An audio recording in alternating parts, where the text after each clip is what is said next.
Hello. Hello. Welcome back.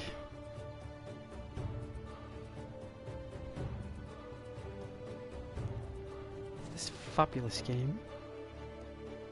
Hope you're all doing very well.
It's only early.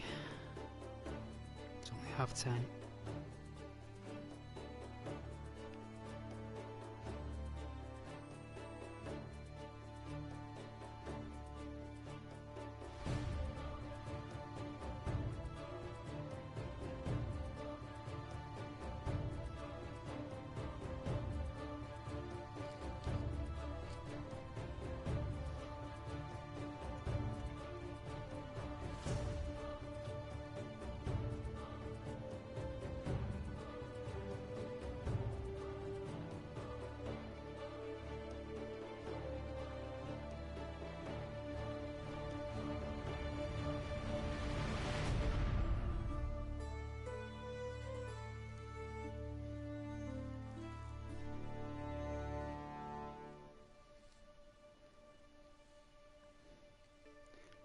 It is now autumn.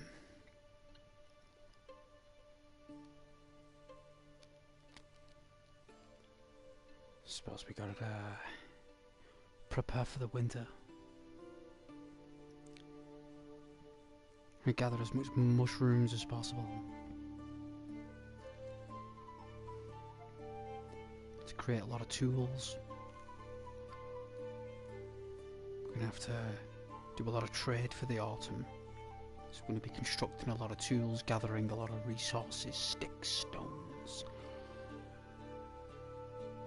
Building a lot like that. We will. We've got a kitchen that's currently pending. It's going to be interesting to learn how to create products through, you know, cakes and food.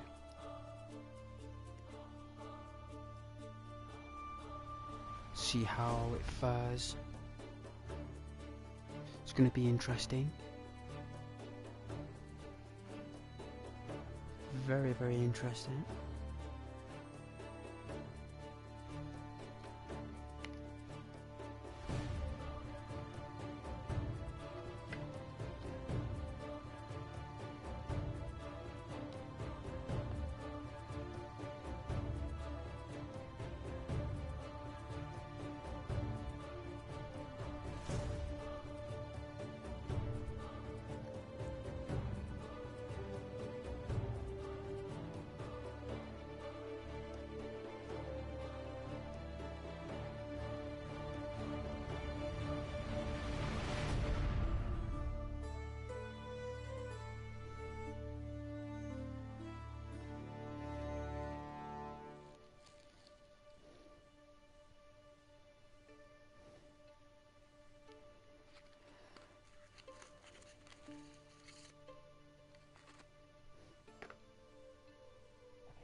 It's going to be interesting.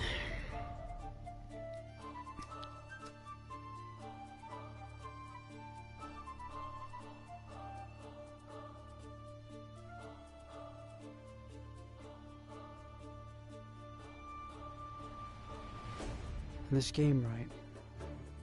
This game is... it's unusual, okay?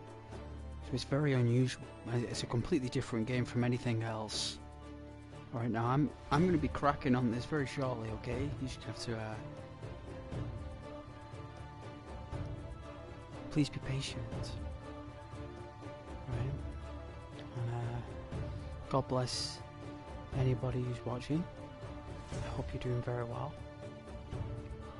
And you mean the world to me watching. Thank you very much for joining my stream this evening.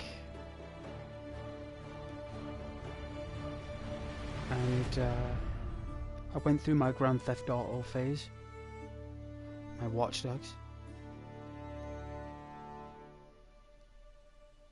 We will gravitate back round to Skyrim very shortly, but for now we're going to be delving into the life of 18-year-old Rachmir is his name, and we're going to be producing a lot of tools, selling a lot of tools as part of the growth process. I like to call it the Icarus stage. So that's where we are. That's where we are for now, and seems like we've been given the progression asset to converse with a potential partner to create an heir, which I don't think we got any rush to do it. Our character's only 18. I mean, I'm sure that we can fulfill and sustain a healthy career you know, as an architect, tool builder, trader, cook, before we actually indulge in any nuclear family repertoire.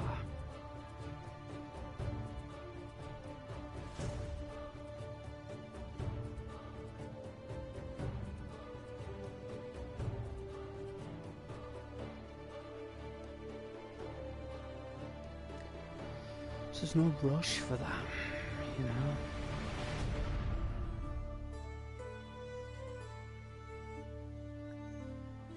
Just like there's no rush for you guys to watch, if so. It's all good.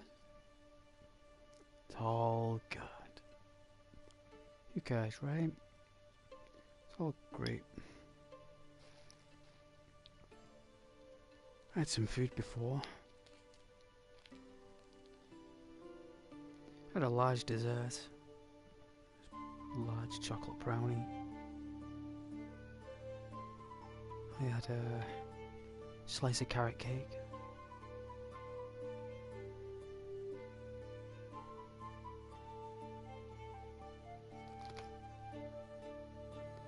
That's nice.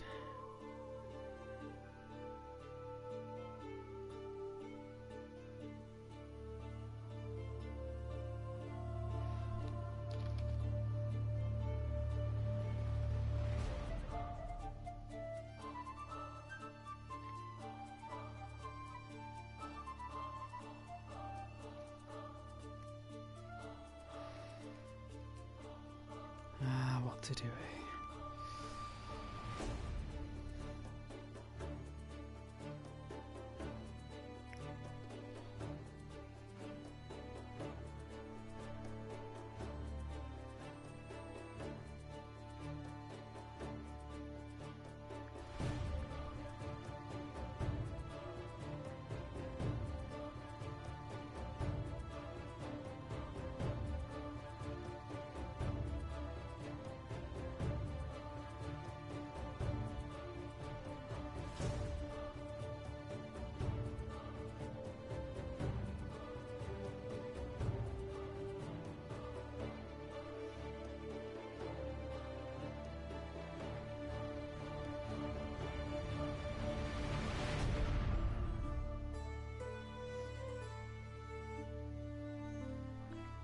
Very traditional.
Excuse me.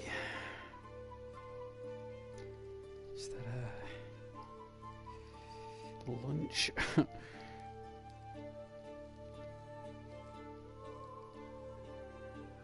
I like having a late dinner meat. Always have. I always remember many years ago.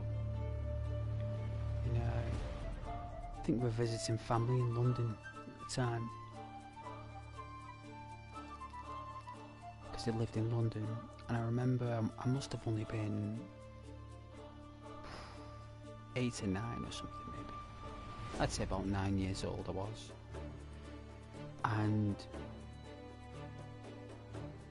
I remember I was like, there was Lego there. I remember playing with Lego, right? There's a lot of Lego there, so someone must have got a Lego for me. And I remember looking at the clock, and it was so dark outside. I'd never seen like darkness so dark, because you always got sent to bed, you know.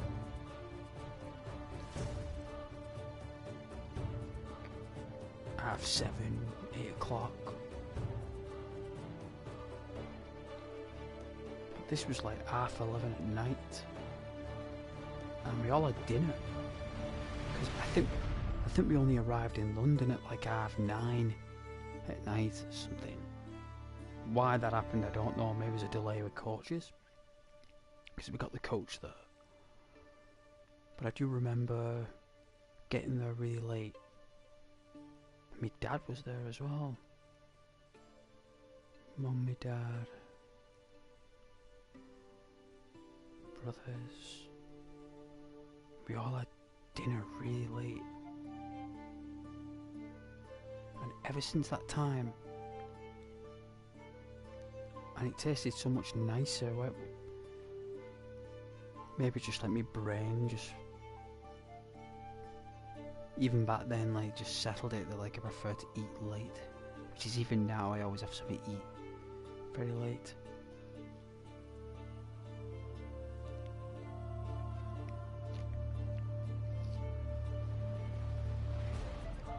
Which I guess is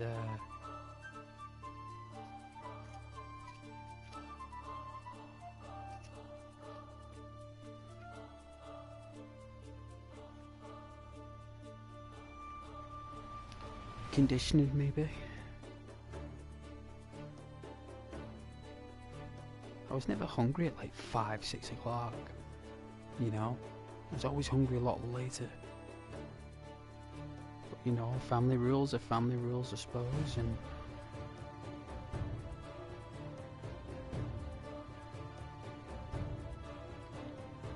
my mum says you gotta eat at 5, and 5 it is. But I remember going to the family home in London. There's different rules there, and I must have assimilated rather quickly to that routine. It probably suited my build, you know, like my organic structure.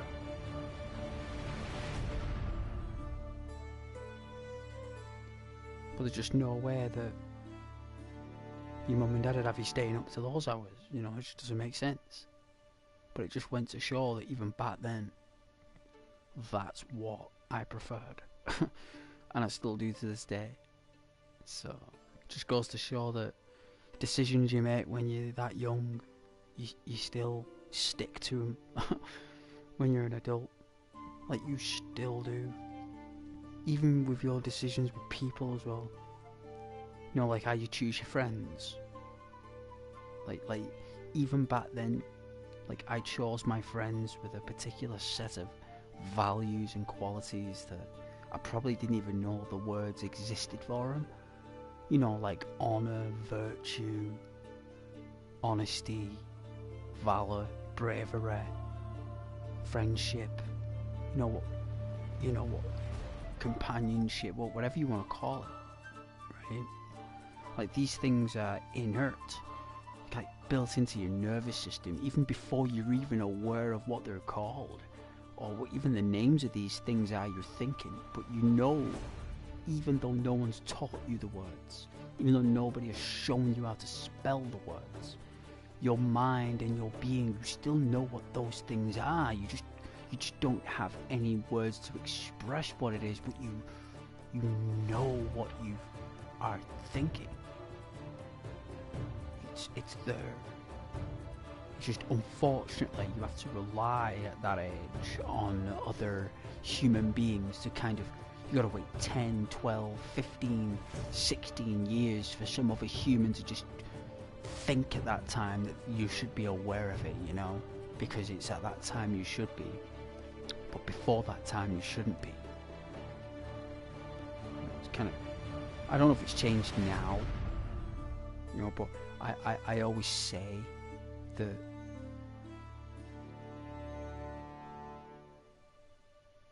when you're growing up through school and college, like high school and college in the UK, it's all about your social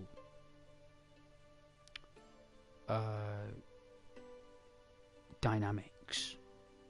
So it basically fundamentally etches or traces you as a recording of development, whether you're stable, unstable, assimilated, or disobedient. And there's all sorts of lines and shapes that make a student with their academic abilities. And back then it was a case of what happened at home happened at school, right?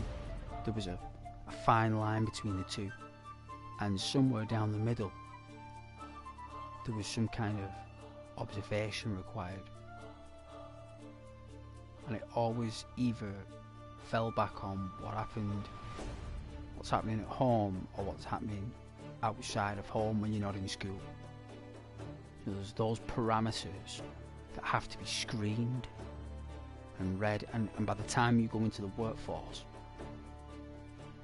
you know, with no suspensions and no exclusions and no expelled record from either schools or colleges, you then go into the workforce to follow orders, and that is the fundamental of school.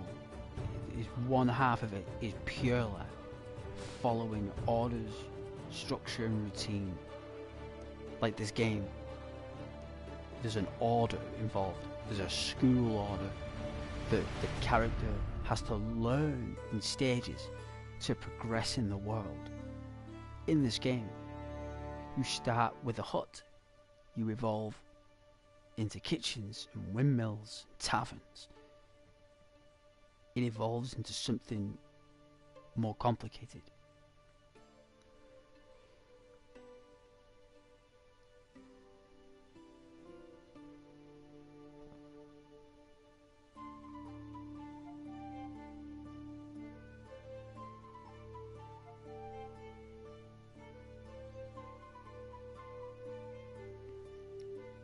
And somewhere down the line, right, when you're in your 20s, right, and you're somewhere down the line of where you've left behind what happened in high school and college, so you put that behind you, right?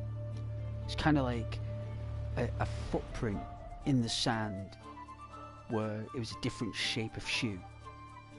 The footprint you bought now is a different shape, or a different form all of a sudden. You know, when you're about 23, 22, 23, your shape changes in the sand.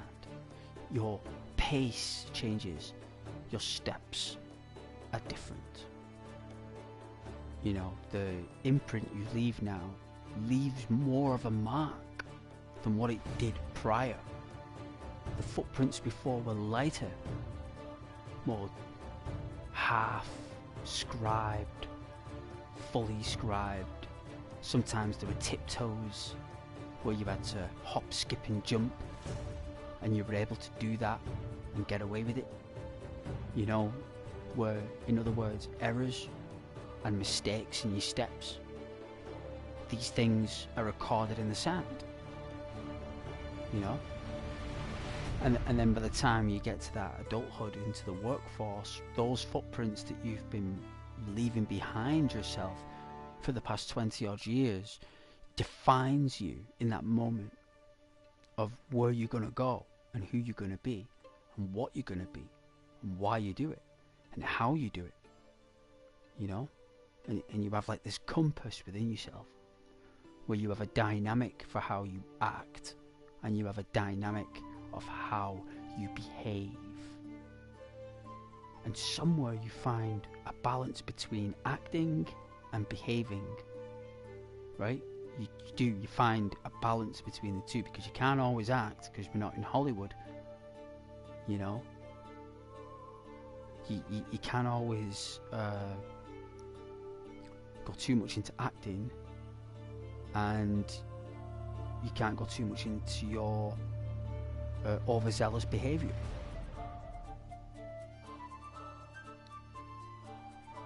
So somewhere down the middle, you kind of find a balance to get that wage check and to keep that wage check going in. And then all of a sudden, you're greeted with a phantom of a situation, right?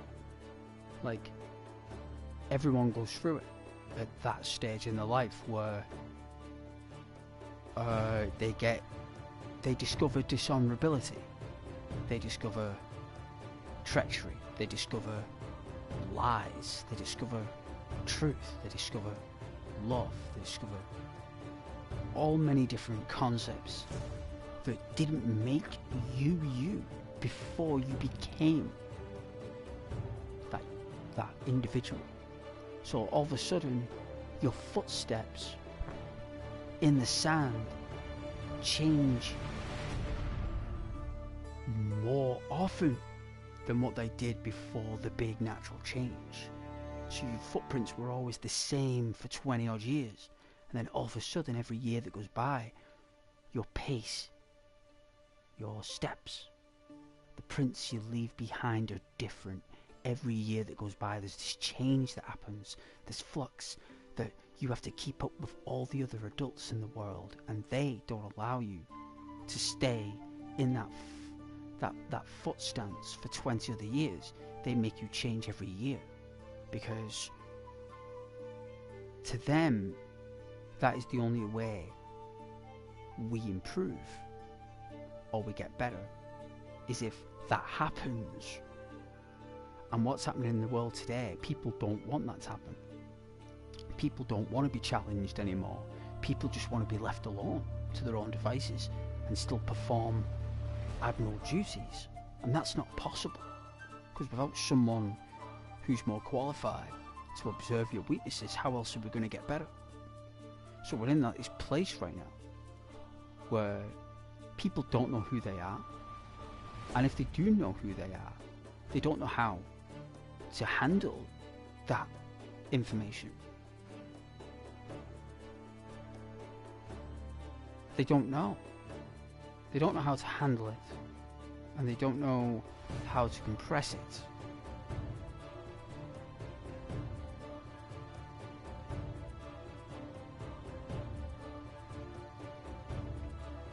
So with all the confusion in place and all the digital information that's coming through, people don't even know where they're walking or how they're walking or where they're going or where they came from. Now they're just doing circles in the sand.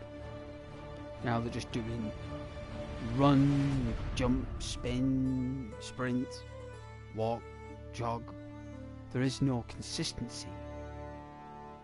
And the world doesn't want that consistency. It wants all that bizarre chaos and dance, because they want to assimilate order and reform, politically and practically and financially, for everybody. Like, it's a dartboard event, and everyone's got a place on where they are on the dartboard, you know, and wherever the dart lands, well, you're just gonna have to make do with what you've got, really, wherever you are when the dart lands.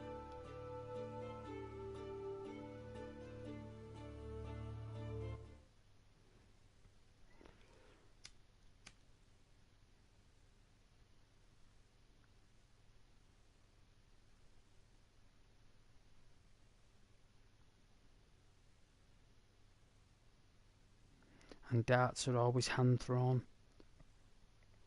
which means that it's always a person that throws a dart.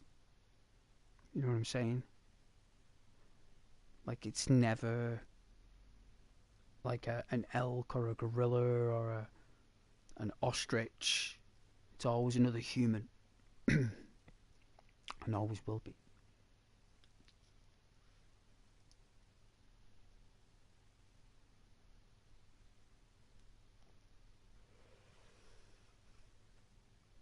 And the idea is the actual purpose you have. You know, and people try to think like what is going on and why am I doing all this and what's the meaning of all this. Well, the thing is that it's all about you keeping your cool, right? In like ancient Rome and ancient Greece and even in ancient China, people were winding each other up. Even back then, they were teasing each other and taunting each other back then. It's been going on since we were primates. You know, a smile to a gorilla is an insult. A smile is an insult. Did you know that? Like a smile can come across as gentle and warm, but a smile is an insult as well. Because it all depends on how you look at it. That matters. It's our own perception. You know, you can look at all the most fearsome criminals in history, and all of them, when they're discussing what they did or what they've done, they're always smiling. You know, and they're doing that for a reason. And that smile is a mask. And the idea of a human is for you to see behind that mask. It's seeing behind the mask before the person smiles, you see. That's the skill that you need. But people think they already know the answers. They can already see it.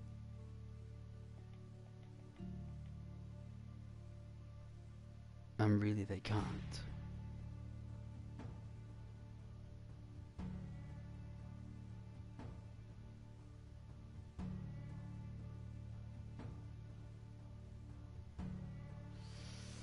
Is this insensitive?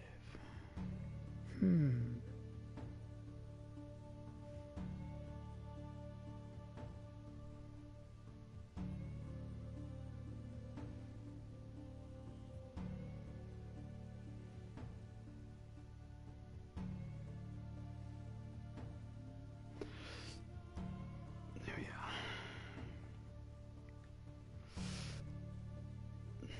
are. Yeah, basically it's all about preventing yourself from being outwitted by other systems and other humans. That's what it is. So it's all about having your own wits and knowing when you're being hustled.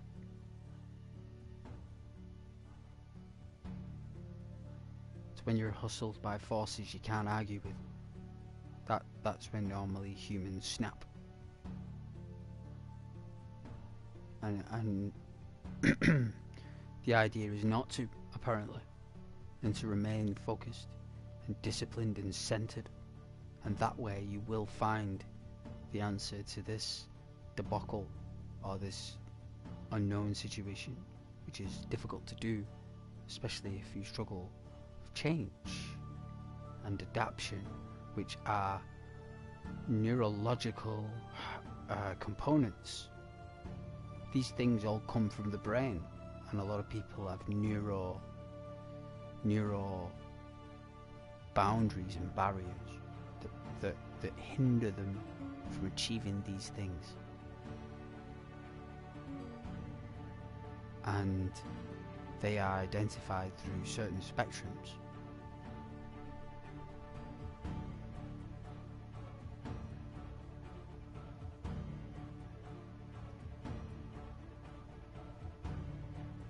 And these spectrums can be very, very complicated.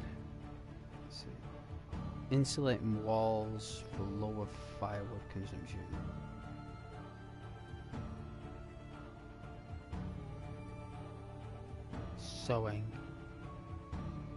Sewing hut.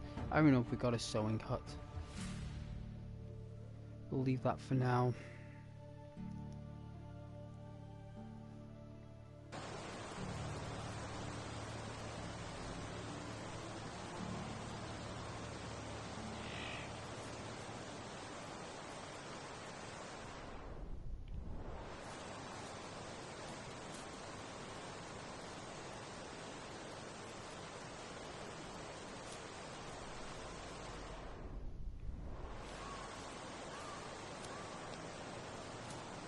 My character here seems to have a good head on his shoulders, and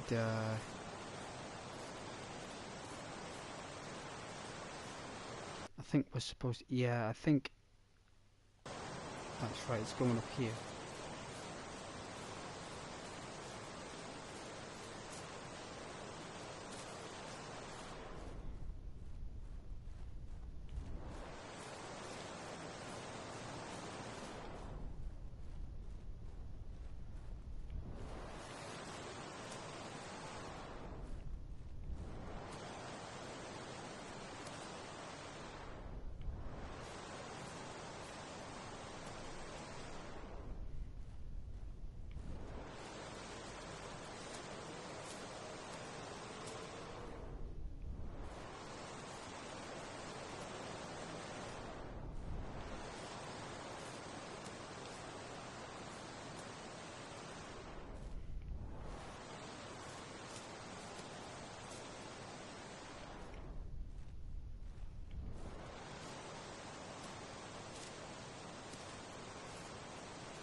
Wow.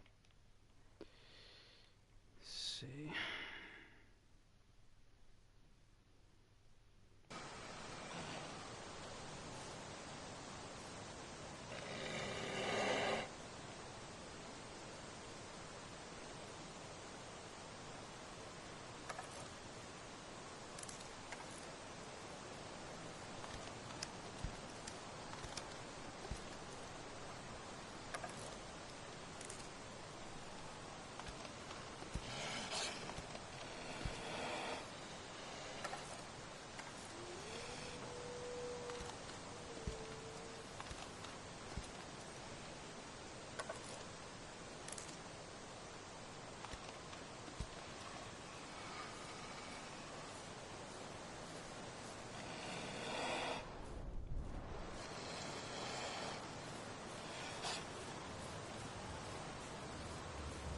Let's move it.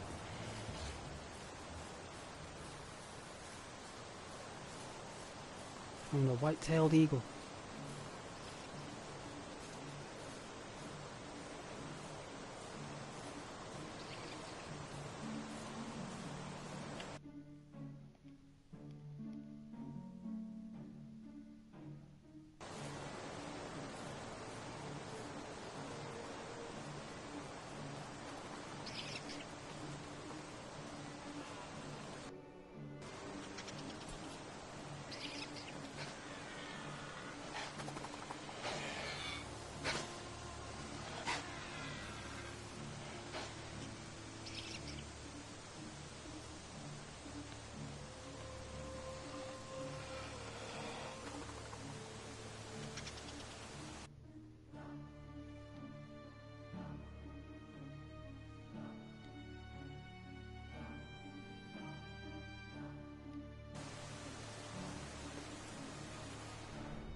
Do this with skill.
Apparently 16 sticks will do the trick.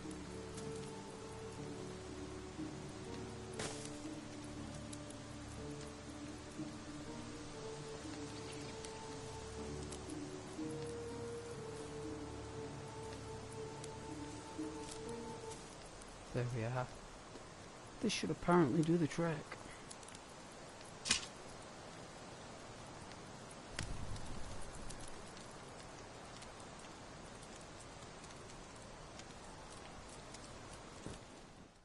There we are. Ah. Do we have any meat? Let's have a look. We do. We can cook some, right? So what you do is you light the fire. Right. You can craft. So we've got 17 meat because that deer, right? So what we do is we'll cook 5.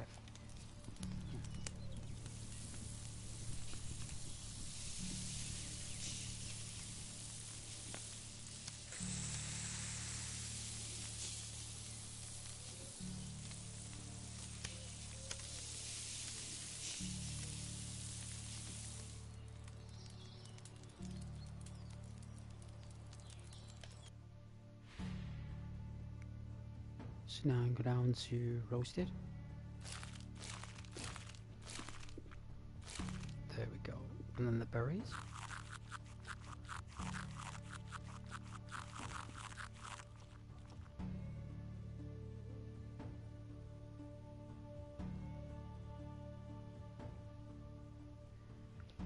There we are.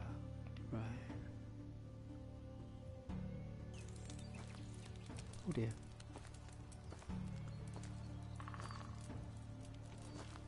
So I think it's this way. It is. We're always facing. I don't think there's any more we can cook. So if you look, it tells you what you can cook. There's nothing else we can.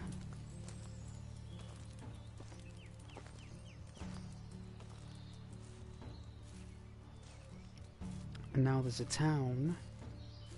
Right, there's a town. So we're just heading northwest here. We're gonna cut over this bridge. Walk to this town here. See if we can do some trade. We've made a lot of stone tools, and these are great for people who can't afford much, because only the nobility can really afford like copper, steel, you know, all the precious metals that's used for these type of blades and axes.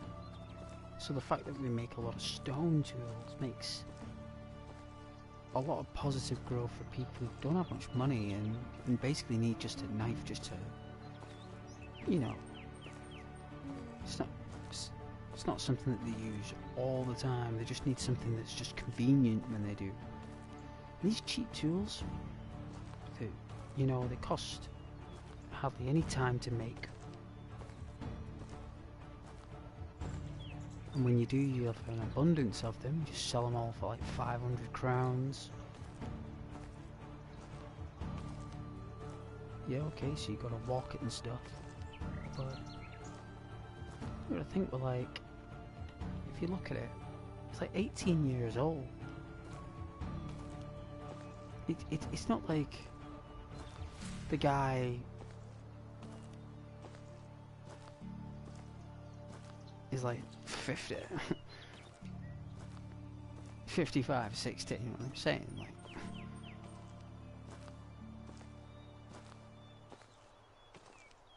just gotta take your time. That's the idea. Sometimes you gotta haul a lot of goods. That's what we're doing. Alright, so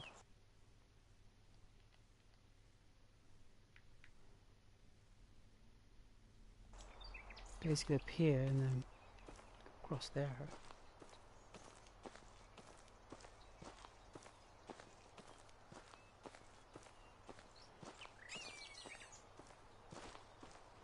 Get a drink of water here.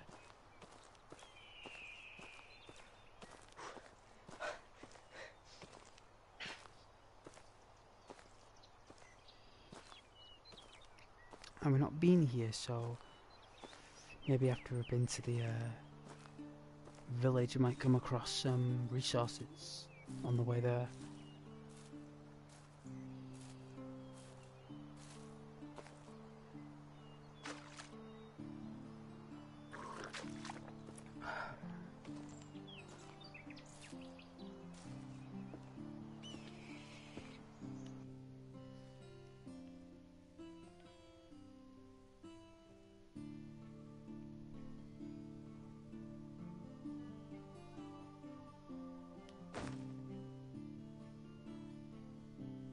Got 45 knives, look.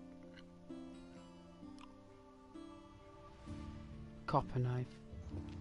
That's what I should have used before on the deer. But, look at all these stones around here. Fresh for the picking. We could make loads of tools here at the bridge. Lots and lots.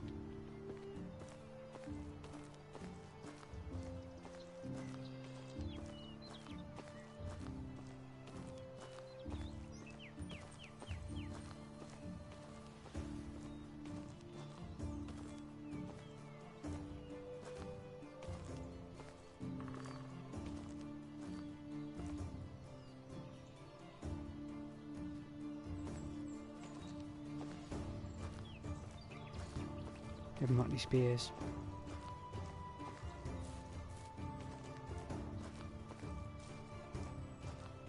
And I suppose we can make one.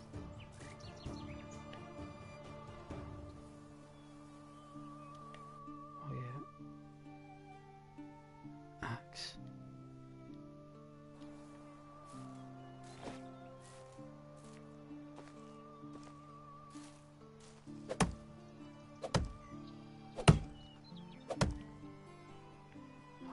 Timber! Little tree.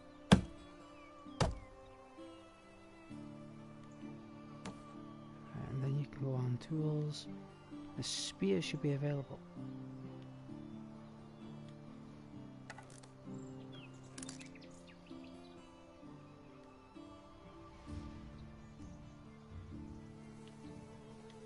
Two more iron.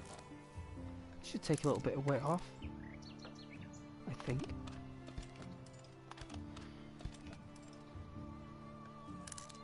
Alright. Did. There we go. Now we can sew. Alright. We can save it now.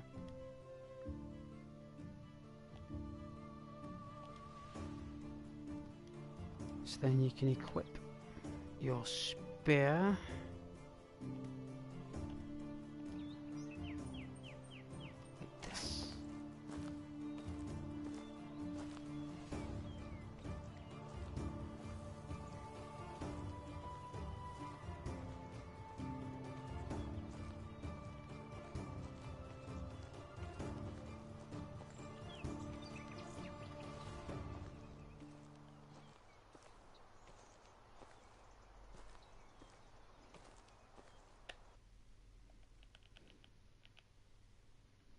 A little bit further.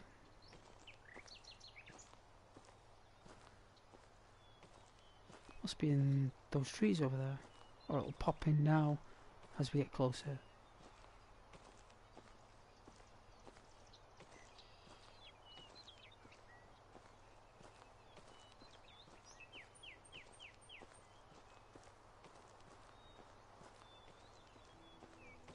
Yeah, it starts popping. So this is a production town, right? It's like a lot of wool, grain.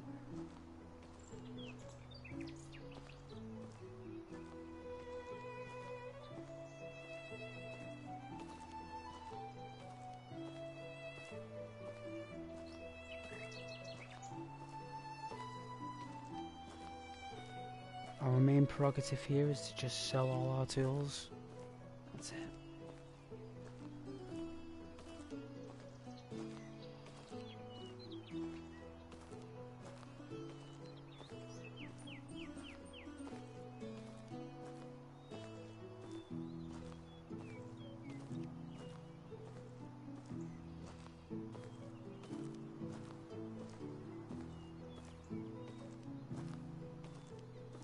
Saw a pigeon for the first time, apparently.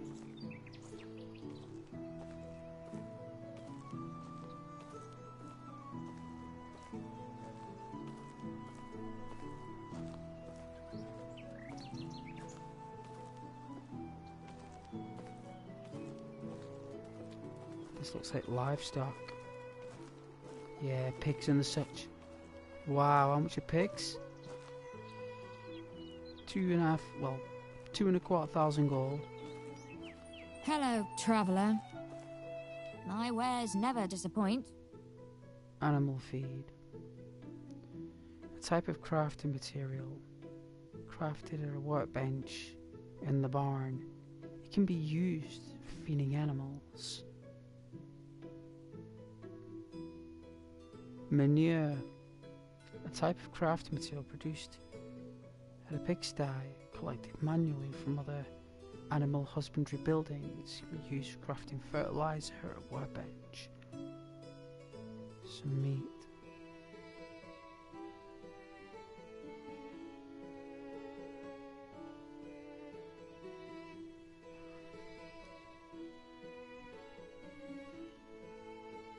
Hey Lauren. Hello.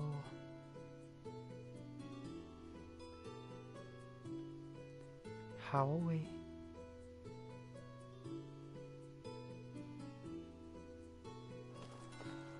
Goodbye.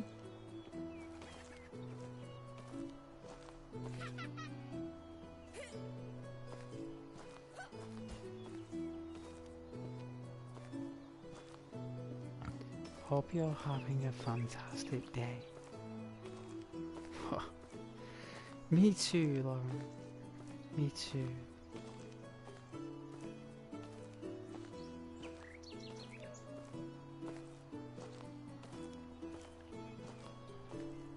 Anybody here? Hello. Hello there. Tamira, the florist. It's nice to meet you. You too, Tamira. Best goods in the valley. No doubt. Arrow bolts. Alright. Sell. 940. Let's see how much she's got with gold. How many crowns? 1,000 crowns she has. So this should be enough. It's just under 1,000 crowns, so this is belting.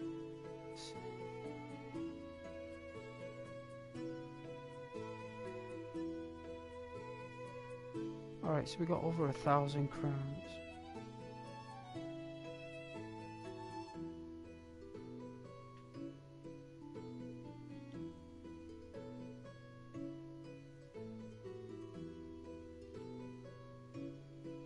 There we go.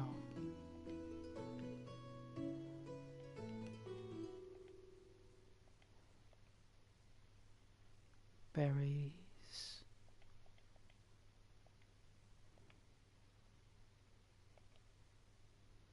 I don't get much for that stuff. Apparently you get a bit for the mushrooms though. Which I'm not surprised because they are quite rare. So it doesn't surprise me one bit. Alright, thank you very much there, Tamara. Have a good day.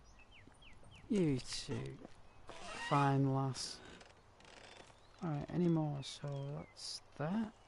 So we got that, and we got a butcher. So we got no tools.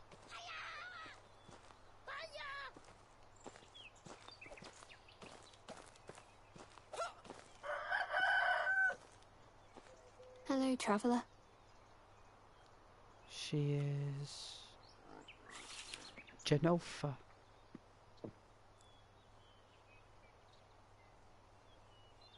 A student still.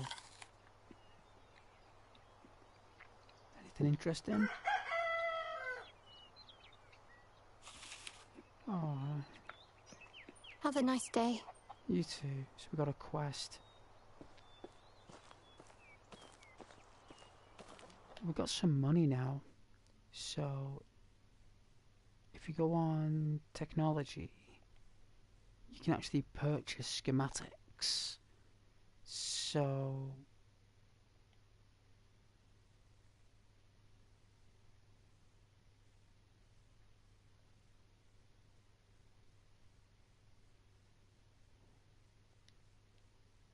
not enough tech. Alright, so workshop stuff, right? So you can see here, wooden bowls, cups. You can make all these things. You can sell them, right? So people's always going to need bowls, right? So you can craft loads and loads of cutlery and such. You can sell them. So you invest in schematics to sell them later, right? And then you got a kitchen. So these are recipes that you can purchase, like carrots, meat. You need a bowl. So before you even think about unlocking the kitchen stuff, right? You gotta unlock the schematics for cutlery.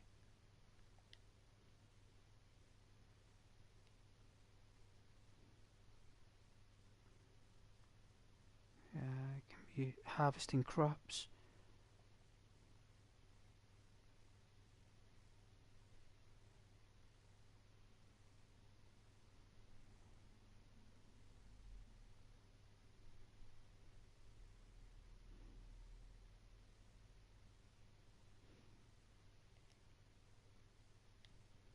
Linen thread, flax, leather, bag.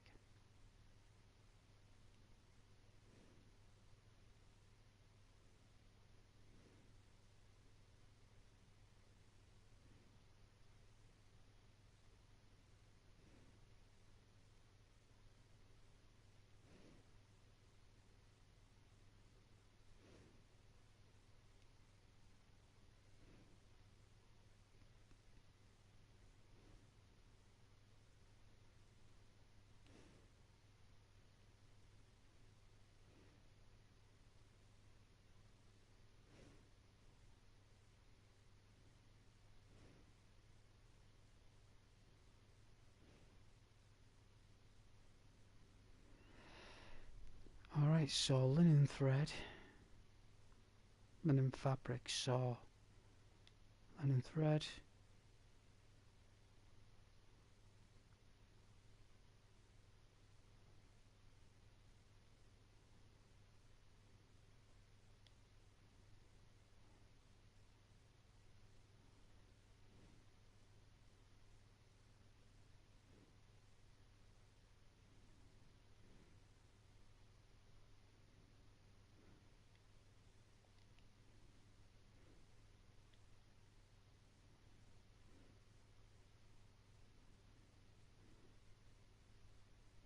Look at this, torches, clay bottles. You start going into pottery by then. Become a potter if you want to. At the moment we're just using baskets and we've not even got any ingredients going here, so what we're going to need to do is we need to unlock a bowl. Definitely need to unlock a bowl and a spoon. Right, so a bowl and a spoon. So a type of tool crafted at the workbench. That's for potions. Right, so we're going to need to learn how to craft that. So now that we've got a bowl and a spoon, we can have soups, right? So we can make these by hand, and we can also, if we want to, unlock some schematics here. So soup, right? So meat and beetroot, right? Meat and carrots, cabbage and meat, rye grain, porridge. So it looks like all these things. Mushroom soup, right? So we'll purchase mushroom soup. Scrambled eggs. Well, we'll wait till we get some chickens. So we're gonna have to, you know, hopefully we can get some rabbits and stuff. Alright, so now that we've picked up some basic, before we start getting oat grains and stuff, and growing beetroots,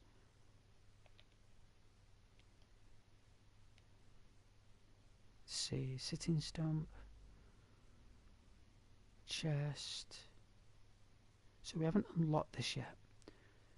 So if we look here, we've got a flower pot.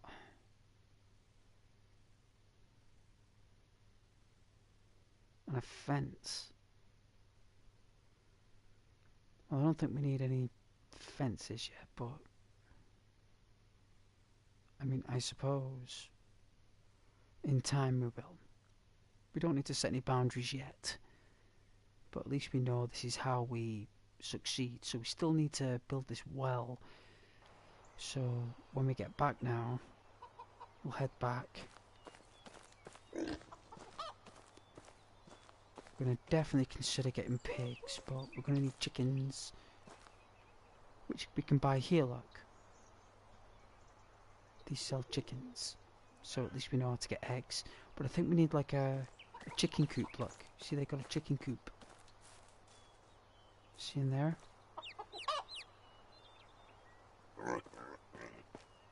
We're going to need to earn our right to be farmers for livestock. We're going to need a license, probably. So now that we've been here, we'll go back to our map and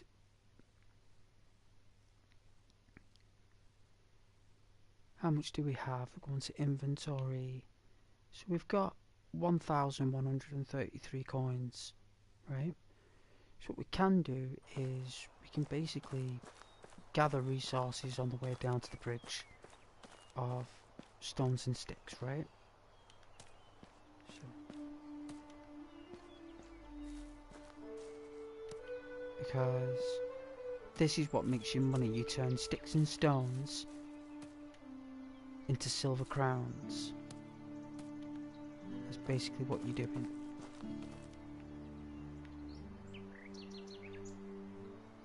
We need a pickaxe. I think we can build a pickaxe. Stone and a log.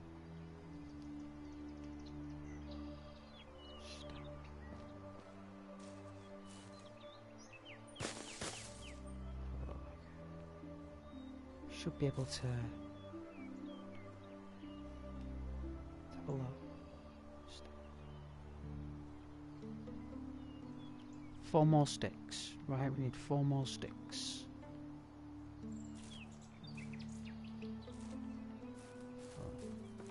Okay. Does this work? There we go, right?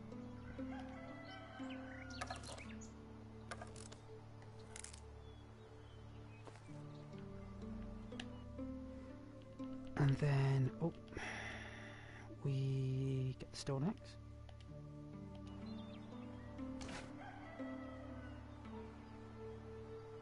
Equip it.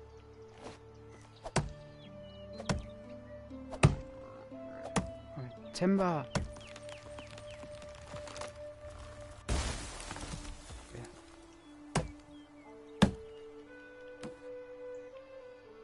See? Pickaxe. There we go. Build that. Should get us loads of stone. Alright, let's have a look. I don't think you get much use out of it, but let's see.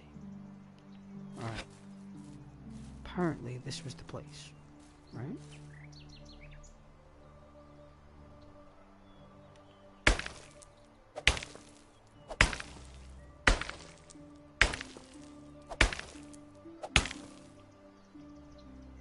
$20 stones, right?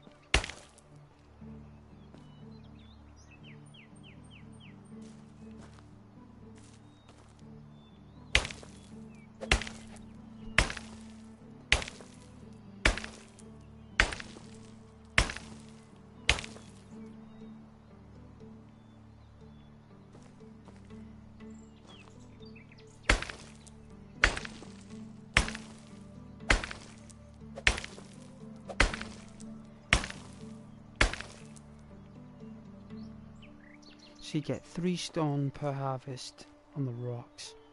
Not much, right?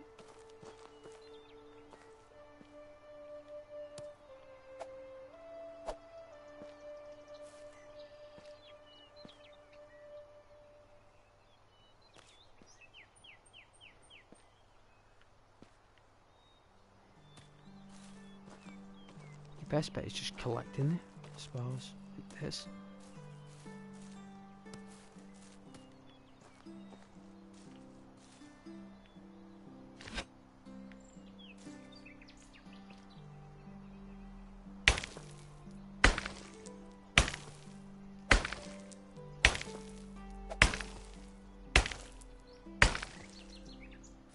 We got limestone, whatever limestone does.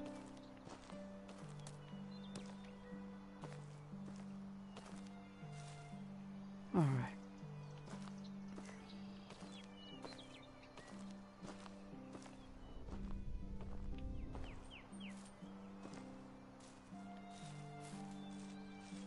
Let's go in the wood, get some sticks.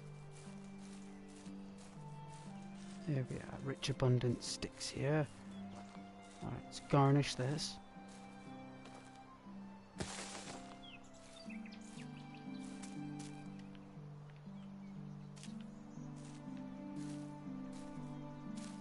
And there's no harm, there's no rush, you see. You know, this guy's on his own. We've got no one really... I mean, we're just looking after ourselves for the time being, which... he has to learn what to do with that. You know, he has to learn how to look after himself first.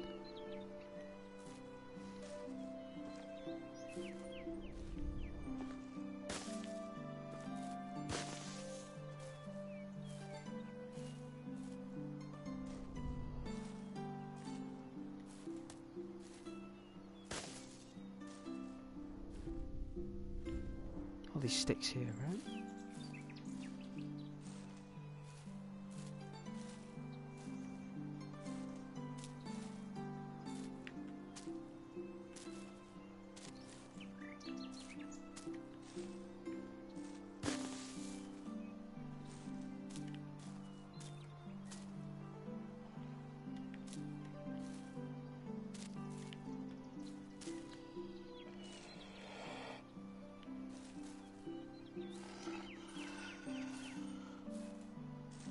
Just step away from the wolves.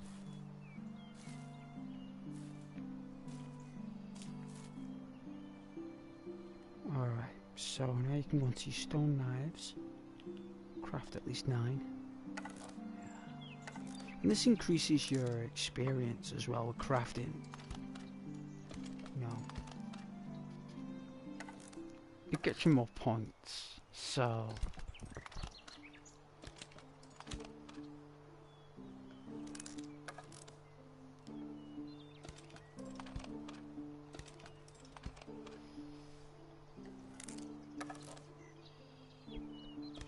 And this is our production knowledge at the moment.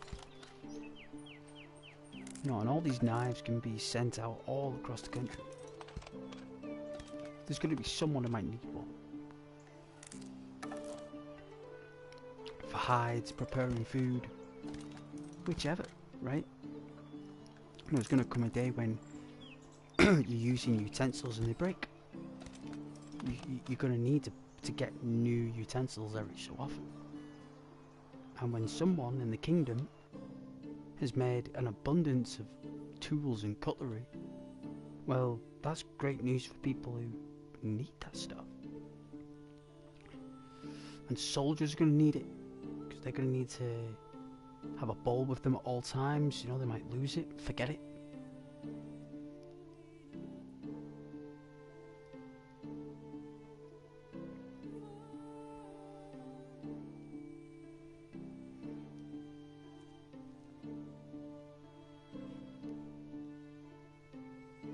These tools are so important.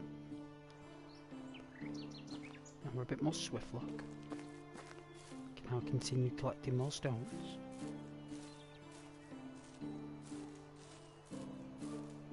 These tend to be the best for sticks, I've noticed.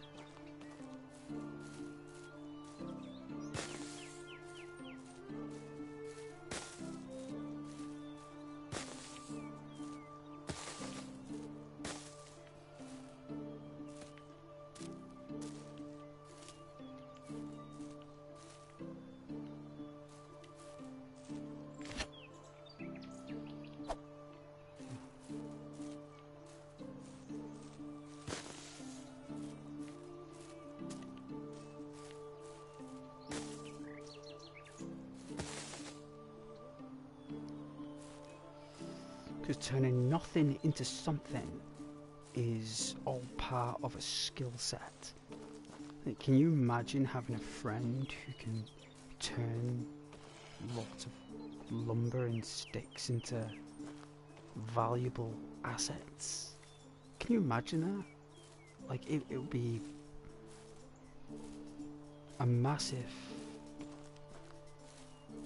elevation, and if you know how to make those tools, you know, in a very good professional manner.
There we go, we can go fishing now. Just gonna build fishing equipment, isn't that class, right?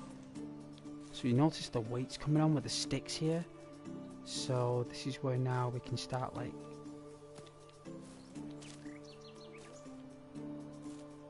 collecting these stones. Now I've got 30 stones there. Now normally I wait till I get about 50 stones, right? But it's so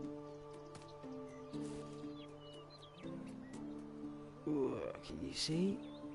It's like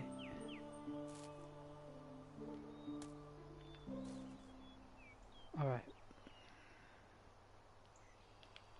15 knives, right? Plus the 9. There's 24 knives. Right, there's 24 knives. You need at least 100 knives to clear out the bank of towns. Right, so we've already sold 40 odd knives to one trader, which got us nearly 1,000 crowns. So we need at least to be secure for the winter. We need to make for the autumn. Like, not only for food, we have to make at least 6,000 to 8,000 crowns just for the winter. So autumn is purely tools and production. So it's basically just gathering all the branches and all the rocks.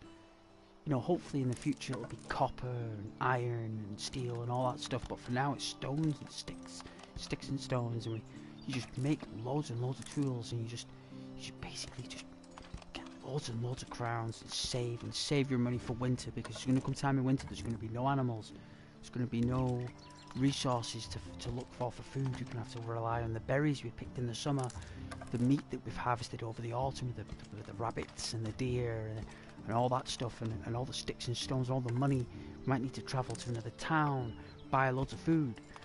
You know, you just don't know. If you've got the crowns to do it, then why not? You know, you can just buy food then. You know, you've got nothing to worry about.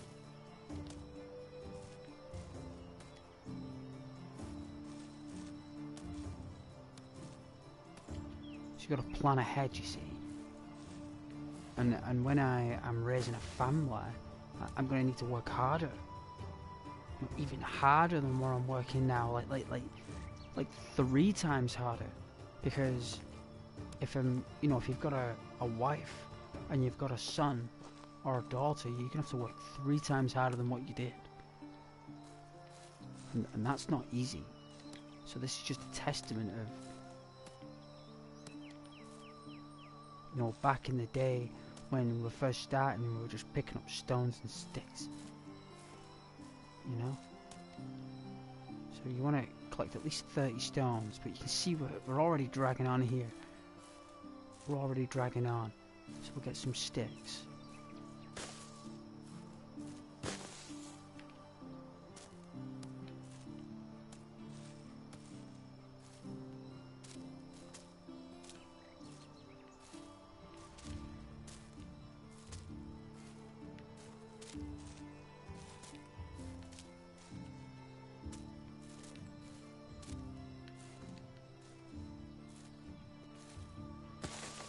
So like what, 30 stones and 30 sticks should get us at least like, what, 7 daggers? We'll find out now actually. Here we are, right? 31, so we look here, tools. 6, we weren't far off.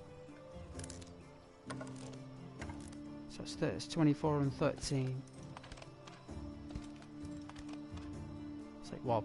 Estimated 37 knives. We had about 40 odd before. So within an evening, we've crafted nearly 40 knives in an evening. So what we need to do in the future is gather all these stones and all these sticks, pile them in a chest. You know, so we can just willingly just craft a load of tools to make some emergency cash.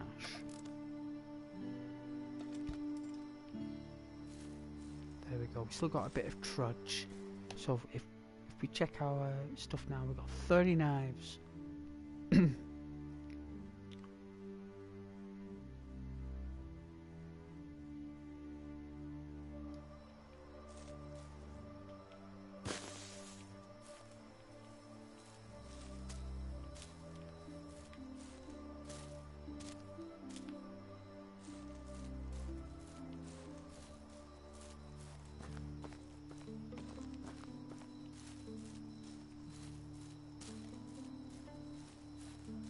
Get a drink.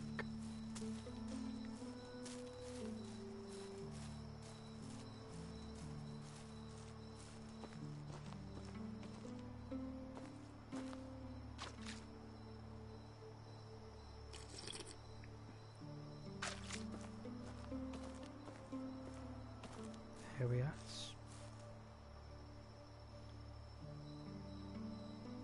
We need some sticks. So get some more sticks, we can make a fire. And I think we can make a stone fire to be fair, right? So if you look here, we have unlocked a stone fire. So if you look here, we need firewood. So I think you need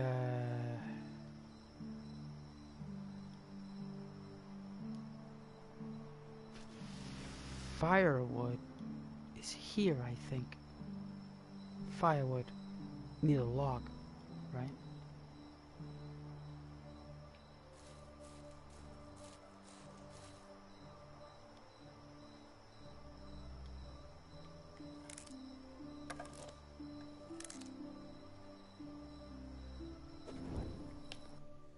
So you get the axe.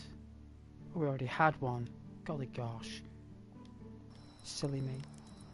Right.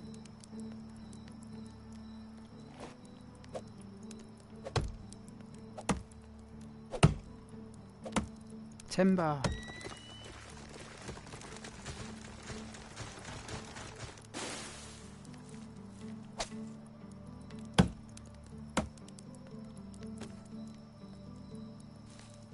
So, firewood.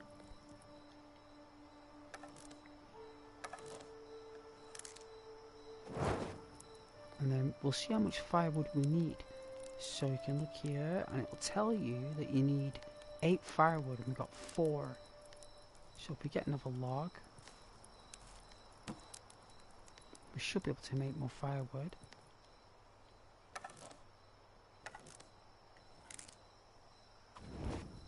There we go. And then we should be able now to make... Let's have a look. There we go. This is a proper wooden campfire. It's a proper one. And then if we look on the other one, I don't think we've unlocked it yet.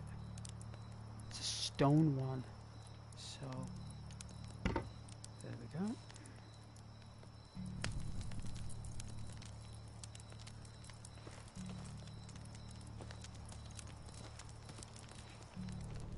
Look at all these stones, look.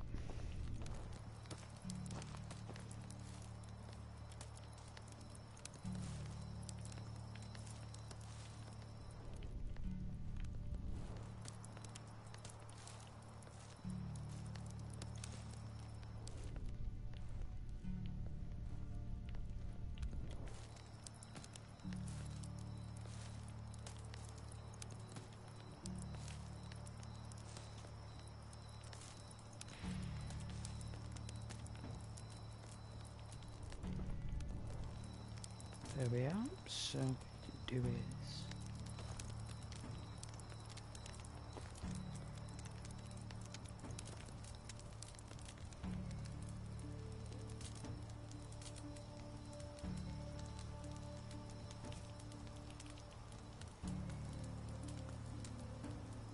because it sticks that.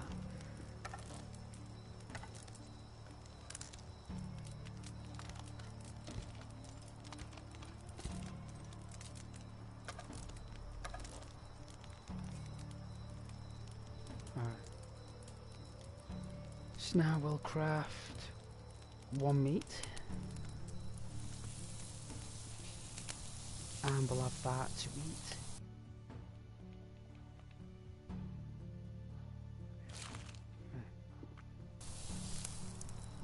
Sleep.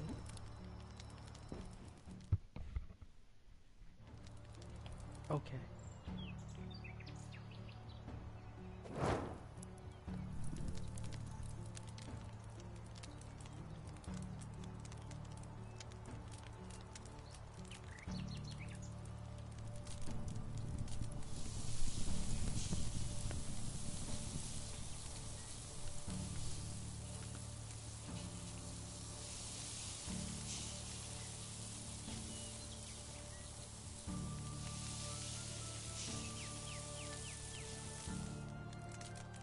Alright.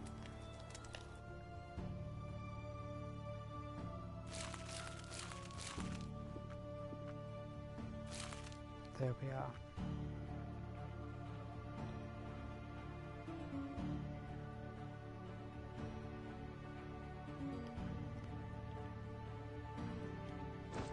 Drop that deer skull there, get more.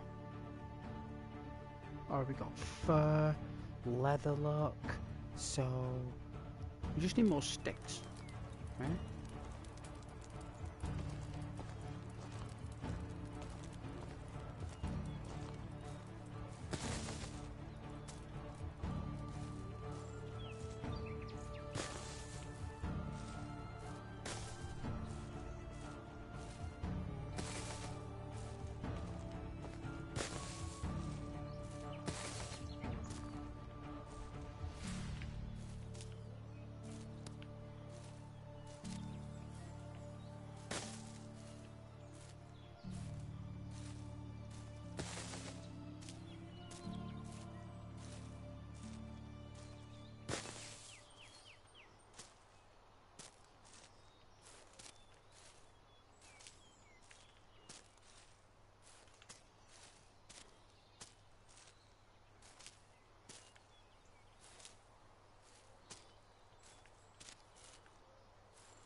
12. Oh, yeah.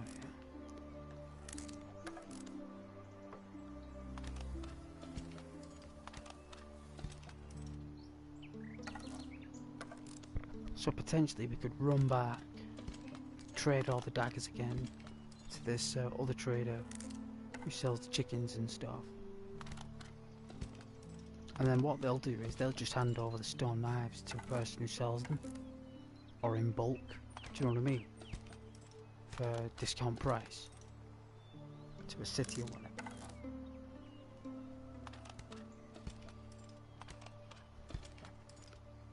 Because if they didn't want them, they wouldn't buy them, you know. And who wouldn't want fresh made tools? I think anyone would. Even now, if someone said, yeah, there's some new knives, hammers, spears, pickaxes, axes, people are like, yeah, we'll take them.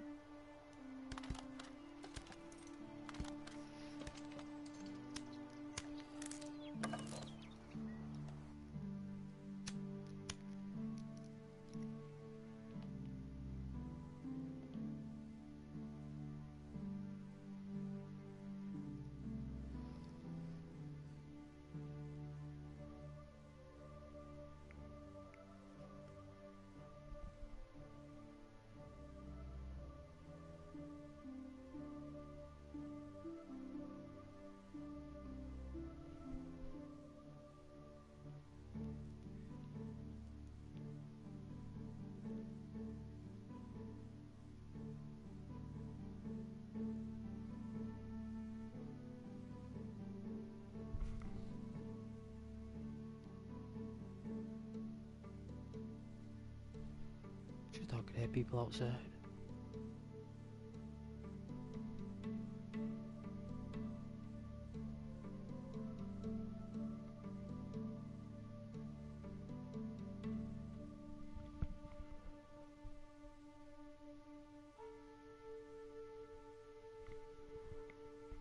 Oh well.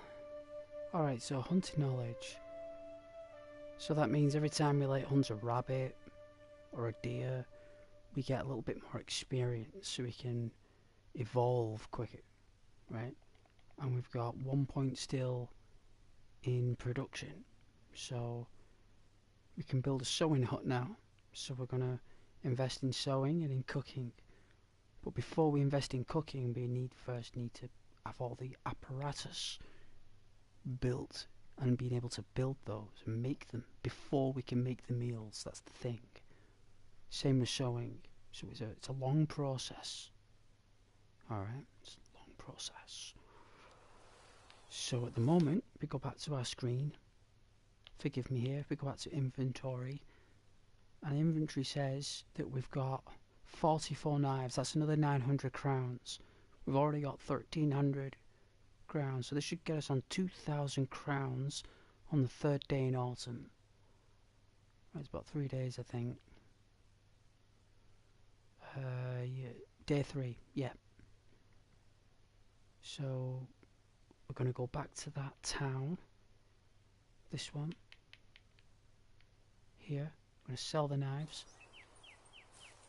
So we can actually pick up along the way as well. Now we're still young, we're only 19, well 18. So we got enough meat from hunting that deer earlier. And hopefully we can craft some clothing for the winter. So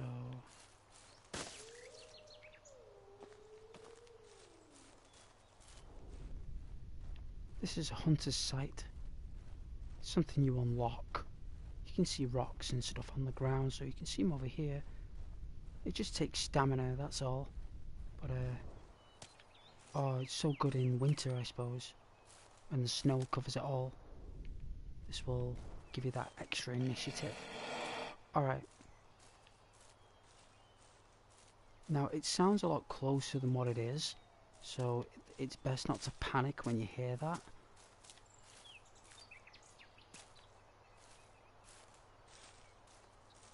And you can just get back to the road and the music will kick in and the wolves will back off. You can probably construct some extra knives while we're here, look. We've got an extra 4, look. You know, miscellaneous. This should put us up to nearly 50 knives. So this will get us at least nearly 1,000 crowns. So we can get over 2,000 crowns before... Well, the target's 6. I don't think I'll get 6. It's going to be difficult. I'm going to have to neglect a lot of production on my village. Well, it's a home at the minute. It's a property. Alright, it's a land deed. So I wouldn't say it's a village yet. It's not even a settlement. It's a home. It's a home. And you want to pick up as many stones as possible, because you just want to be constantly crafting things, constantly making things. All times. Lots and lots of gathering. All this limestone, you can pickaxe all this and get specific stone to build specific structures when you level up. So we're going to be going back and we're going to be stashing our limestone. I actually think we're carrying it right now. Let's have a look. 2 pieces of limestone, quite rare. Harvest all this. Now, it's a lovely place, it's lovely people, and there's a trader just here to our right. There she is. So, let's see if she'll buy anything. Let's have a look. Hello. Whatever you need, I've got it. So she's got over 1,300 crowns, so... Where is it? Knives. So we got... With 20 each, we've got 48, right? 960 crowns. There we go. Sell the pickaxe.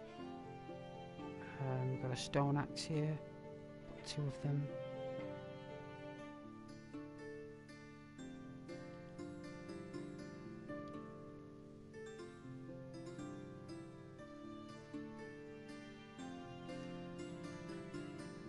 There we go, we sold all our tools, so now we've got 2,139 crowns. That is okay. That's pretty decent because we can at least buy food. Look. So she's selling it like 4.5 crowns. And how much meat do we have? 6. Right? So 10. So what? 10 is 4, 4 and 5 is 45. So we can pay 45 crowns and get 10 meat.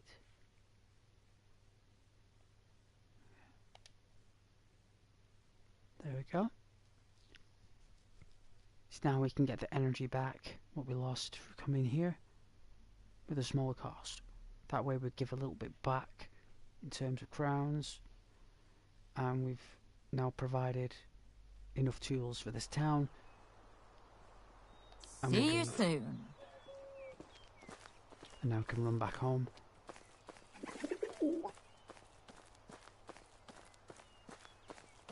We'll run up the village anyway, and then we'll immersively make our way home. So, this place we're going next is this place. Right. Now, I think, oh no, it's this place, this one. Now we can either go here, or...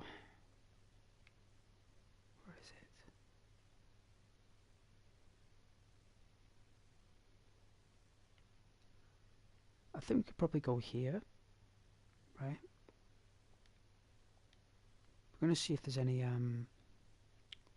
so from here, we're going to go down here, and then we'll take a left after the bridge, and then go north, because I think this sells good tools for, like, farming. So we're going to check this out.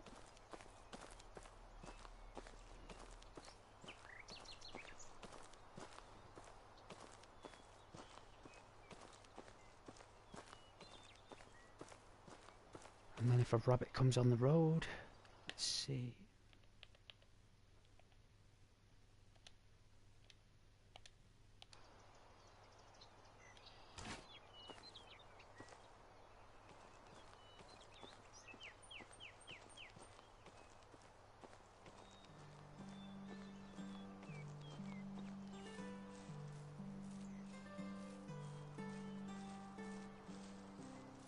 Now we do have a bow. I left her at home. I didn't want to use the bow yet until winter.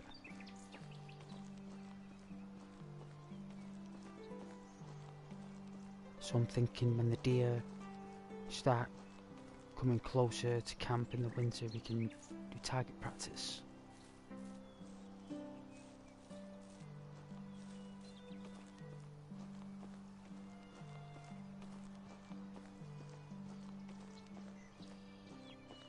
Character's young, so we can pace. You know, he's a young whippersnapper. So this character's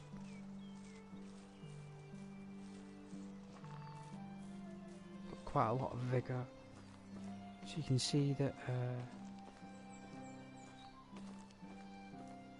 as the bridge will be crossing, and I don't know if our fire stayed in memory. See if it did.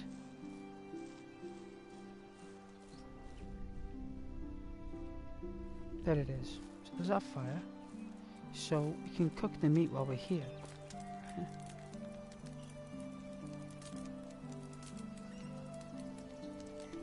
5 pieces should be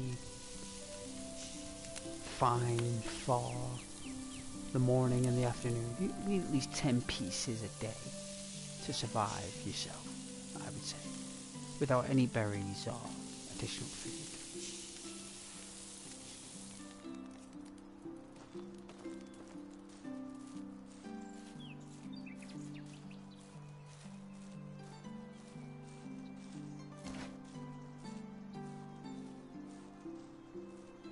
Now we're going to need to get some winter clothing, so I'm checking this town because I want to know if they sell it.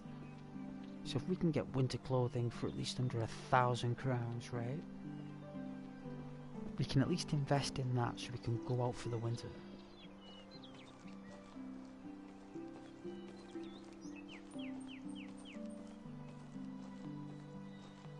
At the moment this is working for the autumn. This backpack we bought at a town, so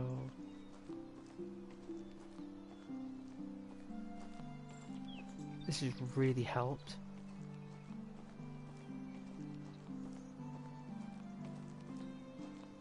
Now the spear's for our protection as well, so it's not only animals that are dangerous, there's other people as well. Let's go into first person here.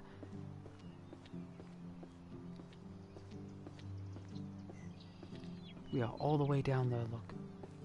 All the way beyond those far distant cliffs down there is our little house where we live.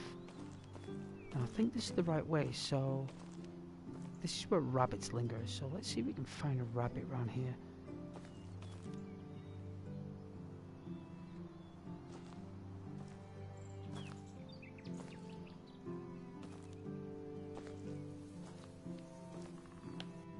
Let's check on the radar.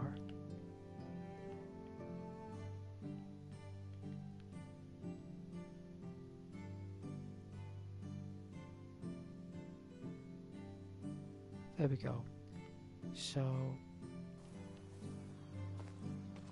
they should be straight ahead, these rabbits. There we go, there's one here, look. See it?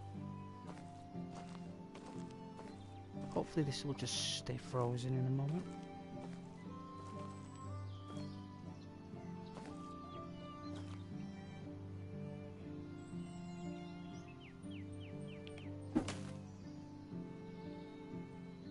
What happened there, but could have been a bit of a delay.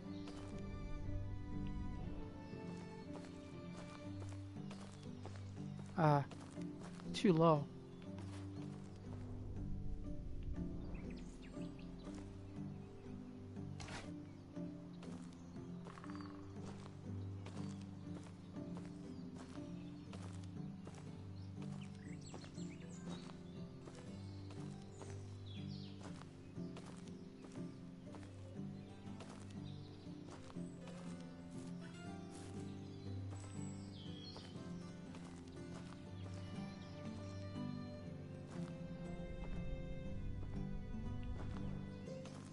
Sometimes you just gotta be patient, you know.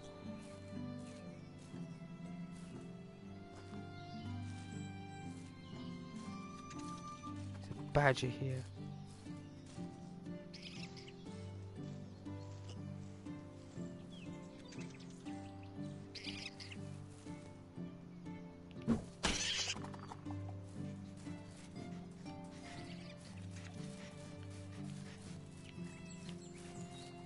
Let's run.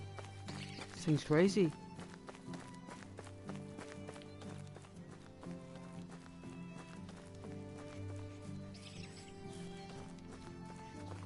Hopefully someone in the town will take it out.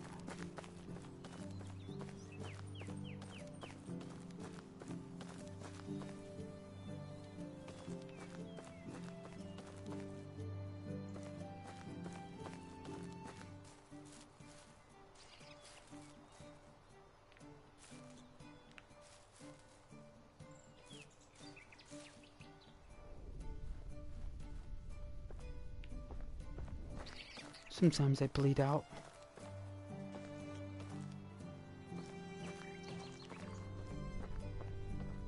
Do you think it collapsed?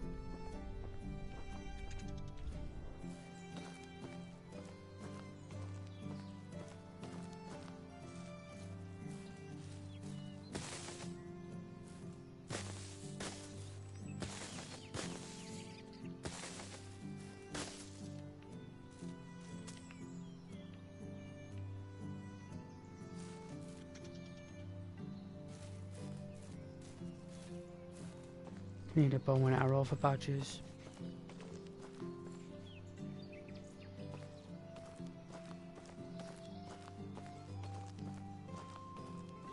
Or a brass spear. Come on. Advanced weaponry. And better hunting skills as well. It's crucial. Either way, let's make our way in here. Let's see what this town has to offer.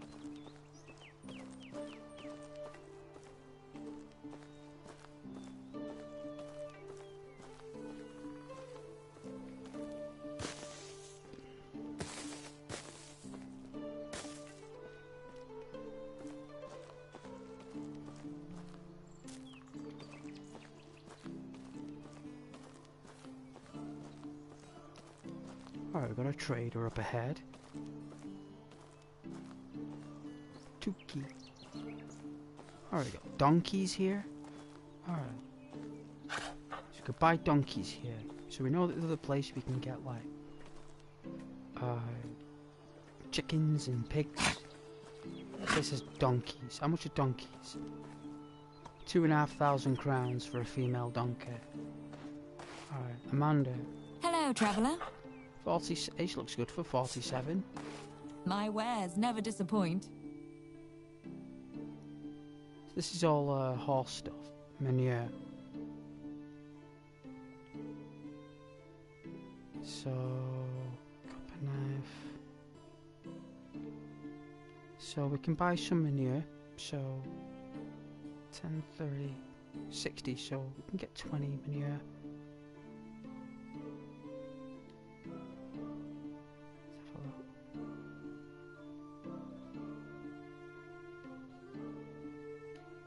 60 crowns, there we go. Alright. So, just horseshoes, saddlebags. Small saddlebags for donkeys. Alright, and animal feed. We don't need any animal feed. Alright. See you soon. Who's the next trader? Let's see. So she's the only trader in this town.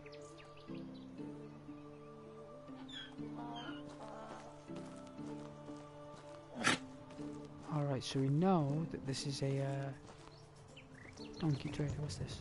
Be welcomed, stranger. Can I help you? A good hunter. No, thank you. What's this person? A newcomer. Hello there. Have a good day. Leave a bait. Alright, let's make our way to the next town. So if we ever need to purchase a donkey, or if we want to breed donkeys, this is where we go.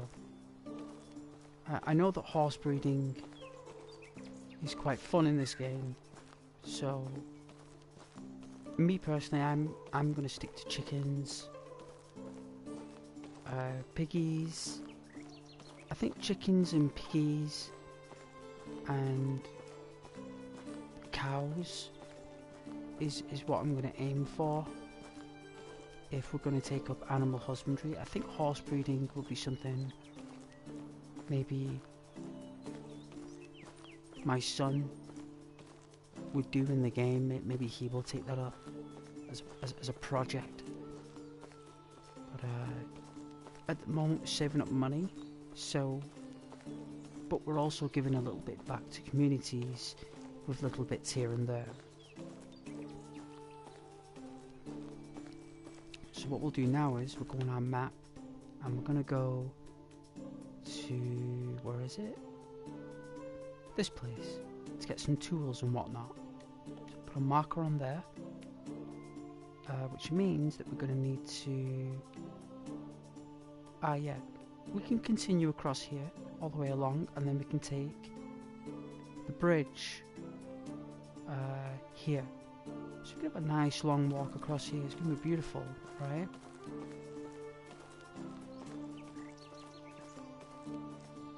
Oh, there's a badger there. Quite vicious, those things. Either run or they attack.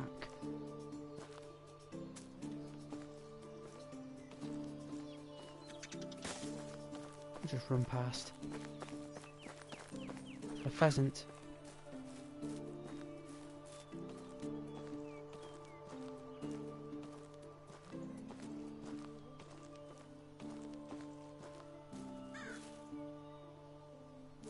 They're crows.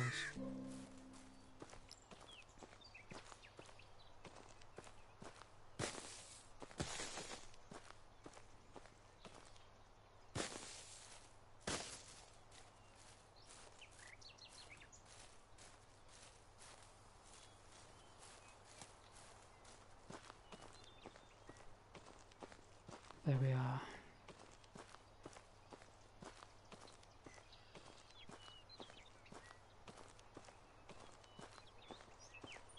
So fortunate to have a nice beginning of the autumn. It's very fortunate. It's a month of the harvest, so it's very random weather. I've never played winter in this game before, so I'm looking forward to winter because I've never seen it. That's going to be really cool.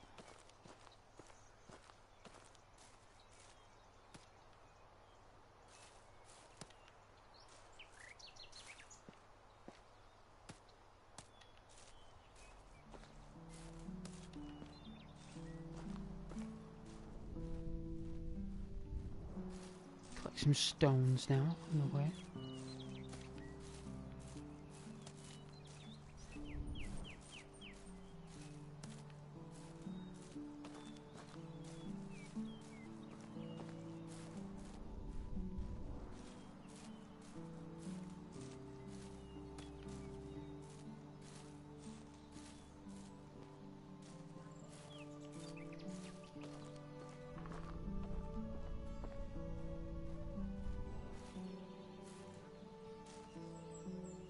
Beautiful trees.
Alright, we can build an axe.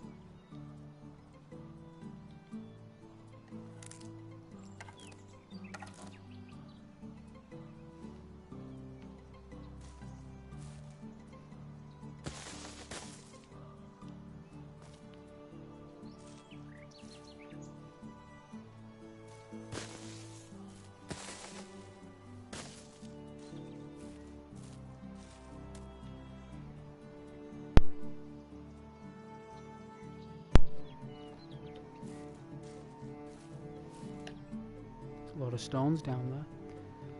Let's see.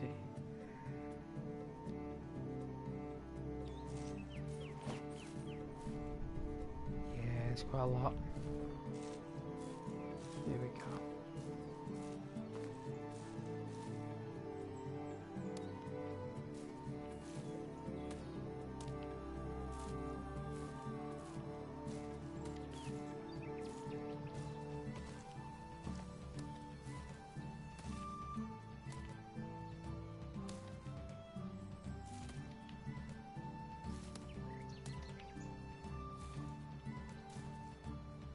Yeah, we're squeezing on by here. Alright.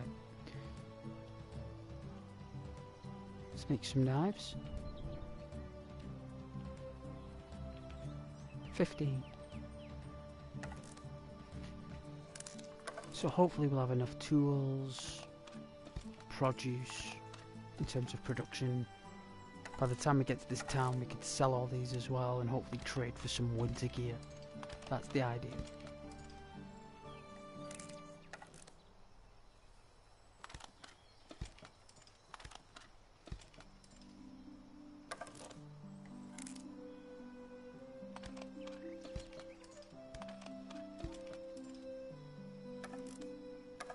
And this is so important for our well-being. You know, and the more we craft, the more trade, the more everything.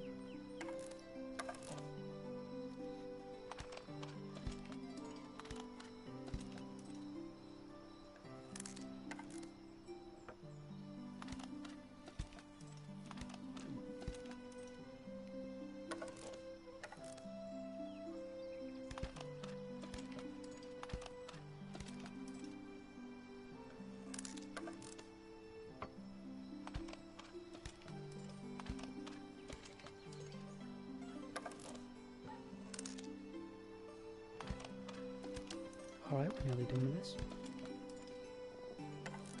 There we go. It's at least 200 crowns. So...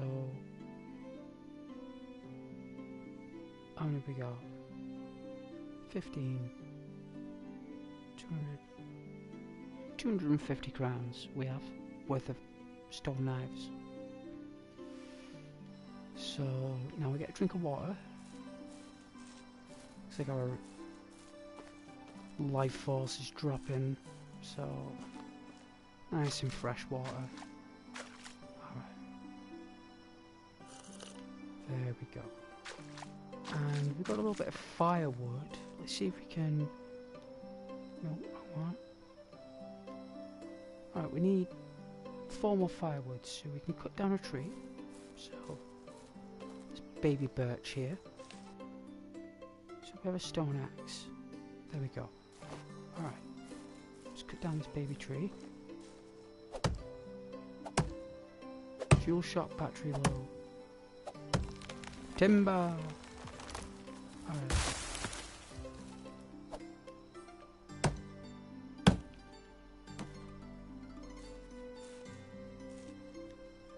We'll make a spear. In fact, we'll make some firewood first, which is here.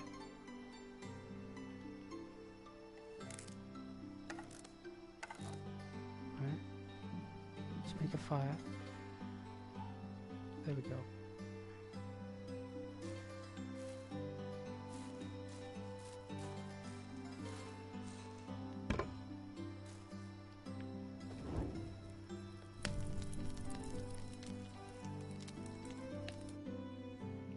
Then we should have some cooked food. go. That should keep us going till tomorrow. Right? I mean, we could look for some materials. Let's see. Alright. Yeah.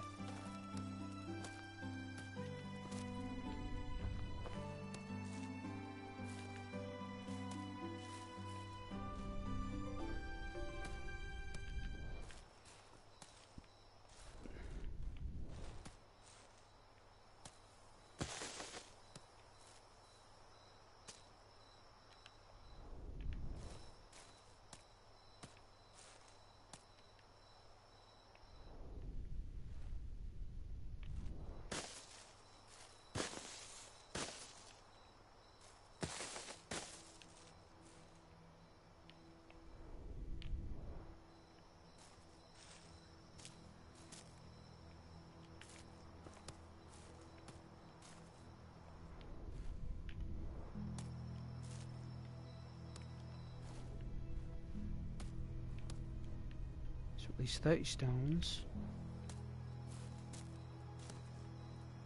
And we got at least 30 sticks, right? So we can just make it back.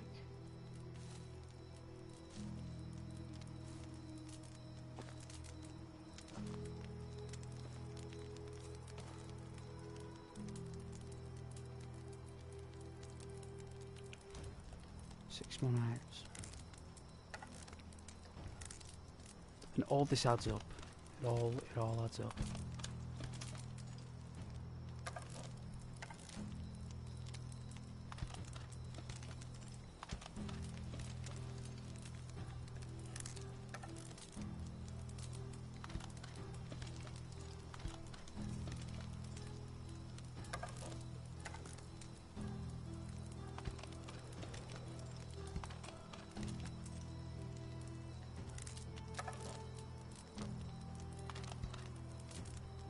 There we go.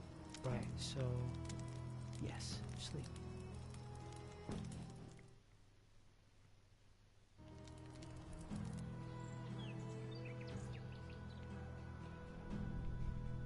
Alright.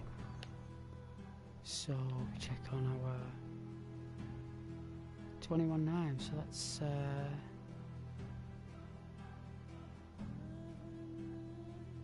like what? Get like 20 crowns per knife.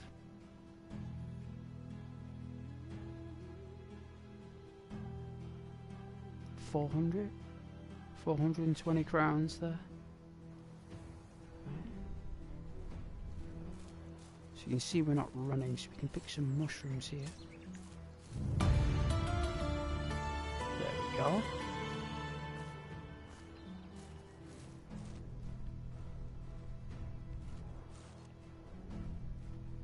So now that we've got like an average amount of tools, you just pick a lot of mushrooms.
saved it, so that's good.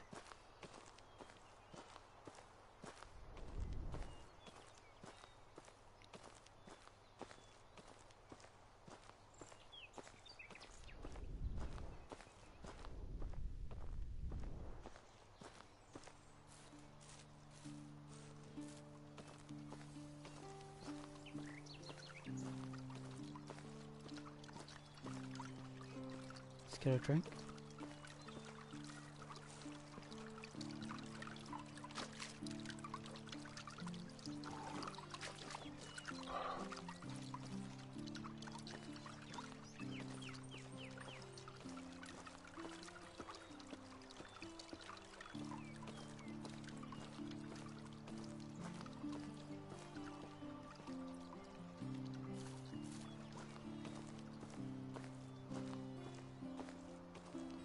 We're maxed out with weight here, so...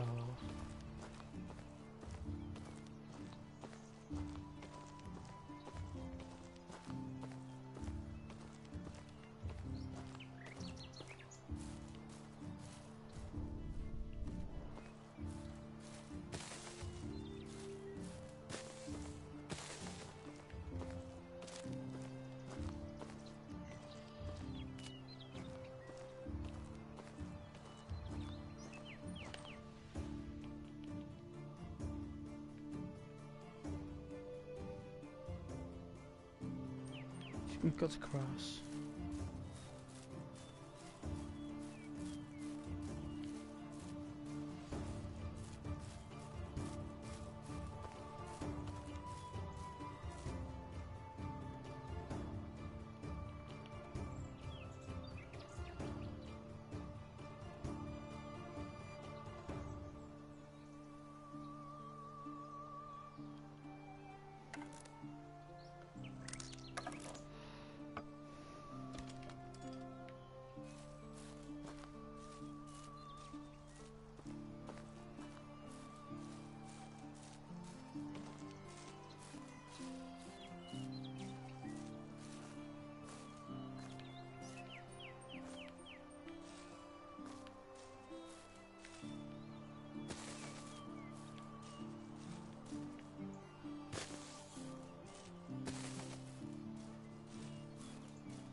Let's see.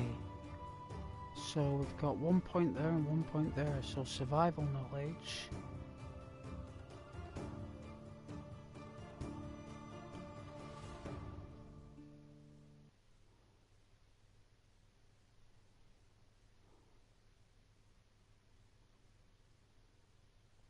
That one. And so that's temperature tolerance, and then we've got sewing knowledge. So we'll put it into sewing. There we go. And then we'll save it.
Don't forget to like the stream.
There's the town.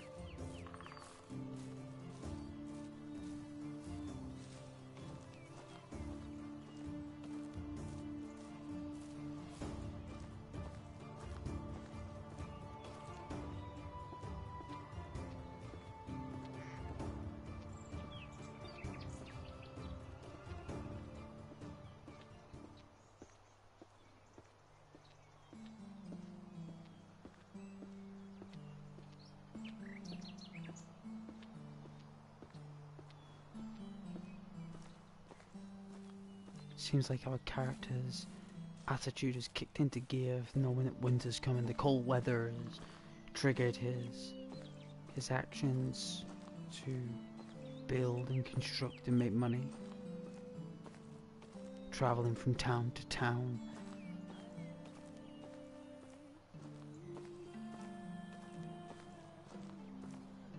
His mind clear.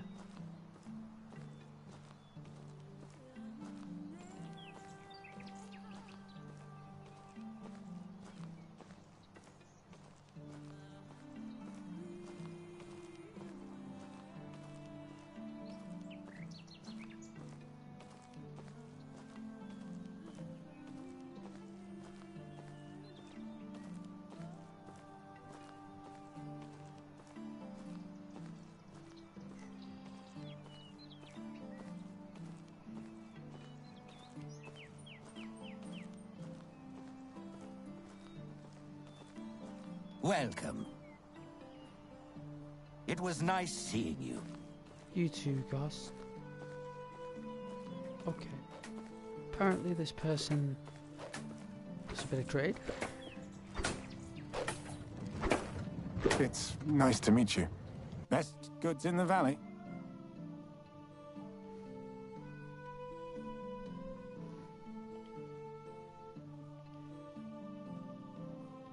Straw hats, already got that. Animal feed, apple tree, beetroot seed.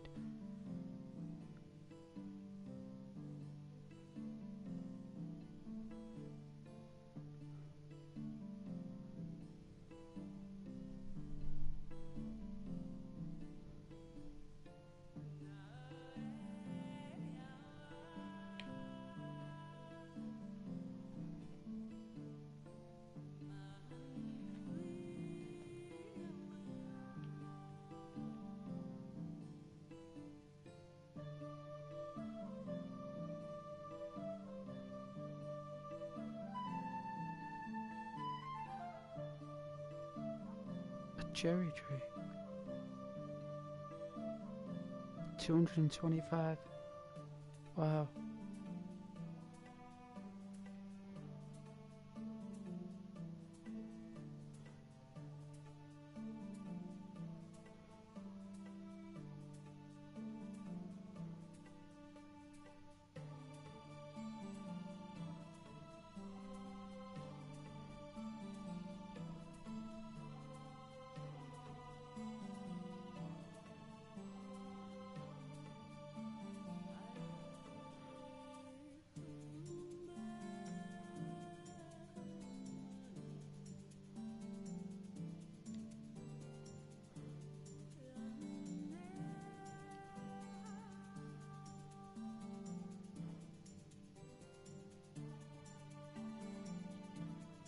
Type of crap.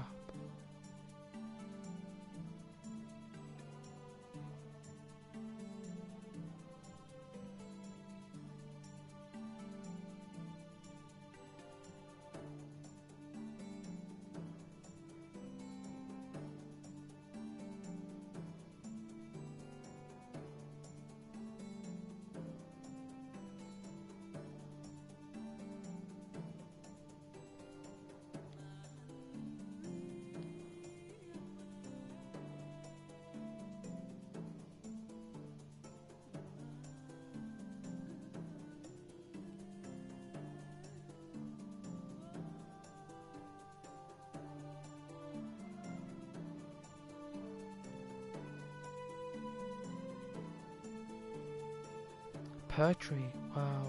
Or no, we're plum tree. Wow, we can have all these trees. Poppy.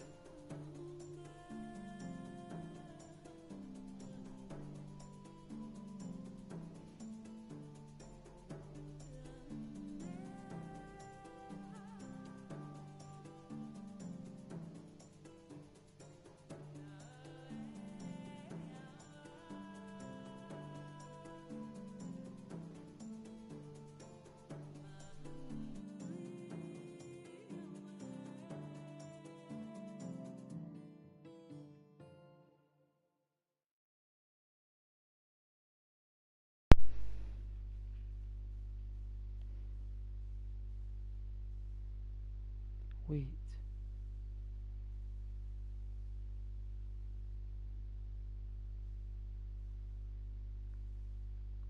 I suppose it's like for bread.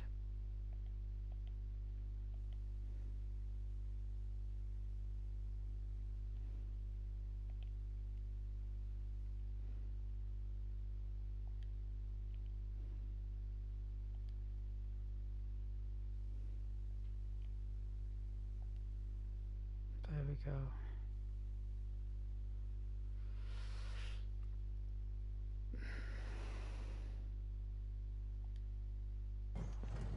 See you soon.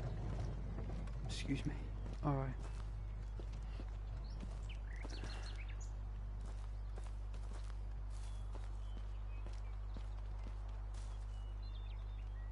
Trader.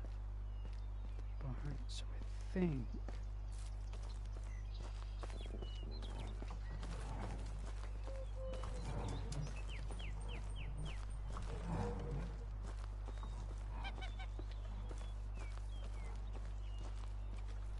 let's see what concoctions. Hello there. Only the best products here. Should cook.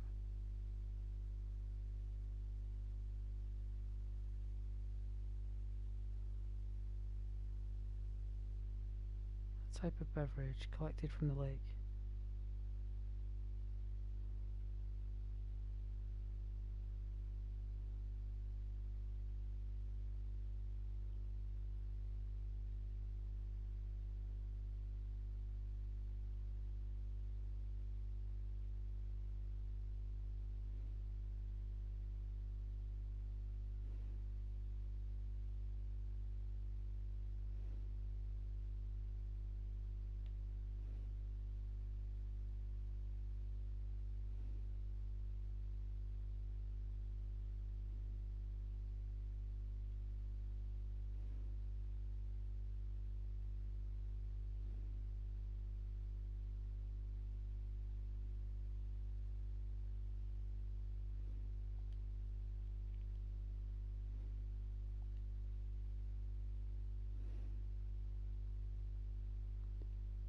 Dry meat.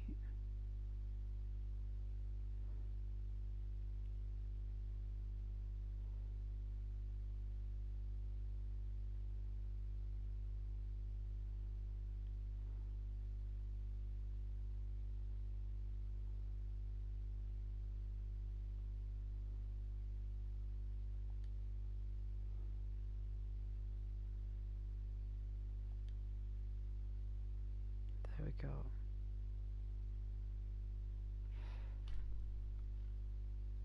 It's got 2,146 crowns. It's well enough.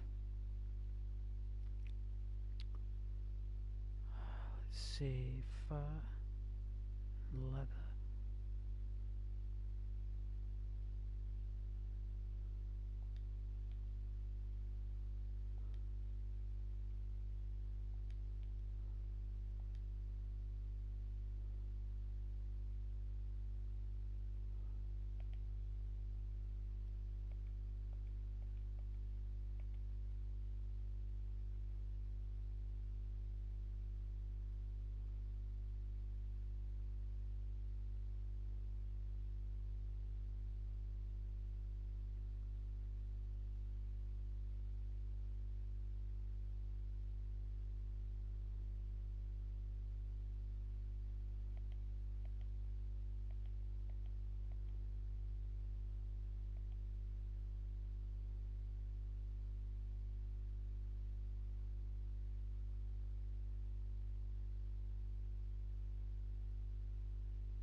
See you soon.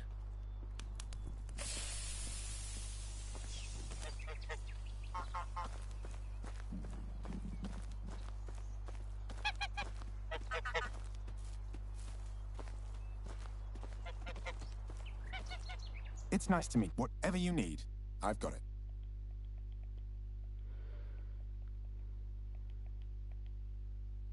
Bucket of milk.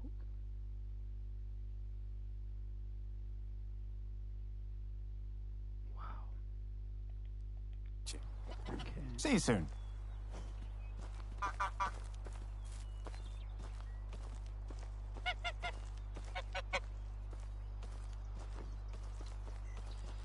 Alright, let's go back home.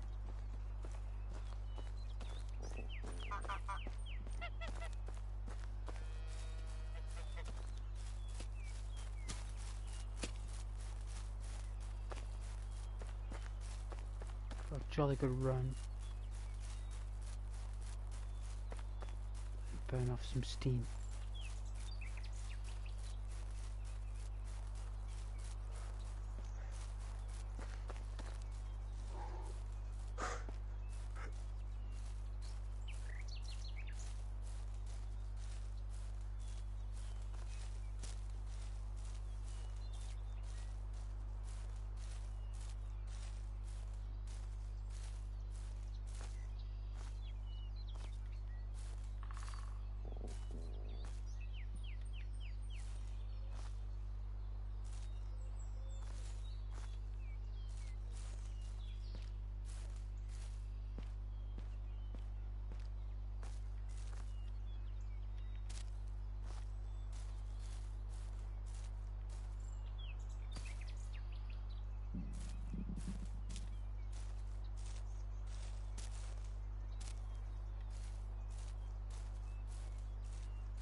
8 more sticks for an axe. Can make a spear.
Timber.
We need resource storage. Production. Here we got a workshop. We've got a smith there, we can make that, and then we need to make a sewing hut to build that, and a fishing hut and kitchen. So I think there's a fishing hut.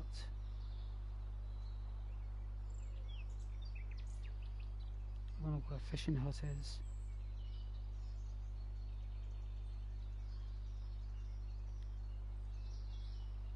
It's not there. It's not there. There it is, a fishing hut. So we know what that is.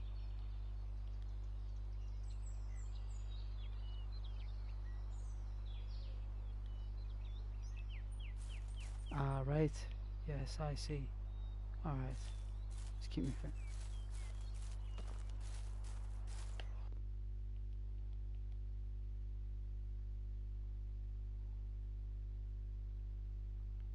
There's our home.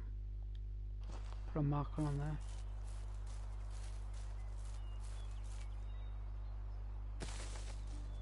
Pick this chicory.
Clay.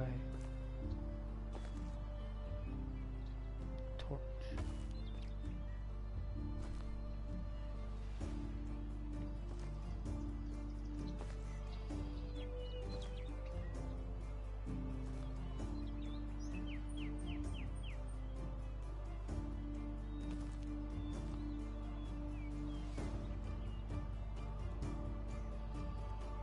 can make a wooden shovel. No enterprise in that.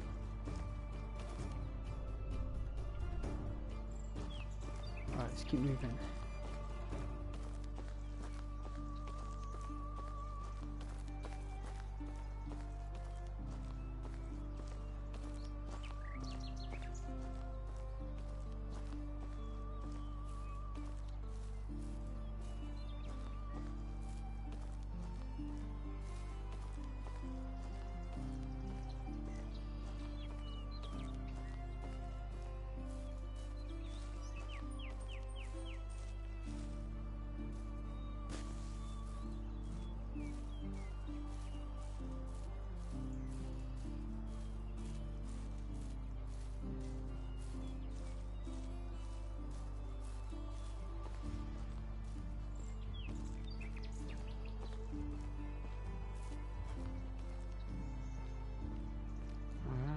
Is just in the woods down there by the lake.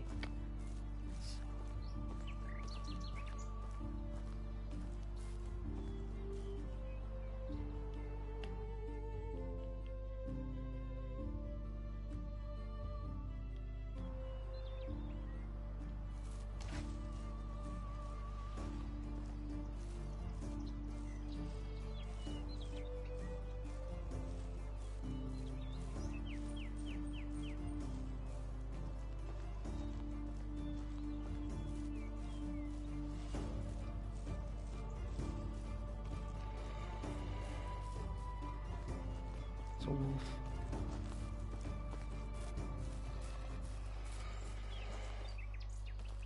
Keep your distance.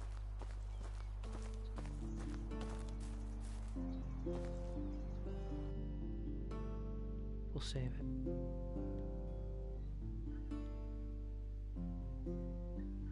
Hopefully it doesn't crash.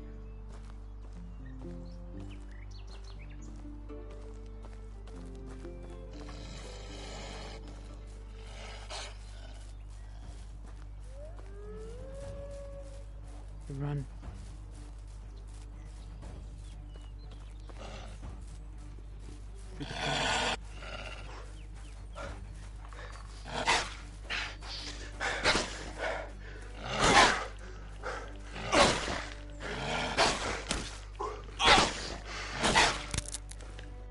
Ow. Now we should have some health here. Where is it? Health.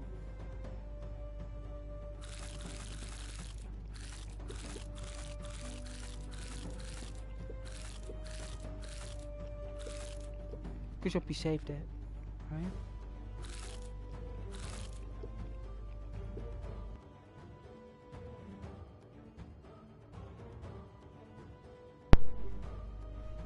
Okay, let's see.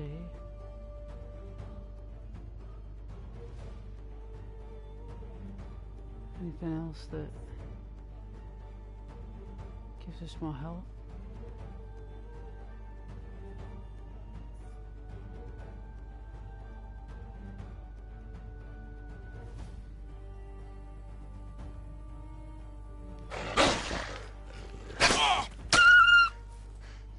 There we go. Right. Thank goodness. Right. So now you can go on copper knife. There. And then we skin it.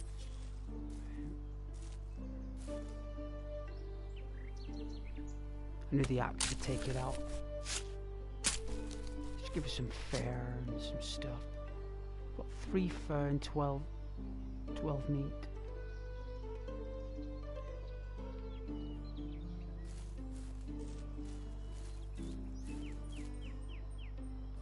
And then let's see if we've caught a rabbit.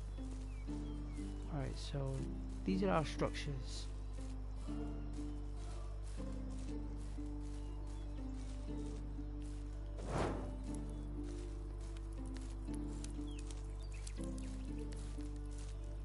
Here we are, it's a little hussy. And that break.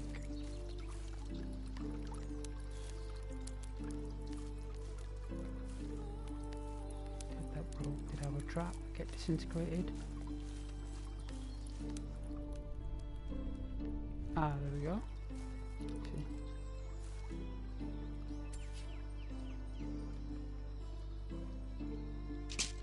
There we are. More fur and meat. So now we can get this cooked. So, salad. Light on the fire. And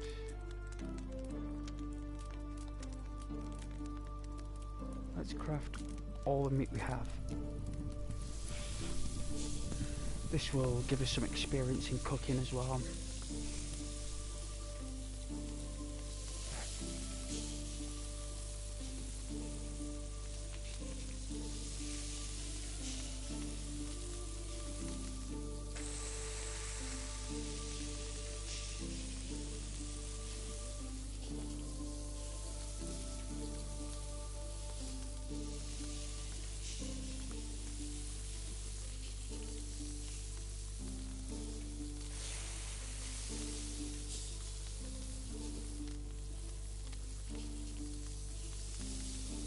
Now we've got fertilizer.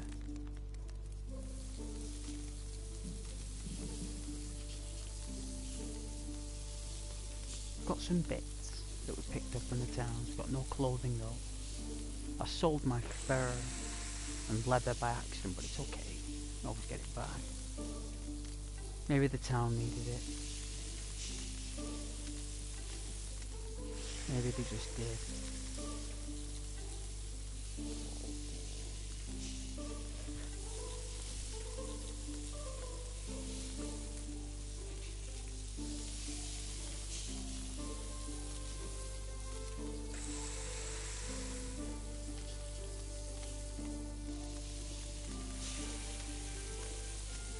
There we go. All the meat done. Alright.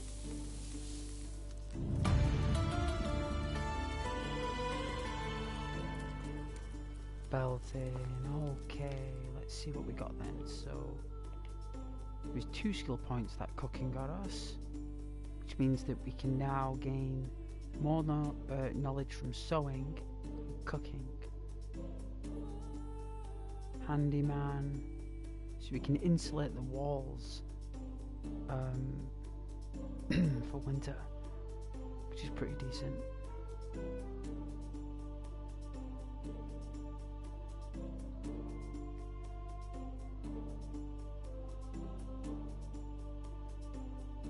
Suppose we could use that.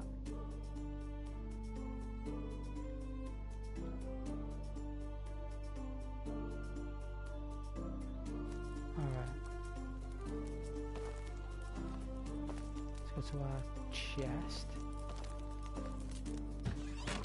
What do we have? Let's see. Simple bag, torch, berries.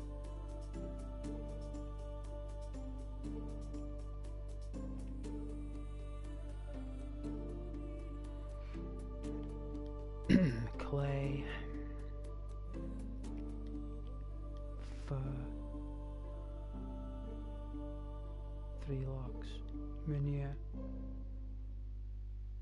3 planks. I've been carrying 3 planks this whole time.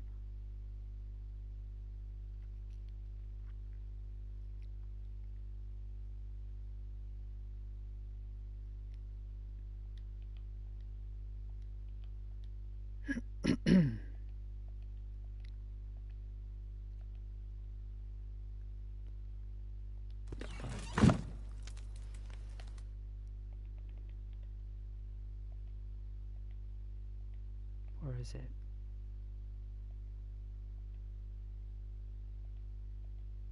Where did it go?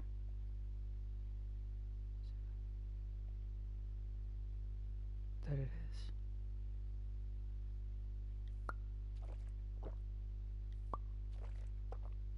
Ah, pretty cool.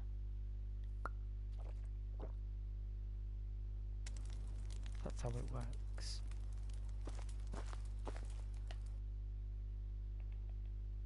So, cooked meat.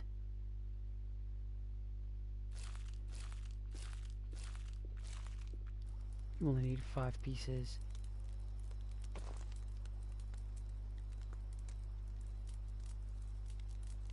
In fact, I'll save it. Oh dear. Save.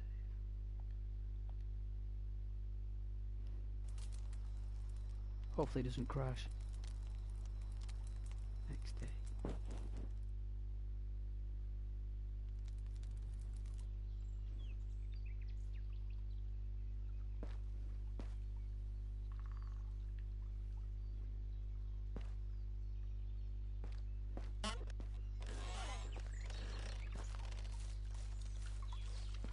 This is our apple tree. Oh, it's growing, look. Apple tree. First tree we ever planted. Symbol of our prosperity here. Alright, so we should be able to do the hammer in here. In here. Bronze arrow. No. No. No. Iron, stone, stone. Our bow. Alright. We need 6 more sticks. 6 sticks.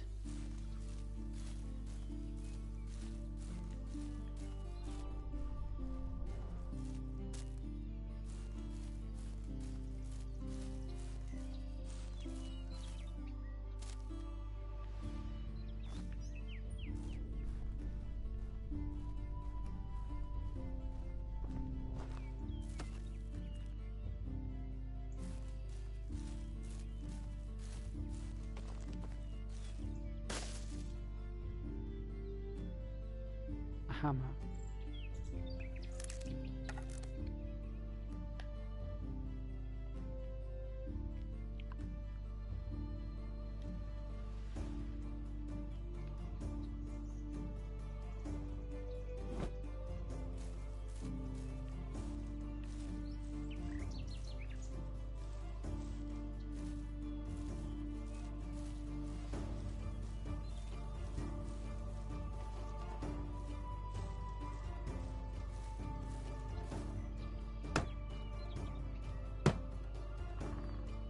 I need some sticks.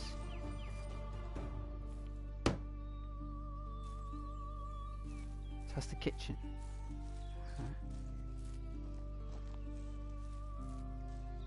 This would be the well. It's the foundation, so we need 2 logs.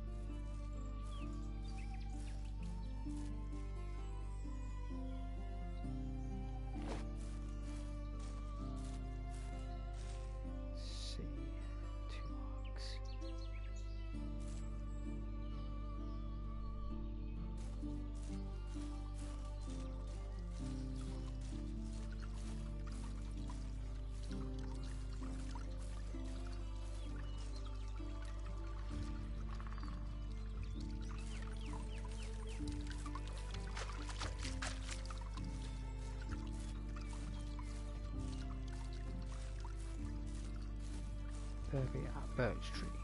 There we go.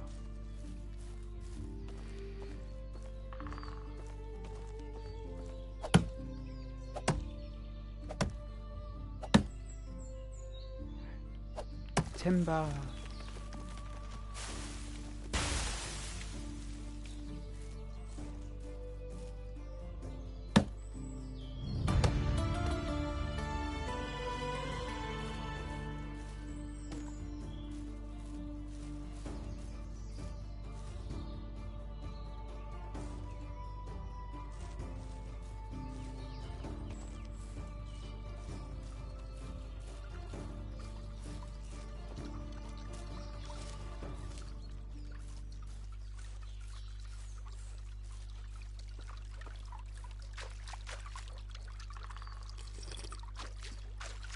Drink of water.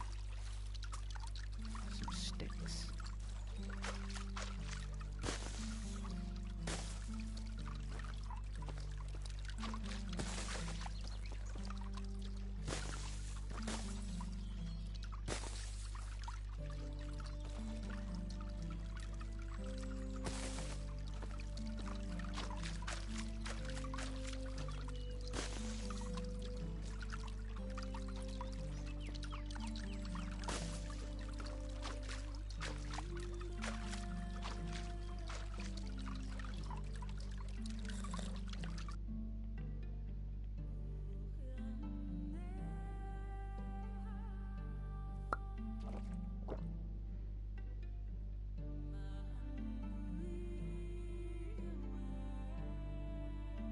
me see. So you.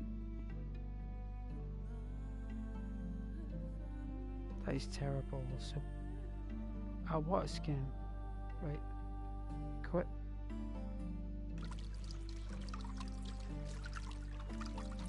Ah, filled. Ah. Oh, wow. Oh, that is so cool. Alright. So that's how you refill it. That is pretty unique. Alright. So now we can build a foundation of our well. In case this freezes. And in the winter, in case the stream freezes. So we're going to need to get this sorted. So if we look here. 2 logs, right?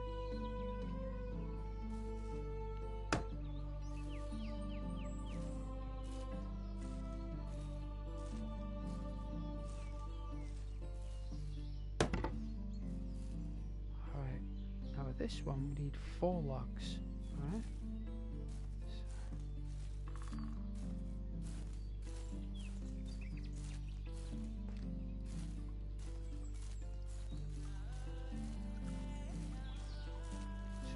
You want to keep as much natural habitat as you can.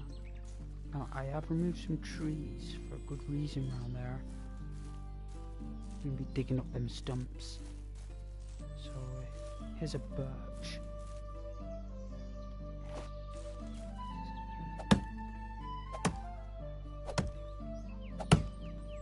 Timber!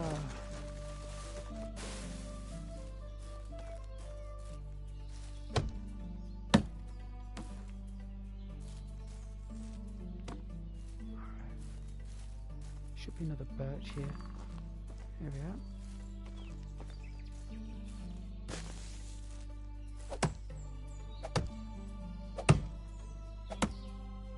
Timber!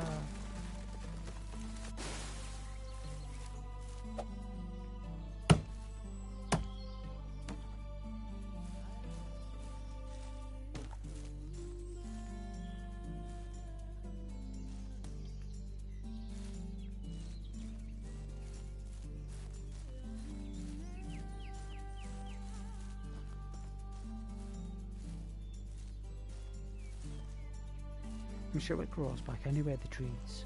So.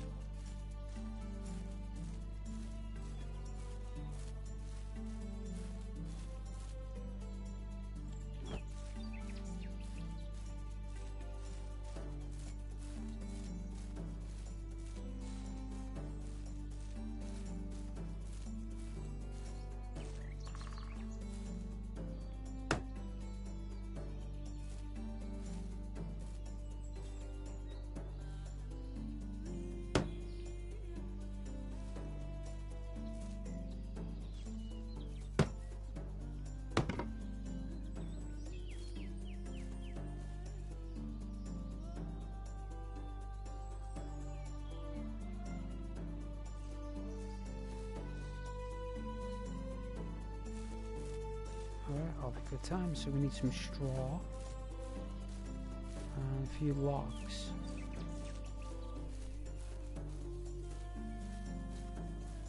Now let's put up the fishing hut. Let's see.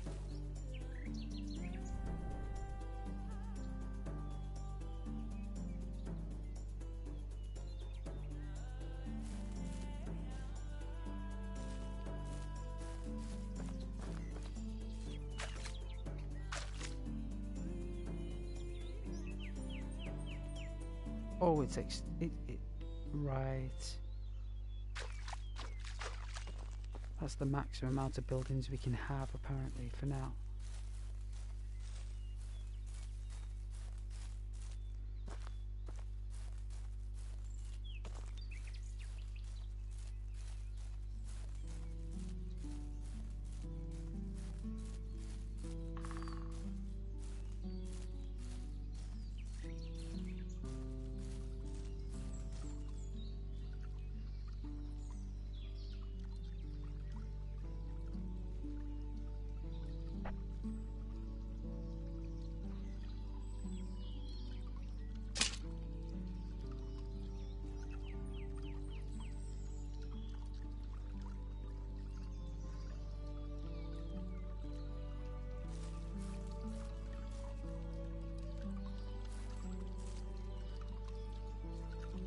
It's a bird trap. Let's try this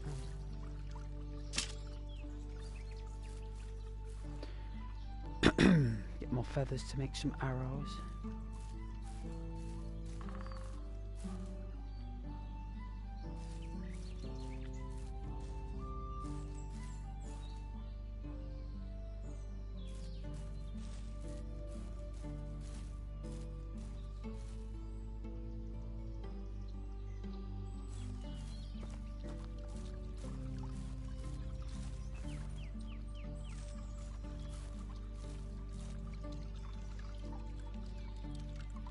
Alright.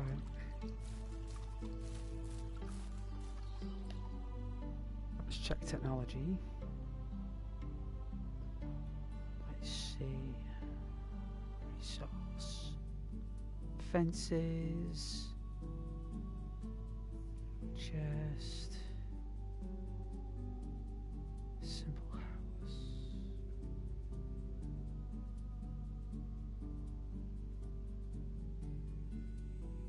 Wooden campfire, bird trap, stone arrow, bow, stone spear, potions, fishing,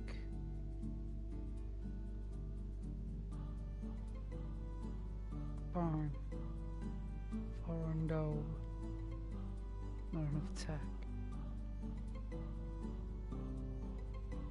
What's this one?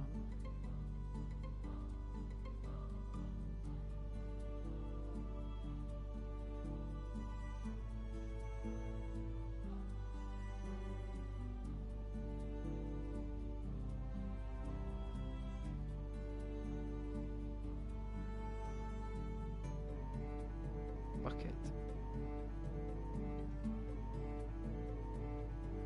Wooden spoon.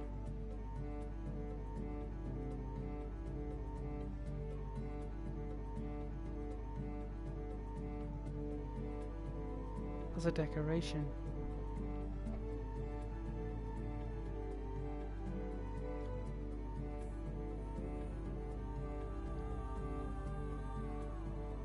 Oat grain. Right. Cabbage, meat, stew, quark, eggs.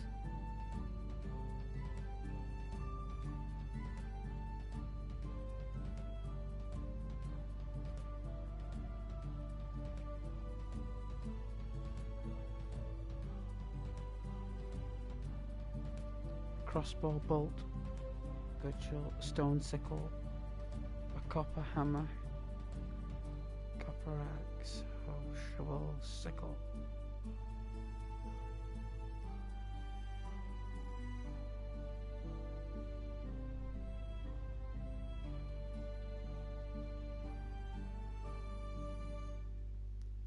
Fur shoes, thick leather gloves.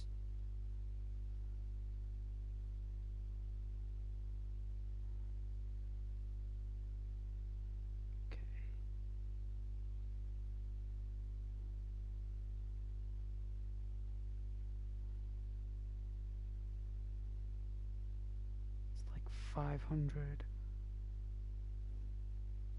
I think the fur boots will probably be. I mean, that takes 10 fur and 8 leather. Right.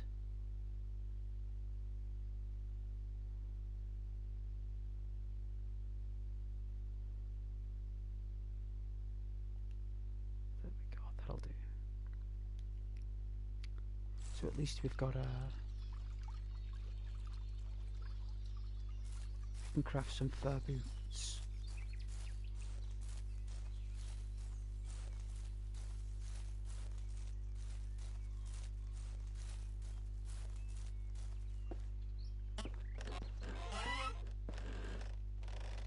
Workbench. It's a bow. Linen thread.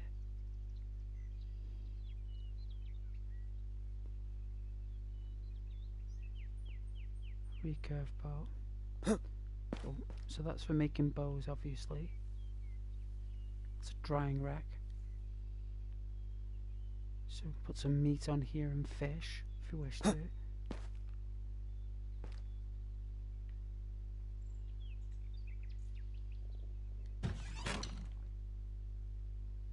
Got a lot of tools in here, look. What we've stacked up. It's pretty decent. Alright.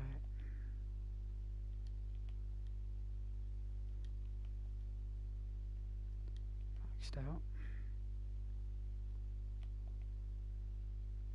8 fur.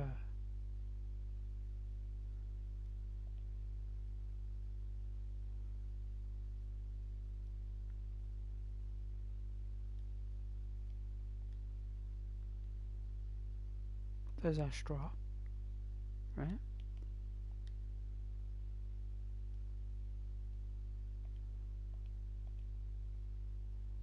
Okay.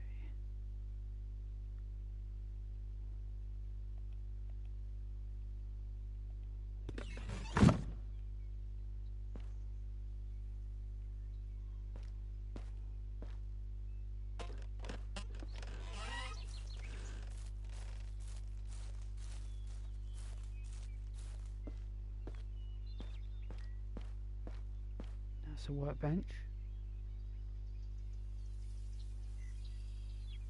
Vases and vases. Here we got a spoon. A wooden bowl.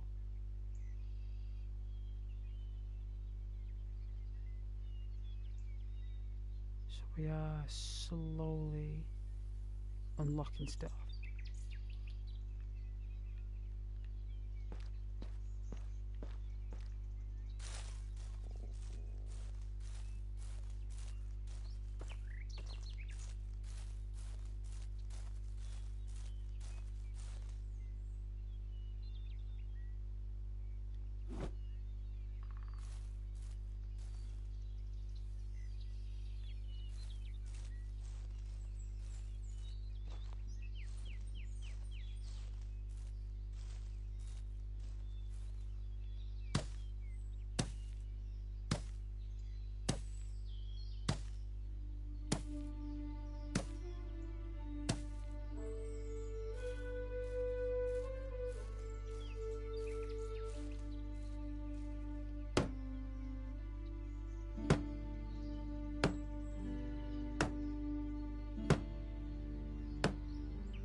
Take out these trees here.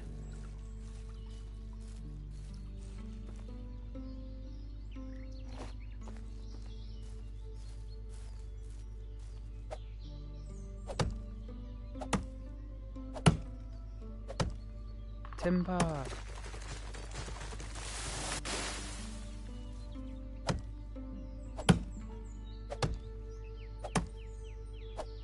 Timber.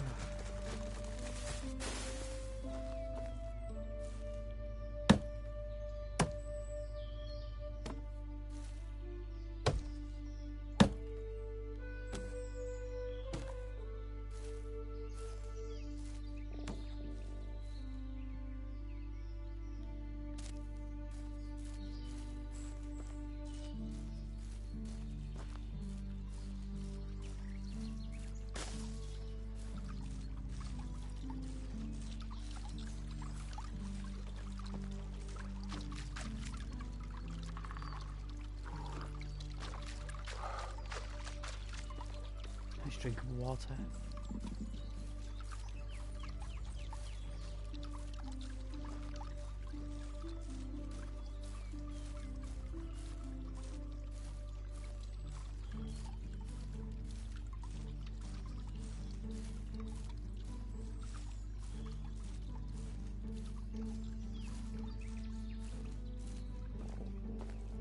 Alright. finish off the well, do you think?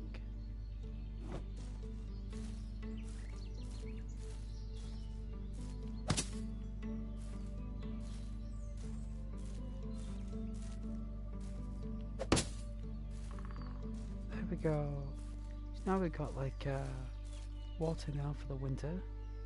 Then we'll use all this extra logs on here for the kitchen.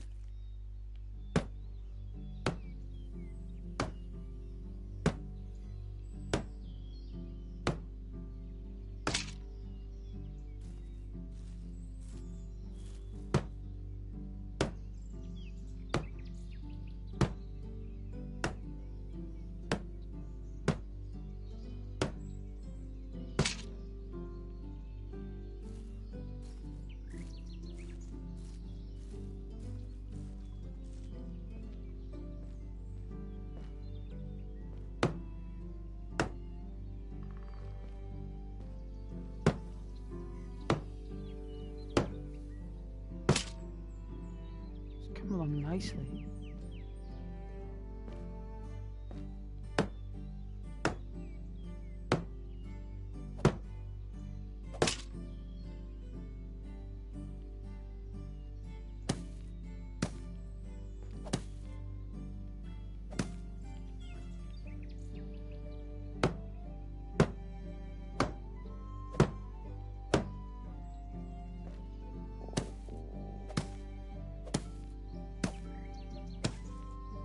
Just need some logs and some sticks, I suppose.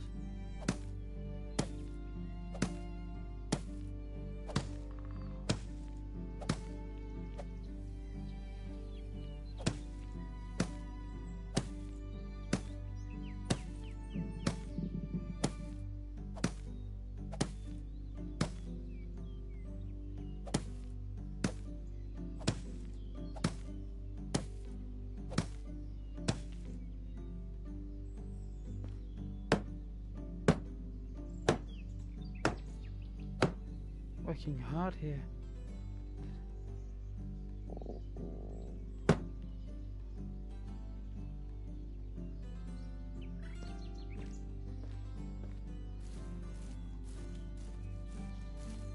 Let's get some food.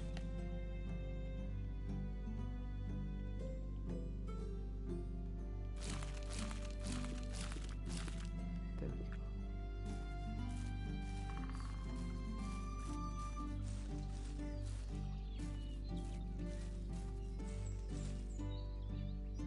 I mean, we could go hunting. It's quite possible.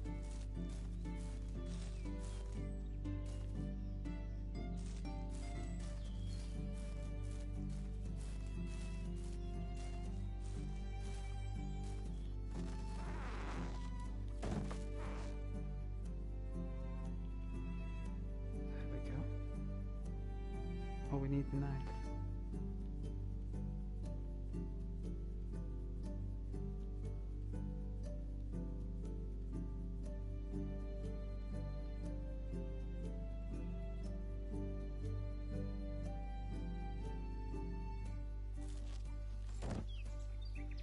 Bow.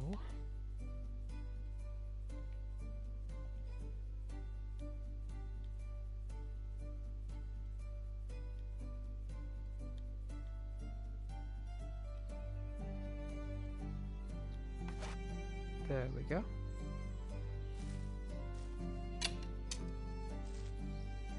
So you hold L2 to arm it.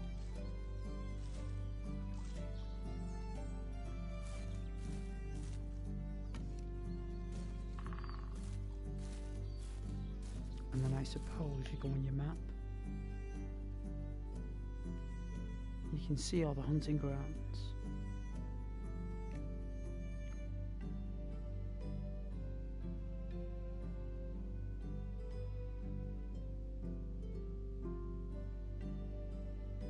So it'll be here.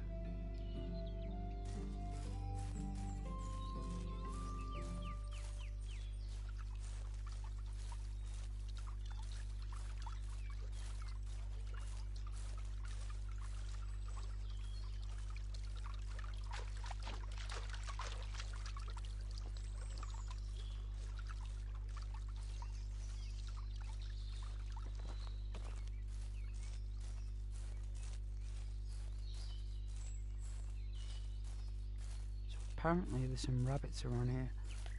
Let's see.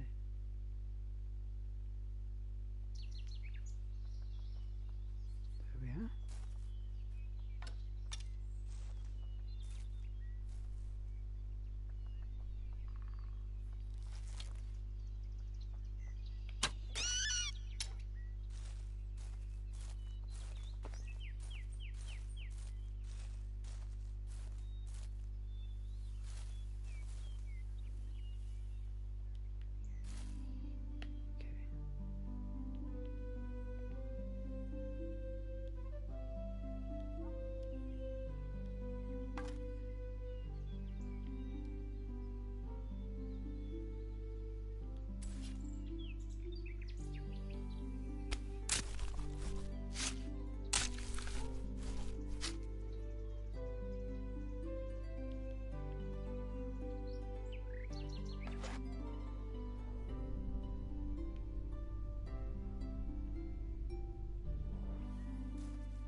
Open field.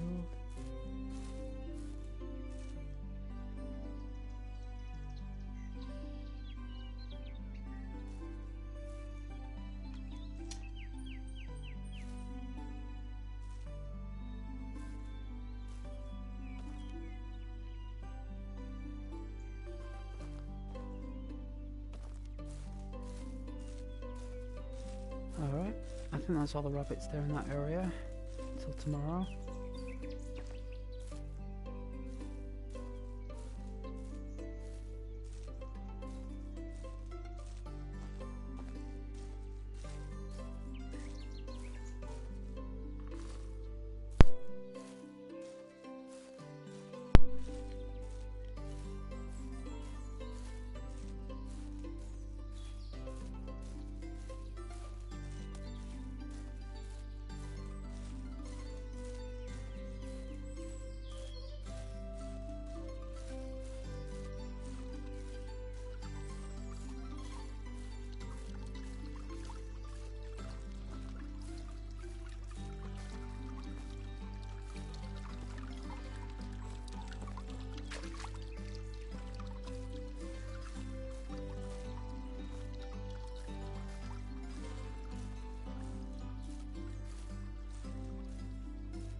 There we go.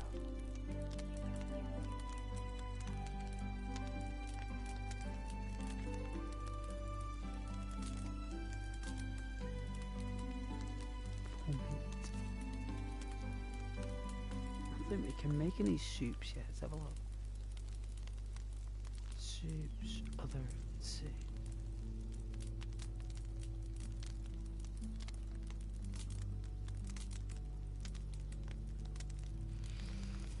Porridge.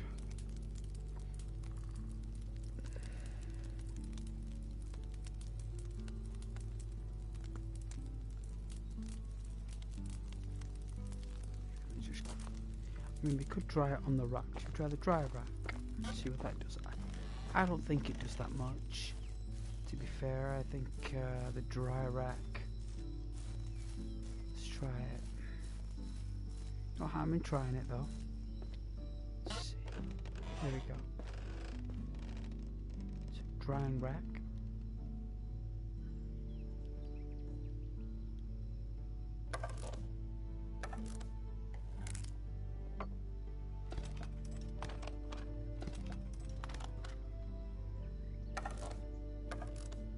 I think roasted is more nutritious. I'm gonna see.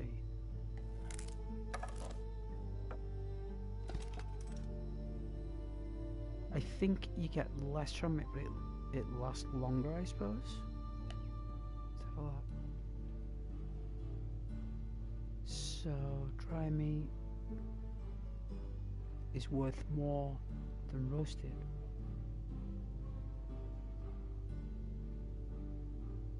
That's +6, +5. So even though it's worth more, you get less energy from it. But I guess it lasts longer, so we can store that dry meat.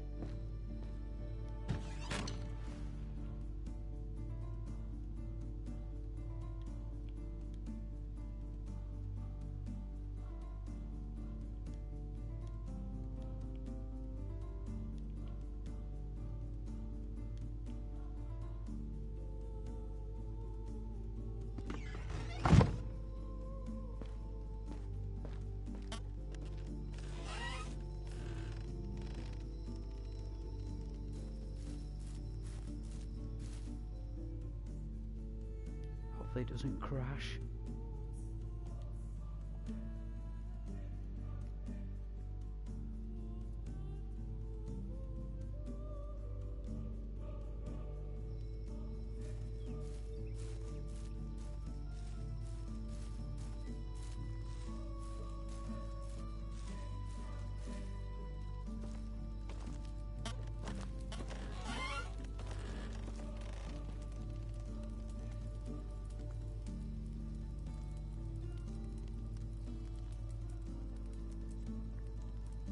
One day we can have a fishing hut and go fishing.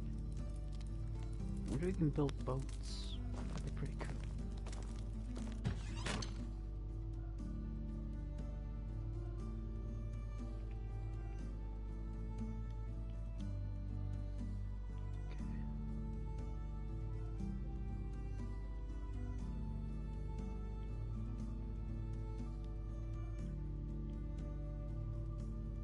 We've got loads of berries. In case we run short of food. So we're going to stack up on dry meat, obviously.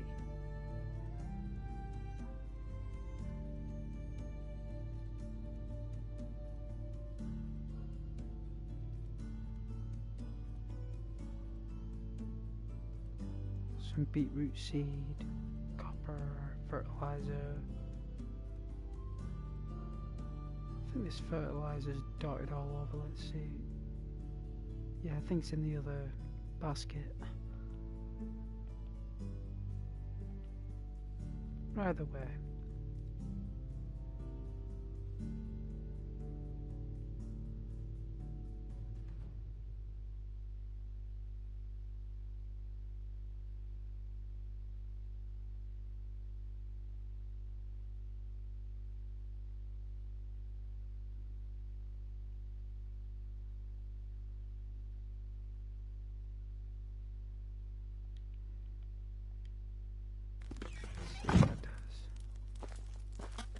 I don't think this will work.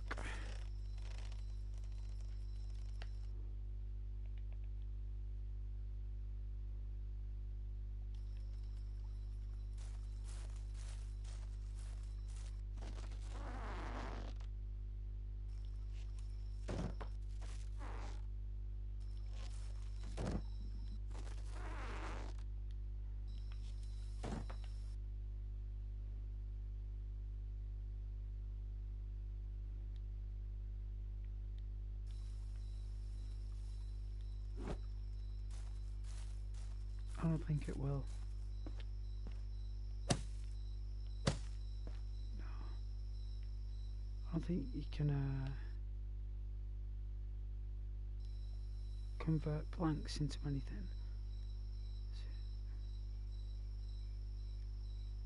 Seeds. Tables. Lighting. Flower pots. Wicker basket.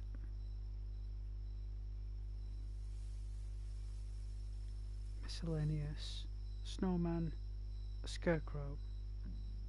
That'd be cool, a scarecrow. Archery target. Compost bin. Right. Turns composite food into rot at the turn of the seasons. Okay. Not bad. What's this? A wash tub. Oh my. Well, we're going to need this. We've got 3 planks. I'm sure there are planks out there. Alright. Let's get some sleep.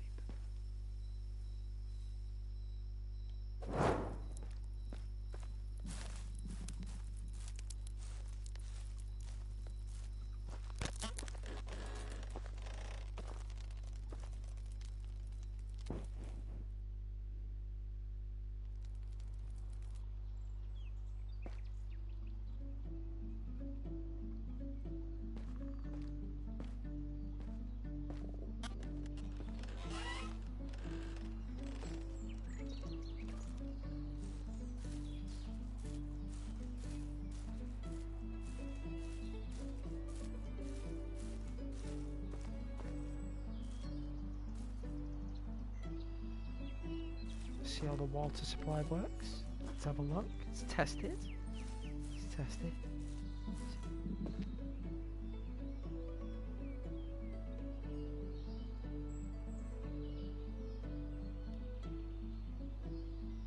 Water skin. A bucket of water. Wow. Okay, drink. Cool. So if we build a bucket, right?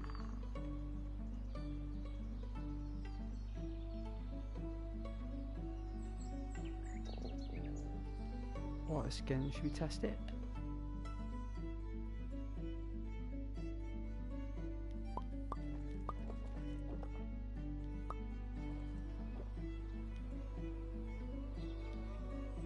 Wow. Wicked.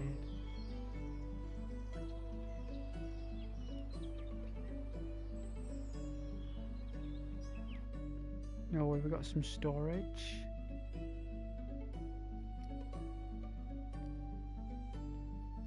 Isn't that cool?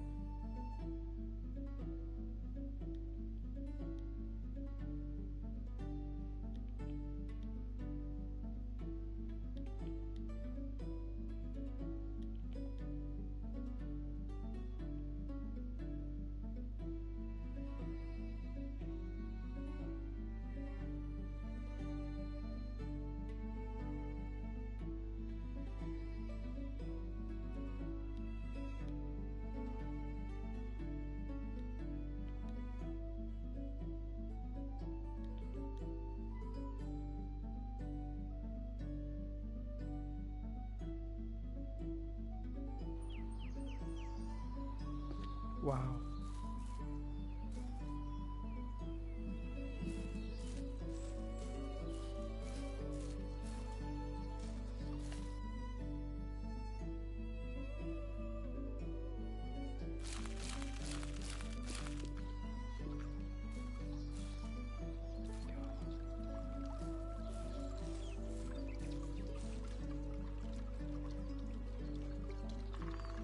Alright, let's have a minute. Oh, my goodness. Non-stop.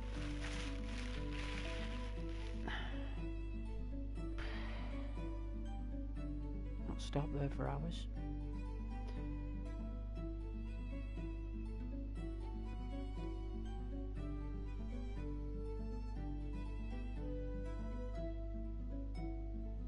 Let's save it.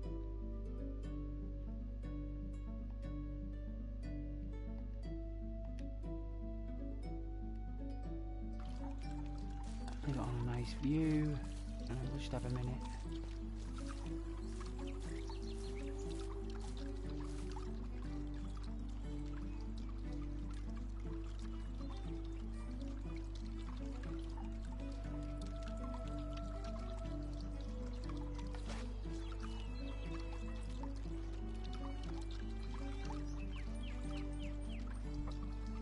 Alright, I haven't played for hours though.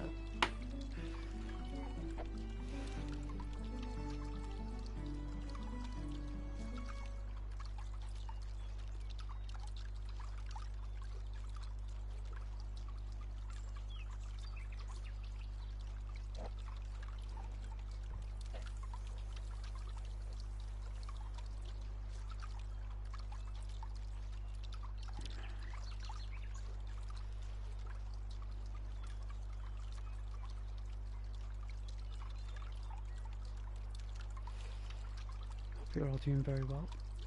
It's lovely graphics though, right? It's beautiful. Beautiful game. I think it's a very slow progress though. I think that the older you get, the more you can manage. I think while your character's still young, you can only do so much. And I think that cooking is a good skill rather than sewing. I think that you'll make more money through cooking than you would through sewing. There's plenty of people out there who can sew, but there's not many people out there who can cook, you know. Like be a chef. Like imagine raising a child where you're a chef, architect, production, fisherman.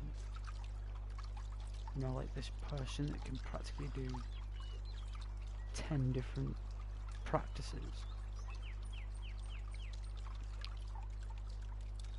It's unique. And what a beautiful location to raise a family. As you can see, one of our missions is successful flirting. I don't think there's any rush, to be fair.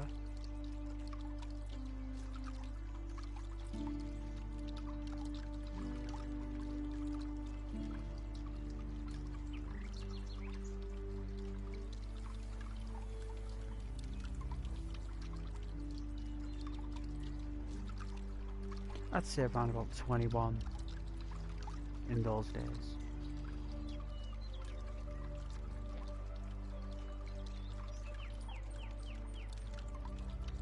I think from 19 to 21 our characters should be like honing his skills and learning his trade, find his niche. And then at least when we do raise a family, we'll raise our son to know how to hunt, to cook, to build, to nurture, to be responsible. It's no easy task. It's going to be difficult, but if we get a good wife, find one of the best, we'll look around. We'll see which one resonates with the character and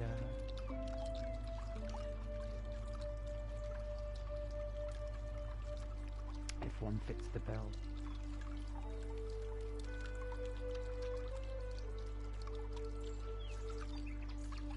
And we'll show interest, you know, if it's warranted.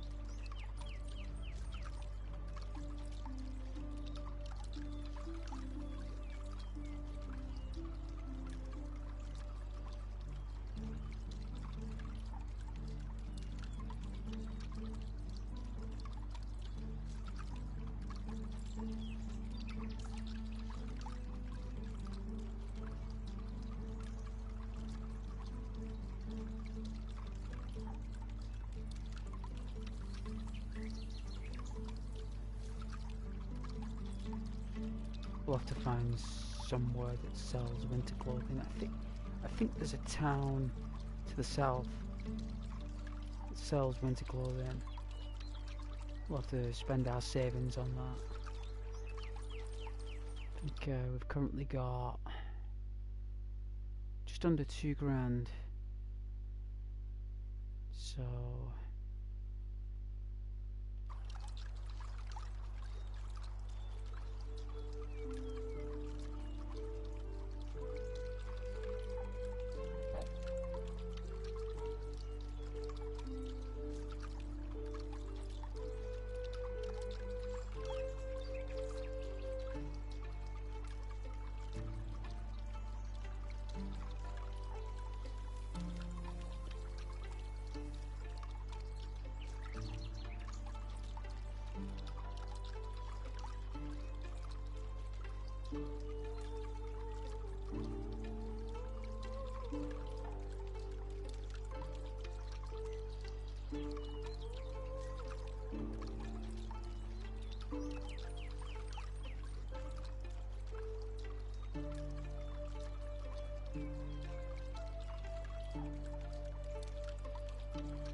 Might get a drink. I suppose we can get a hot drink. I think he had all them sweeties.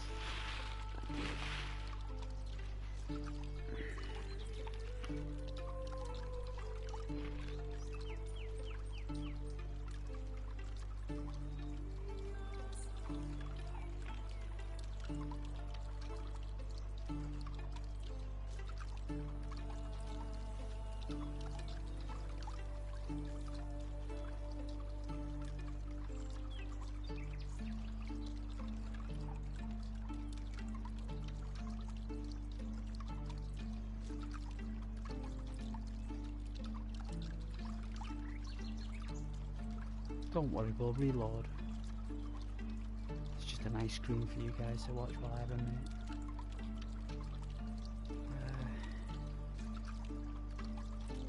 To be fair, I just can't do them long streams anymore. I think, well, I mean, I could, but it's like, it was for Christmas that, you see. Like 12-hour streams and stuff like that. It's too long. Like, I literally, like, if you do that for 30 days, then it's going to take at least 60 days rest to be able to do it again. Like, I'm just unable to just, you know, intense Skyrim roleplay all the time. You just can't do it. I just cannot do it.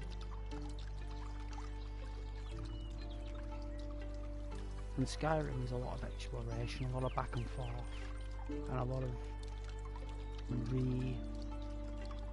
restaging yourself to interpret the experiences, and even though it's happened before, it gets quite difficult to reinterpret the same outcome with a different creature.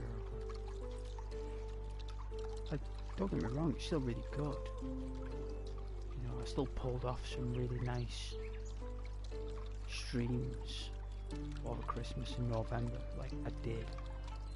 Some people were just amazed by some of the play styles I was doing.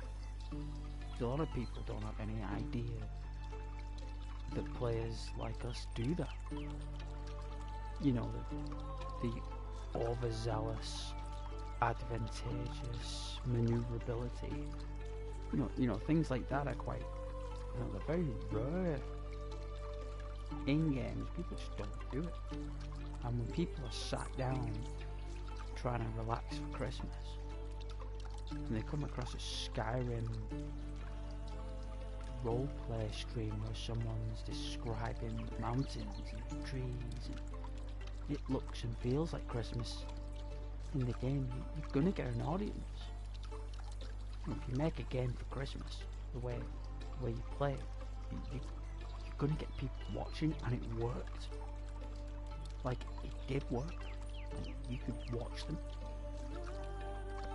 All of them were more or less a massive success because there were so many people off, like the civil servants, the people from America who didn't have to show up for them government jobs. At Christmas, you know, they get 2-3 weeks off. Military. You know, these people, they deal with really stressful jobs, and when they just get that 3 weeks at Christmas to unwind. These type of adventures are just what they're looking for. As long as it's done right. You know, you can't just do some random roleplay with a random scenario. It's got to make sense. And people resonate with that, you know, especially when you're from England and you speak in poetry and riddles. And someone from the States there, or from India or Vietnam, you're surrounded by constant speed and interactions that are just too fast. People want to just like put on the headset and just listen to someone play a game as if you were there in a world like that. Some people are stuck in the cities, suburban flats, you know, 60 floors. You're not stuck in an apartment, they're just looking out of a skyline. And then all of a sudden someone's creating a Scandinavian forest with magic and wonder over Christmas. Like, it's gonna work. And it did. The only thing is, those people who need that escape go back to work. You know, and they don't have time to sit down and, you know, it just happens that 4 weeks of the year, you know, when you've got to find your niche at holiday seasons like Halloween, Easter, Christmas and Valentine's and Thanksgiving. You know, all these events, people are going to do things, but no one knows what they'll be watching, and games is the last thing. But if you really try and do something that's unique and different, that resonates with that particular audience, you can really pull off some small successes. You know, my average viewer base is between 5 and 15 people watch my streams on average. Between 5 and 15. That is about right. That's perfect for my subscriber count. It irons out correctly with the math.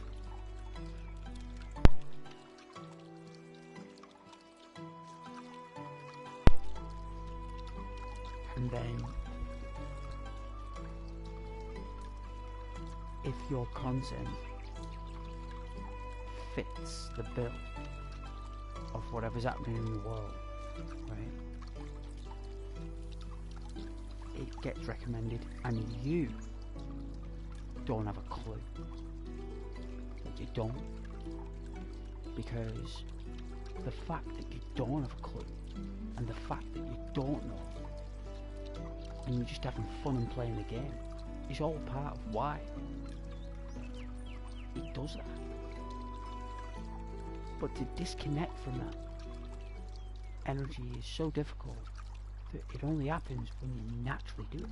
You can't program yourself to put yourself in those situations. You have to naturally wave into it, and it waves back, and it just resonates. And for that to happen takes a natural, organic niche of something you're doing, and no one knows what it is. That's the bizarre thing about it. I don't know what it is. You don't know what it is. Not even the best of us knows what it is. But the fact is not to know the trend or the leading thing that is what it is. The idea is to not care and just do the thing you love doing, and eventually that thing you love doing will be a thing that a large amount of people will want. But it's the idea of not knowing when or where or what will happen when that does. And it's only until it does happen that you understand that it's effortless. Does that make sense? Like you don't have to make loads of effort, you know. Like sometimes AI programs are drawn to your work, because where you're from, what you do, when you do it and how you do it, those factors are layers, right? The layers. And AI programs need layers. And a lot of people just play a game and don't have any layers. And you're probably thinking, well, what are you talking about? What are layers? You know, well layers is basically where, whether it's AI or a human, they want to peel back them layers. They want your input, they want your information, your cassette, your CD disc, whatever you want to call it, your USB, your internal storage, your behavior, tone, pronunciation, fluency, speechcraft, all these precisions, how you speak, how it makes sense, all of that is stored. So everything I've said today, everything I have mentioned on this stream is in the typos. There's a script that YouTube will have an entire script of everything I say. Everything. Down to a yawn, random noise in the background will all be recorded. And YouTube knows what and how you're saying something, right? And if what you're saying and how you're saying it, I mean, it's very difficult to do, by the way.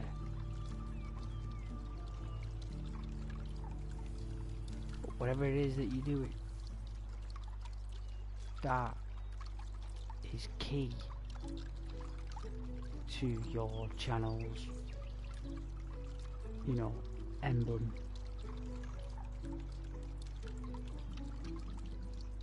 Right, so I've mentioned on my description, haven't I, that I explain a deep narrative, right? That you can look at it, it's like all about narrative and digital human behaviour. That is because it's the truth. That's because when you go on my channel, we do look at high graphics, we do look at high visuals and water and the weather and the animals. What I'm saying, I actually do.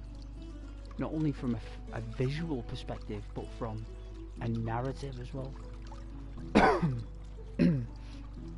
And when you guys are watching, even though it's a small channel, what I'm doing is reflecting what I'm saying that I'm doing in the actual description.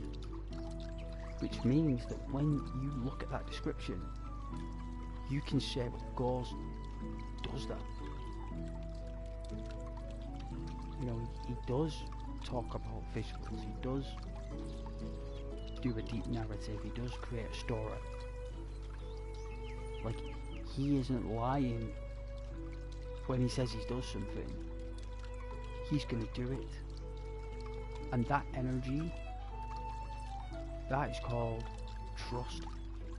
It's knowing that you trust in always having good content, or Ghost will always have something to say.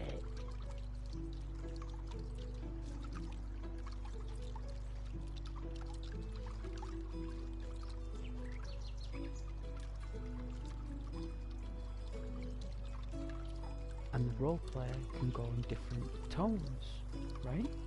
Like, it doesn't always have to be the same as Skyrim, where the tone is different. Or on Medieval Dynasty, that slightly more northern English demeanour will work, because the countryside reflects it.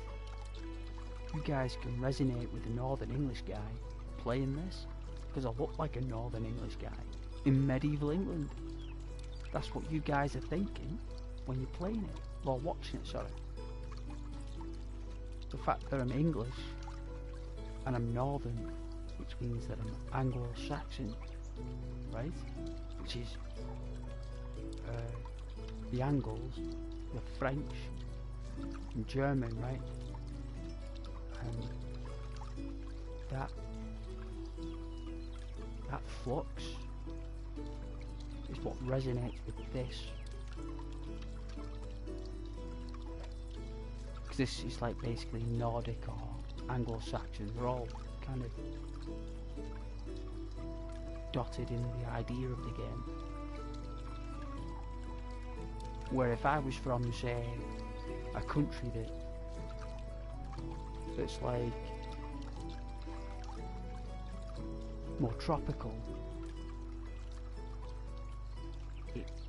even though that's beautiful, it might not resonate with what you're looking for.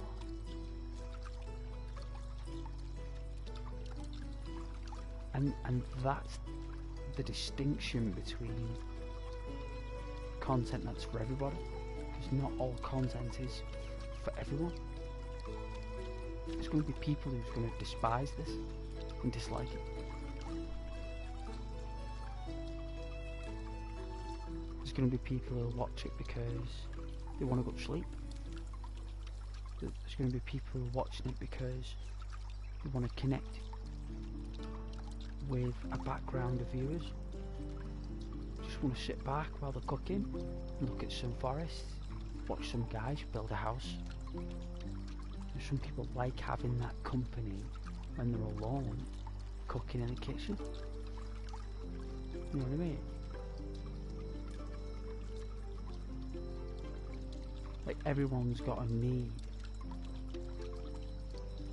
with this, even though it's just playing a game.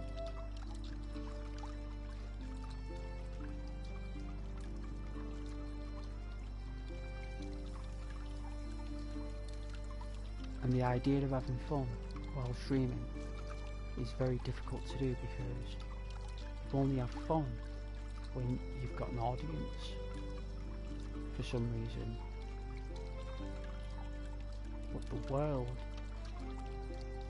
right, not YouTube, not people, just like the world wants you to love it regardless. And that's the hardest thing to do. Like a footballer or an American footballer who's getting cheered on all the time, the league quarterback, by 100,000 people, and then the next week there's no one cheering him on. Like, he doesn't play the same because he hasn't got that encouragement. Do you know what I mean? But the idea is that that quarterback plays the best American football, whether there's 80,000 people cheering him or nobody. The idea is he'll always play amazing football, right? Whether he's training, whether it's an indoor game, private game, promotional, a trophy game, regardless, that player plays to the best. And that's difficult, right? It's difficult to do that, especially when you get cheered on so much and paid so much. And then when you don't get paid for it, and when you don't get cheered on for it, the thing you loved to do the most now becomes something you despise, because you're not getting the reinforcements you once had. And the idea is to not depend on them reinforcements, but we end up doing anyway, right? Because people need those reinforcements to get their revenue or their donations, whatever they're aiming for. And when that stops, and they're no longer getting donations, or they're no longer getting promotions, no one's watching the content, what do normally? They don't persevere, do they? They give up. Like that guy then, end of a dynasty.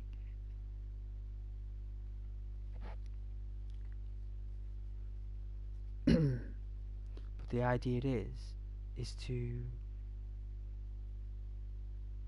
like,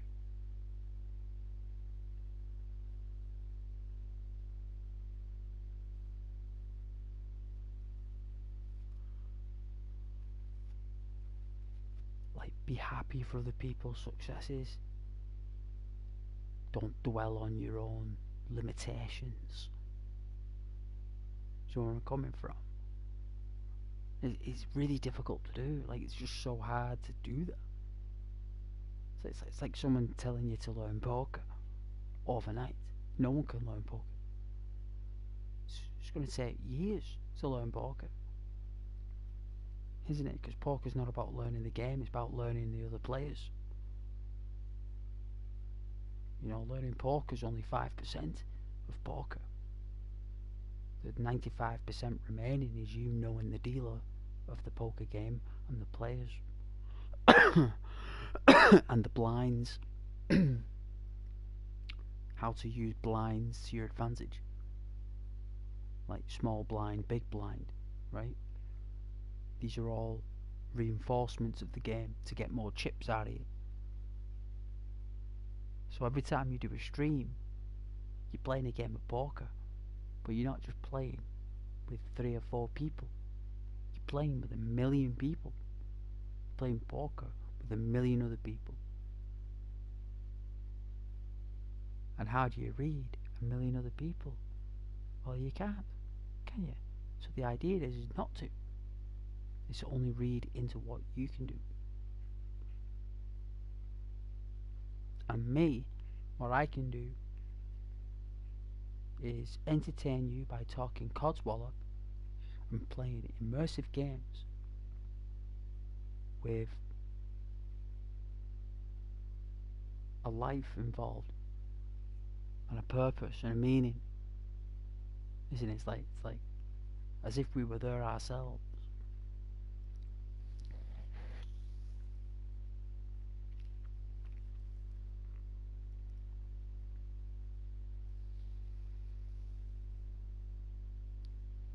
And me helping you achieve that or see it, that's great. Then that's my job as a content creator done.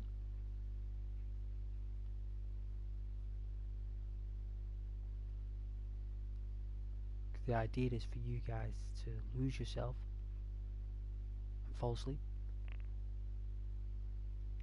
eventually.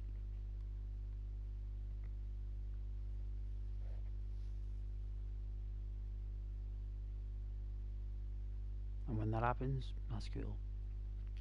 I'm gonna get this drink anyway, you guys. God bless. I will not be long.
Right, let's remove this cable.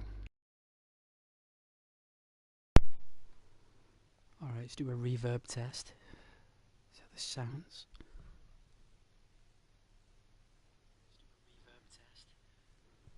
Oh, that's fine.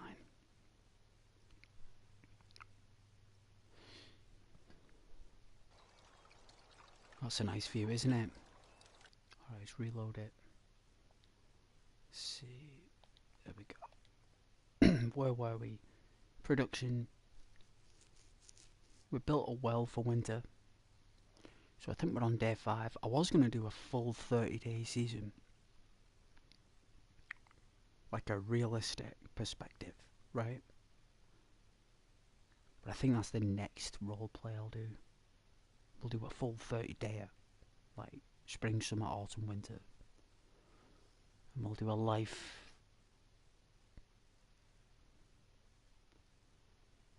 with the full 30 days.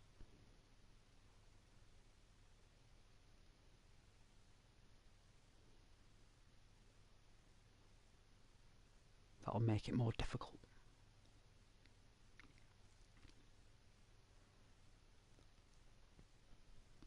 But we are improving with our archery.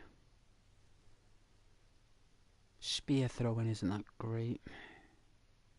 Good against rabbits. People. At least we can protect ourselves.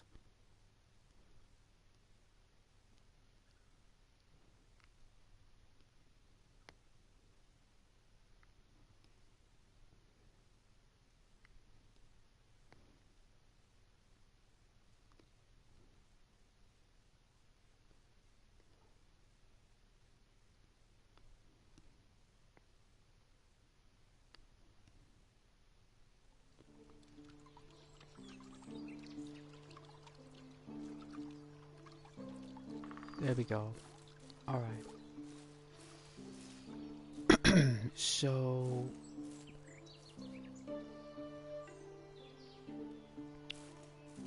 this is our kitchen. We need some logs.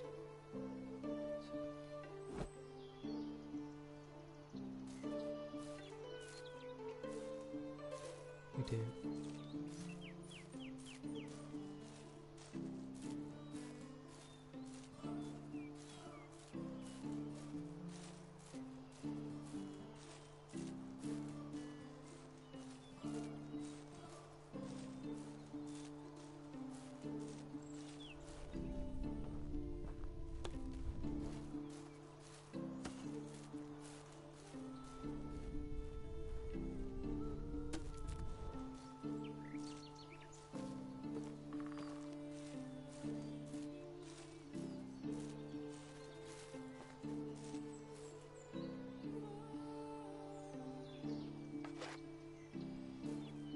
It's gone.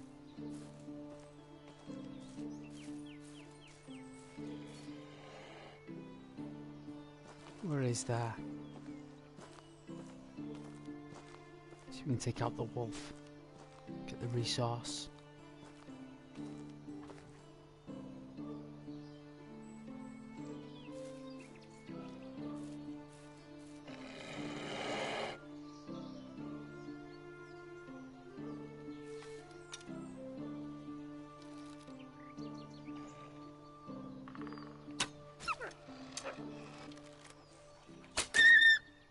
There we go. Right, now I know that sounds probably a bit much, but we did do these kind of things, so... copper knife. Yeah.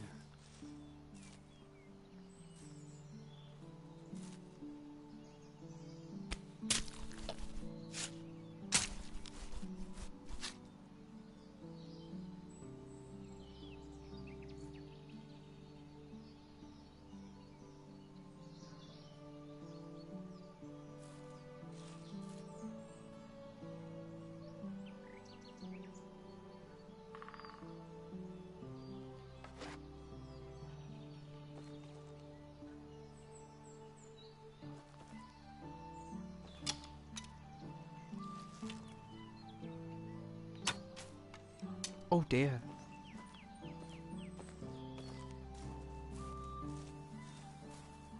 Should have been a bit closer.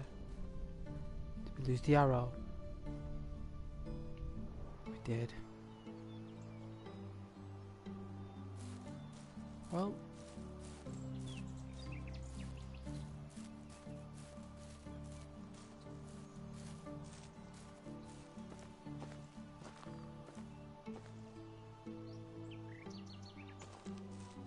Nothing here.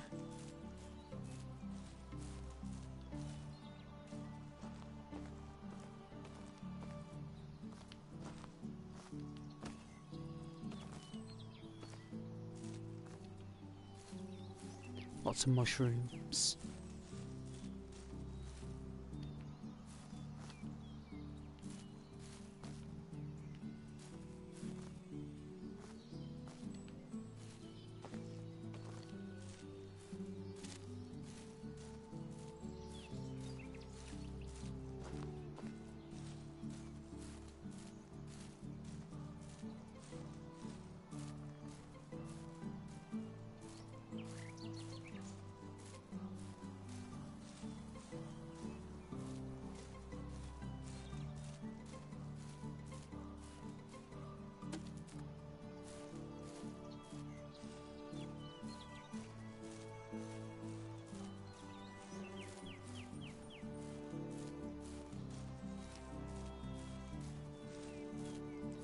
Oh yeah, we cook. We cook. We cook it.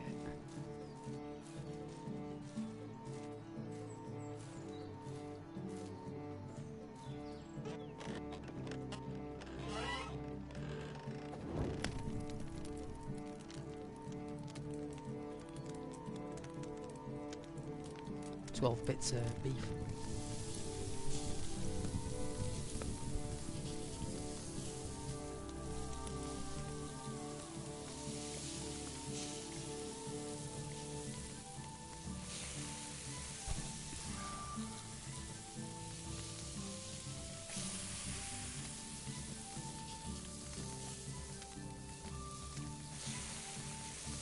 And the next carcass we get, we'll dry it.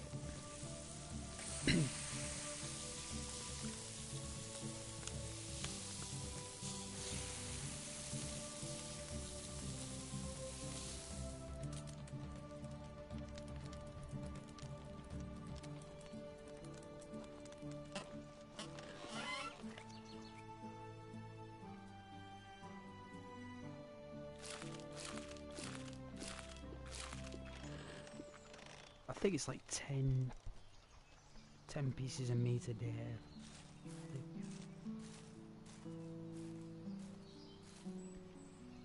Alright then. So... rock. I think this would be nice for like... I don't want to make a field here.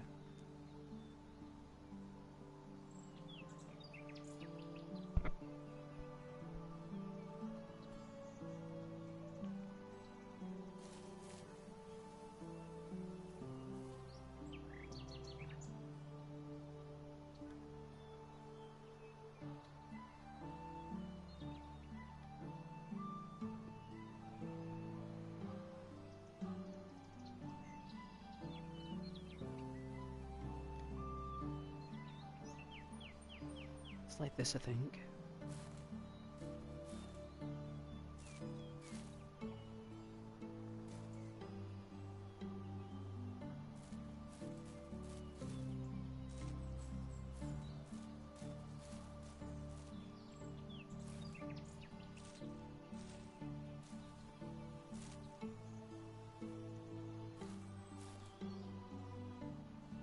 Like this.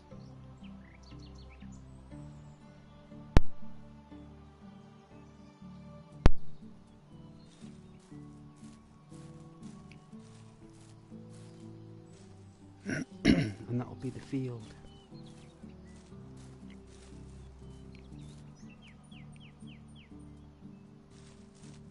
Because it's good to plan it out. Let's get some logs.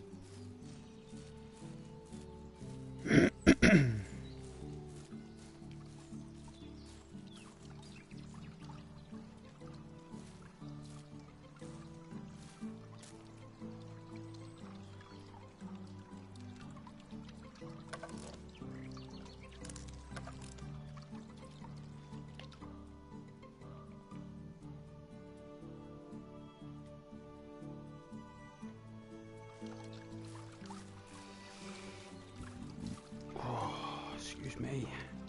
Sound like a pig. Sound like a boar.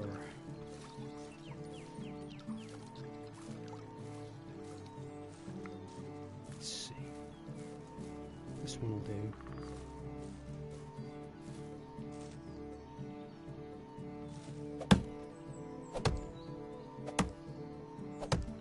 Timber!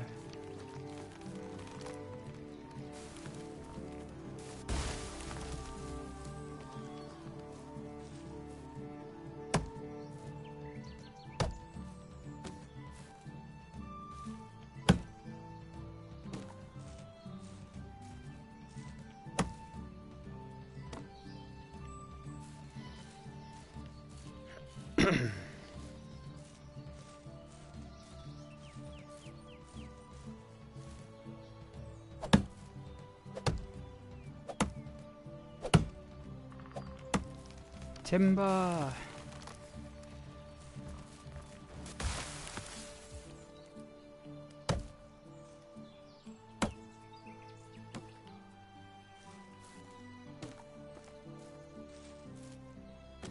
Alright. Let's see if 6 logs do it.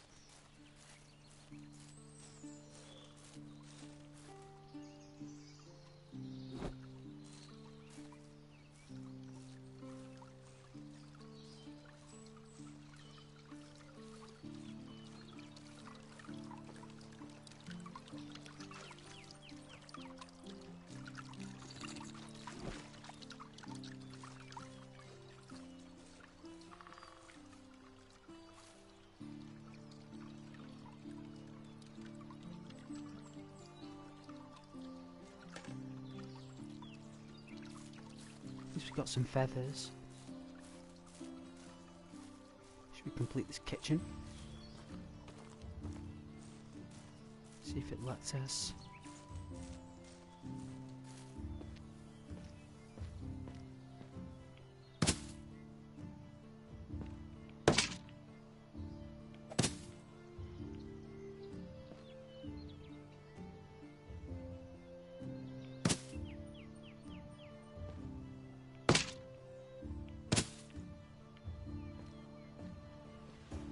Wow, we did it. Ooh.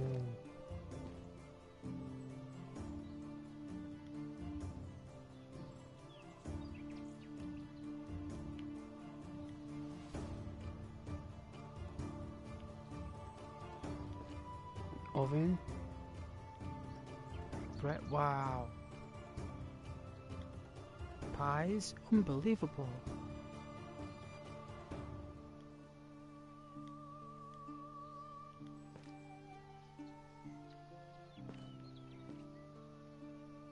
No other apparatus or chest.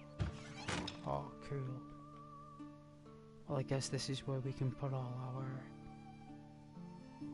food, I suppose.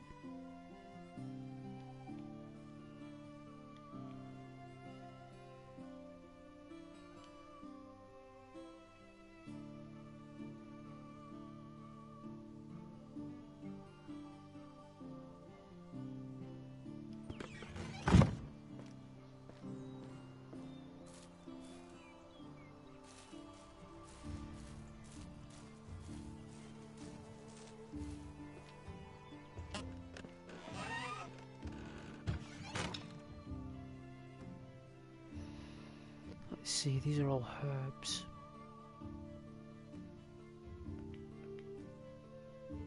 A lot of weapons in here. Tools, that's good. Bronze axe. Alright, some rye grain.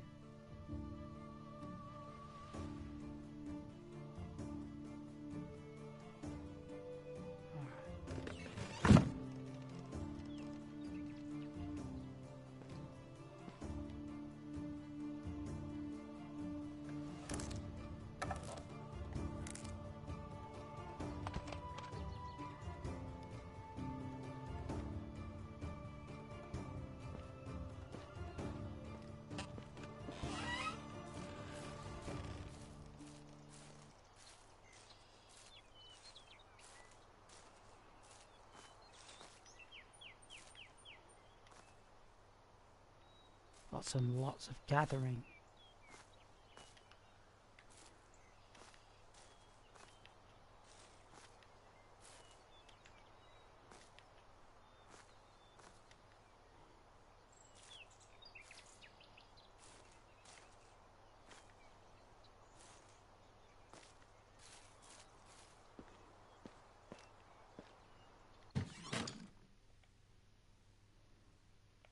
Spear, knife. Right.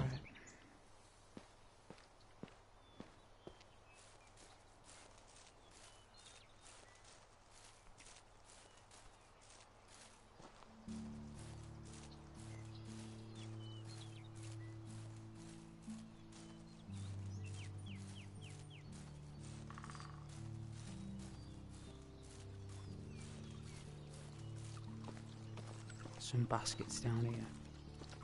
See what storage we've got. So, roads, storage, chest, planks, sticks.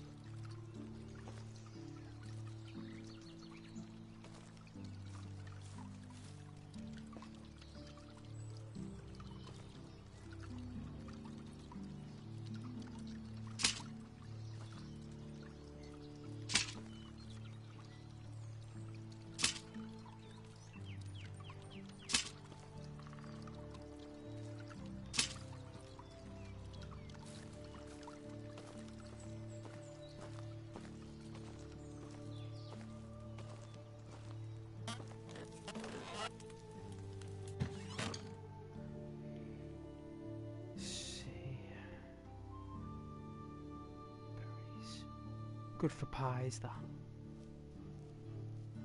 Alright.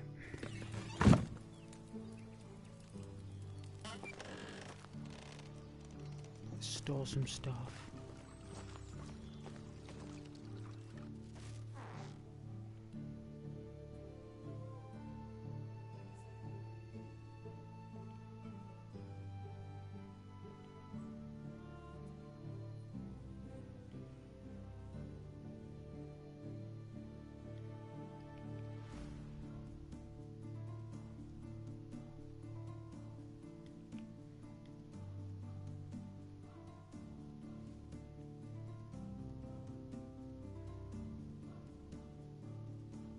Guess we need more arrows.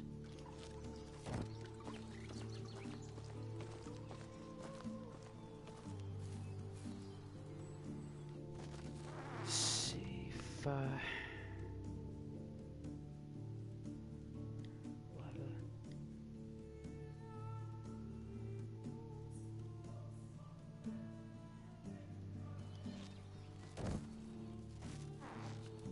More berries.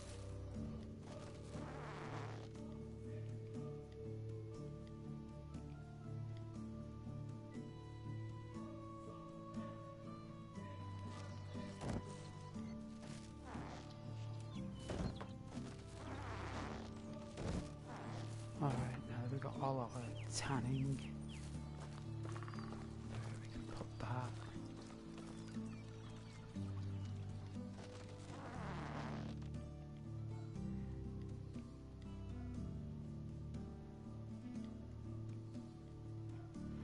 Okay.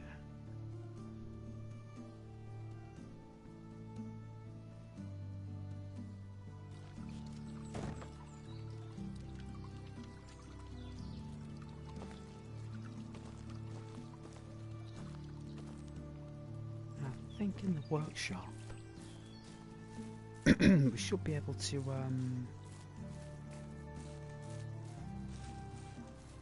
let's have a look.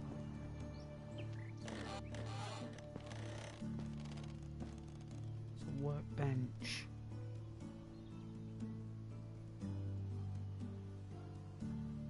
Just need more sticks.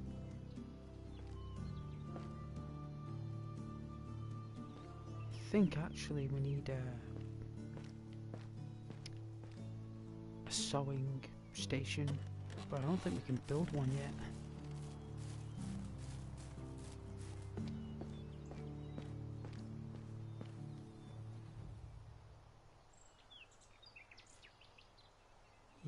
don't think we can. Let's see. Skills.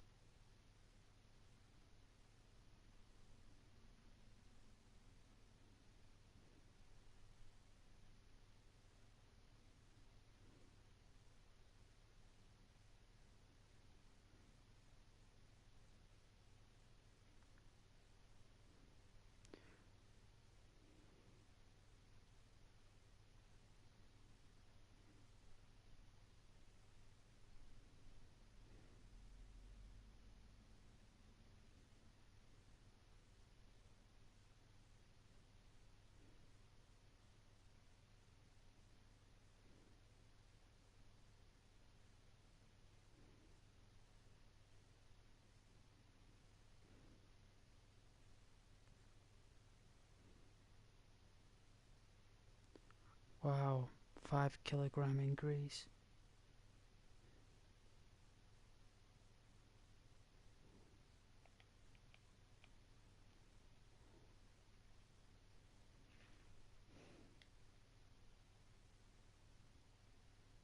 Wow, nice. No way, even the houses have a condition.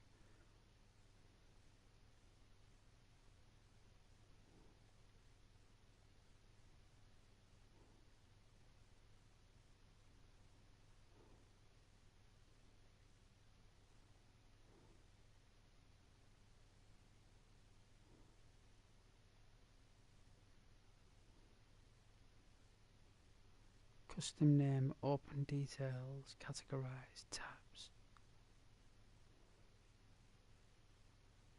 Sort buildings. So how do I get people to...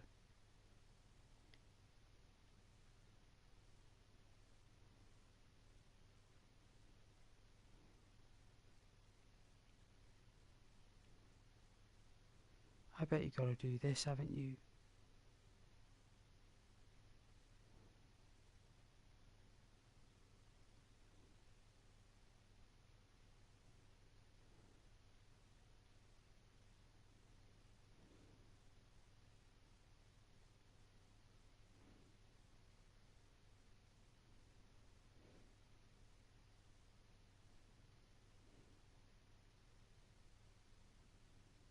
Ah, that's how we increase our build limit. There we go. We gotta do this quest.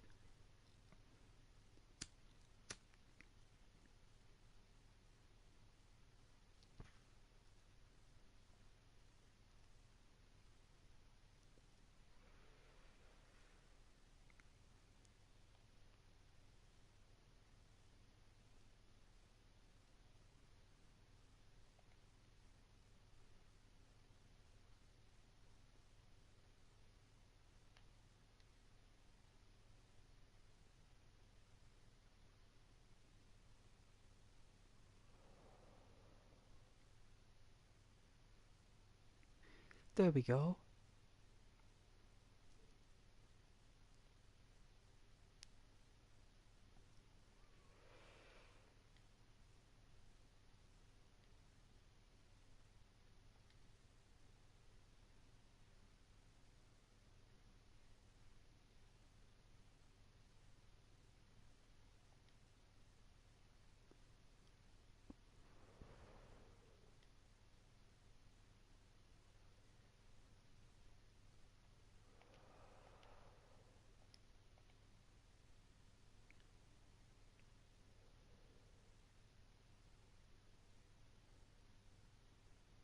Wow.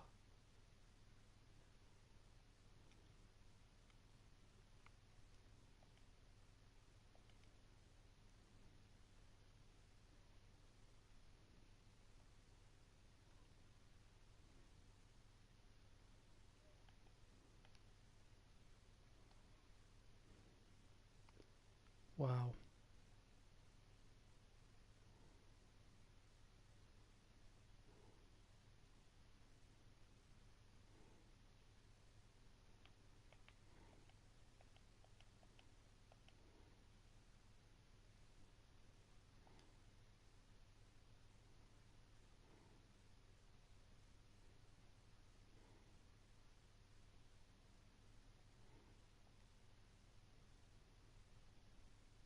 can program people to make all this.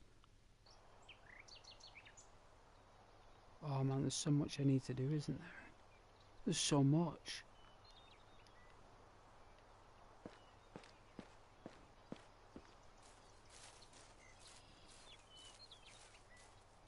So we have to do that story.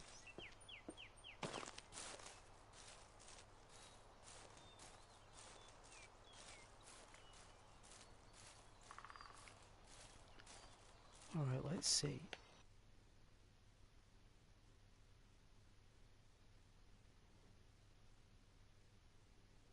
This is what we need to do. So complete some quests for the neighbours.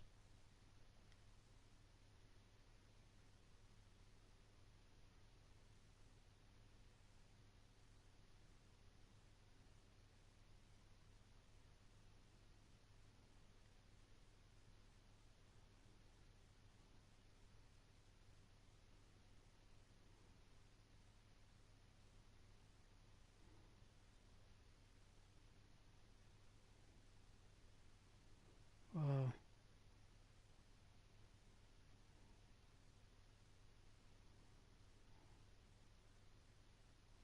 Completed, active, failed.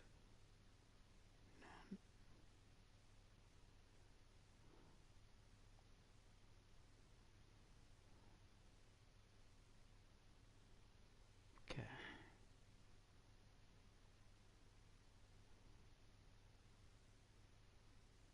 Two sticks.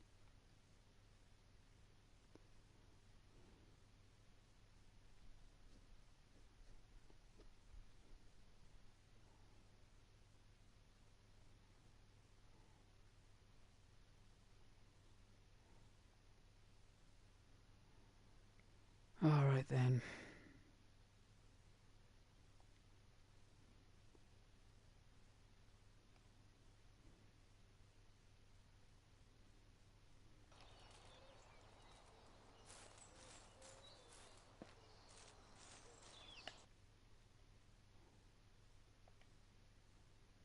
Okay, torch.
These are the best for sticks.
All right.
Alright, here we go.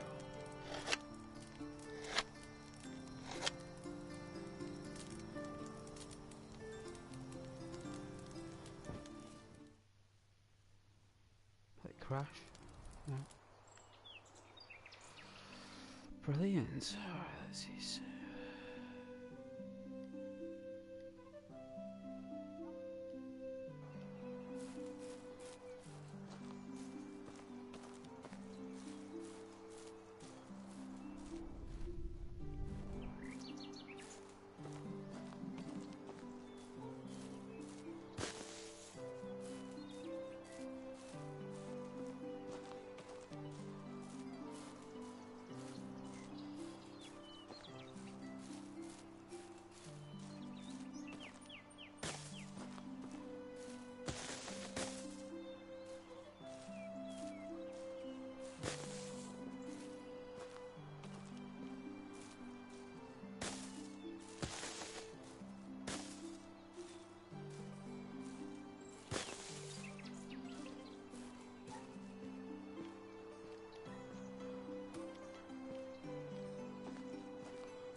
wow.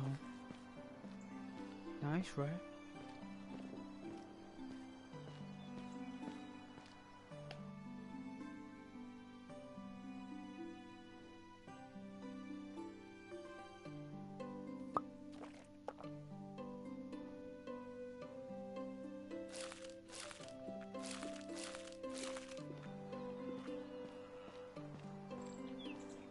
Oh yeah, let's see if we can get it.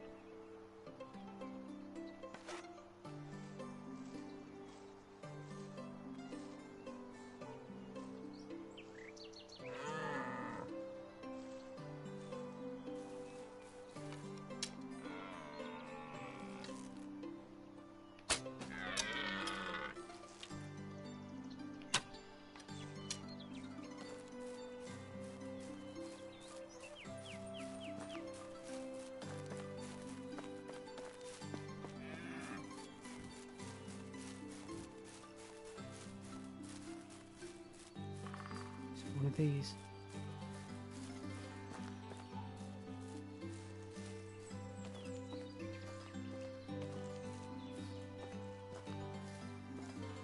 I thought it would collapse on running. We did shoot it though. We did.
Got it.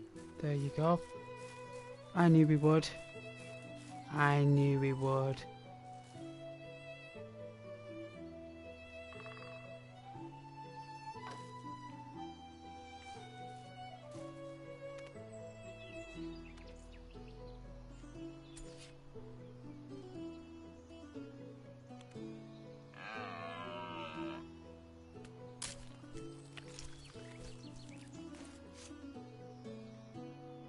Disco, leather, meat.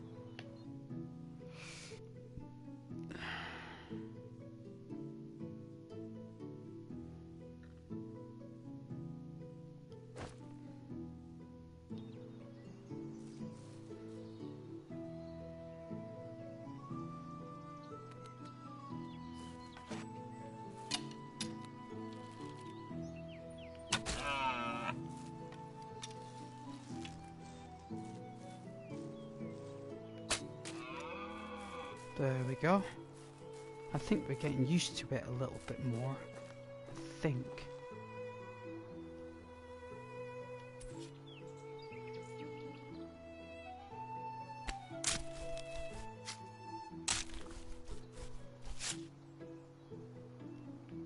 Wow.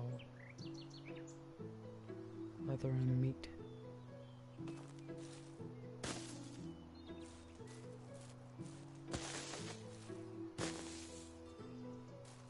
I mean, I suppose we could deliver the meat.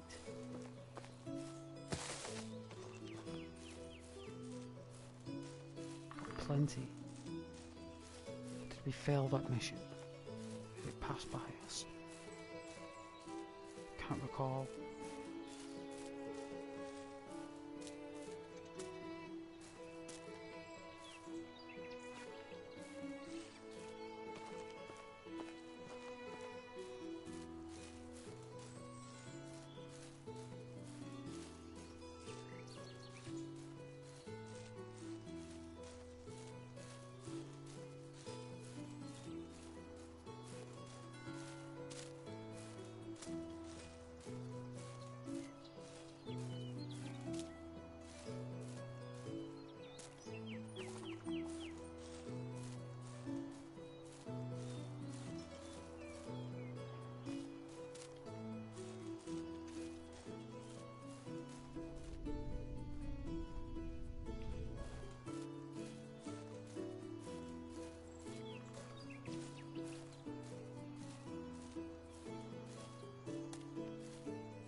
Greetings.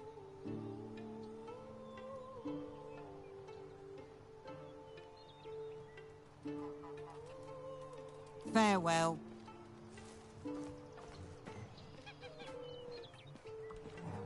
Somebody needs our help, she said.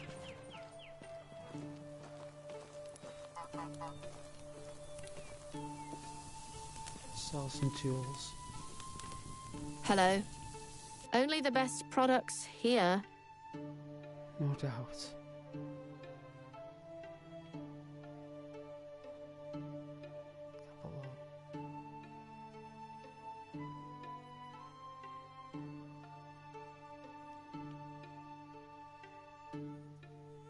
There we go.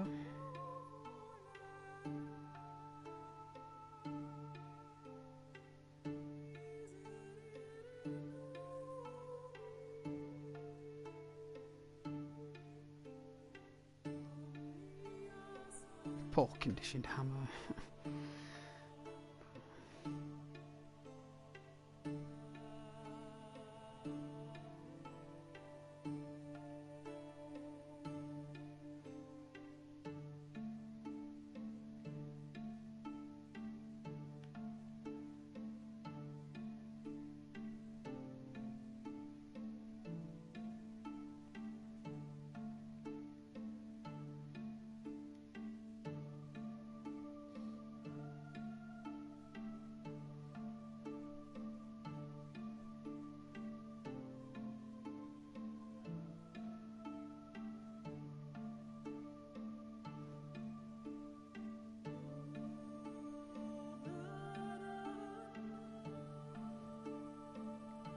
Oh yeah, flour.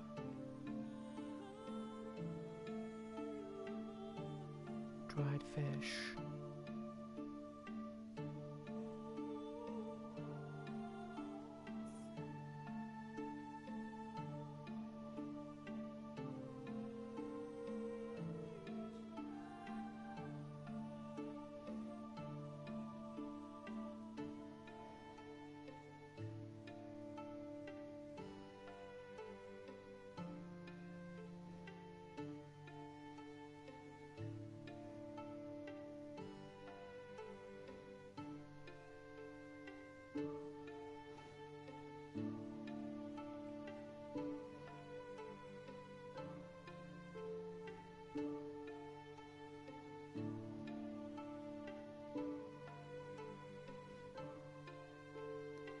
Oh yeah, you get more for it. 10 pieces of fire, I suppose. I'd rather eat it, to be fair.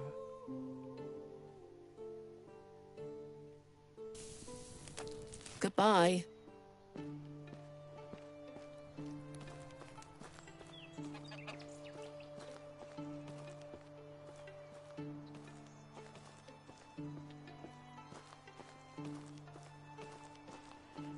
Alright then, let's see what this person needs help with.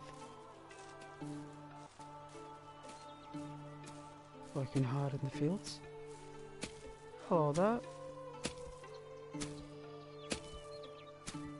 Arnua. Hi Arnua. I've been sent by Morninga. What for, she asks. I've heard you are the one that supplies rye to the tavern, is that right? So, she replies. I do apologize. Is this not a good moment? Forgive me, she retorts. I didn't mean to be rude, she says. I'm just dealing with some personal issues right now. Ah, well, the last thing I ever want to do is intrude. I just wanted to ask in regards to this situation. She explains that unfortunately we won't be able to provide the rye this time. Crops are all diseased, pretty much unusable. And as if she didn't have enough problems already, she says. She reassures not to worry. She's ordered a delivery from the nearby town. Should have been here yesterday, but it's not arrived. Normally they're very quick. She's asking us to go and investigate. Alright then. I'll see what's going on.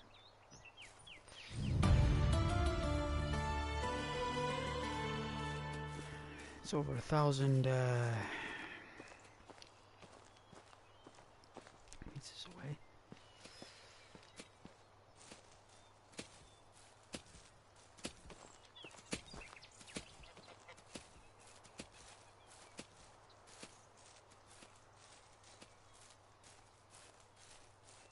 Should go and see what's for sale at the tavern.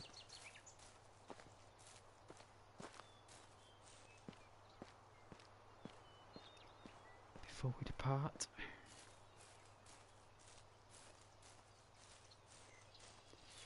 We'll have one of our own one day.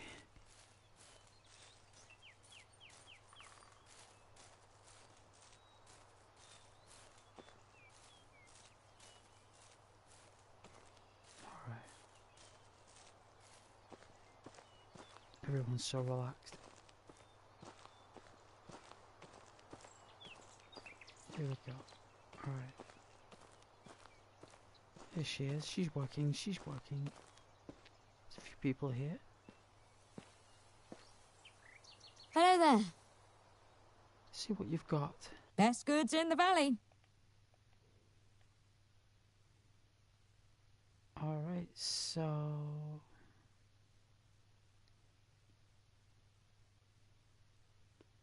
cabbage...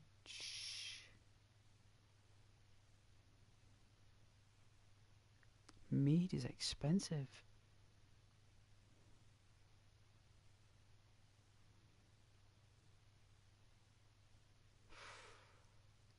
Won't mind a pear. I wouldn't say it's worth 4 crowns.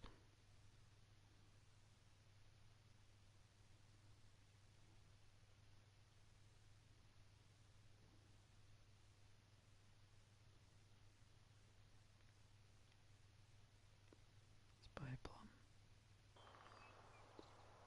See you soon. There we go. Can we take a seat for a moment? We can. Ah. Alright, it's pretty cool. Let's see. So we've got some...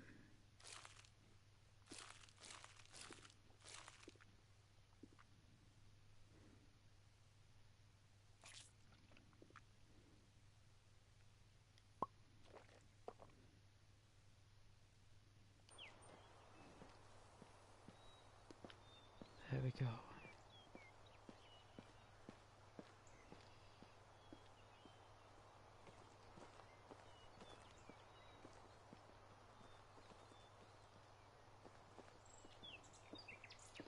Character is reflecting.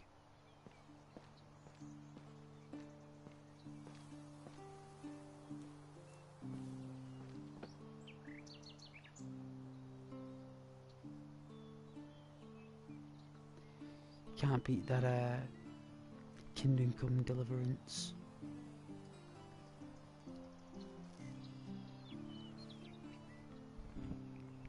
How people are in the taverns.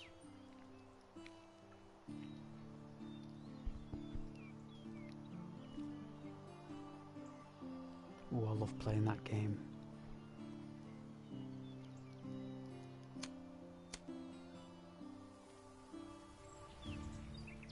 There is a town building element in it.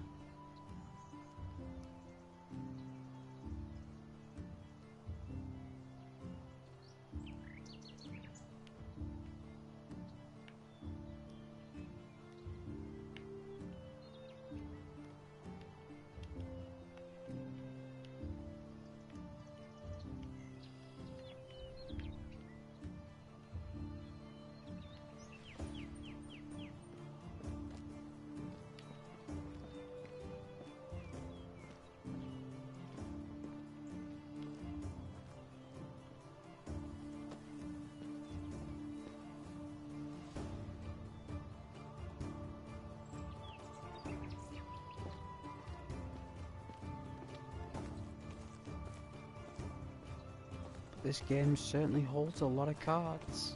I'll give it that. For a jog?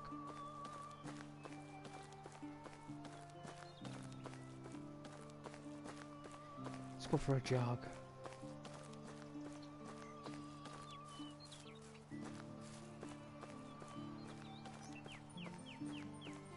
He's 18, so he's made some money. He's in a good mood.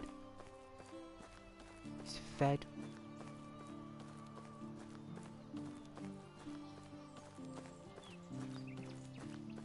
Get some water.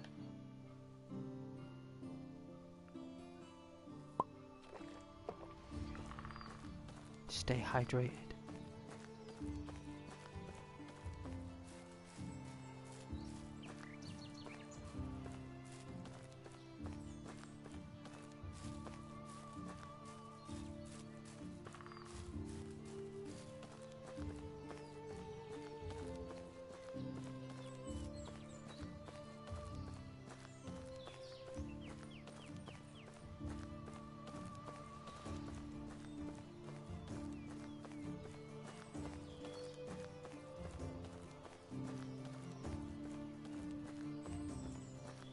The autumn air, perfectly balanced.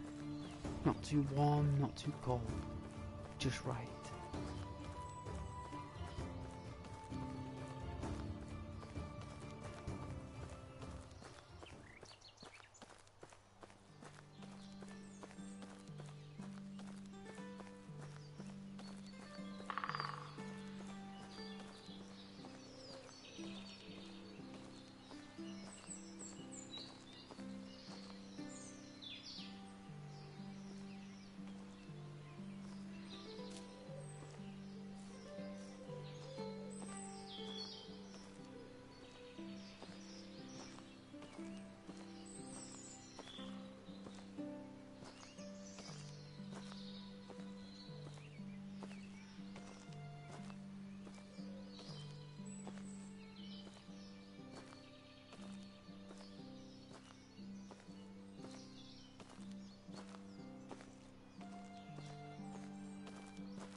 A log?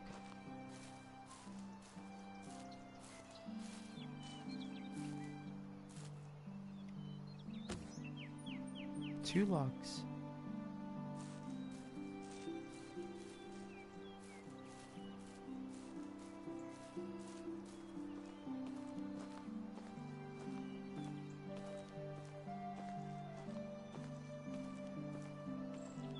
Ah, the adventure begins. Our first year. It's coming to an end shortly. Autumn now being 3/4 the way through. A time of harvest. A time of gathering.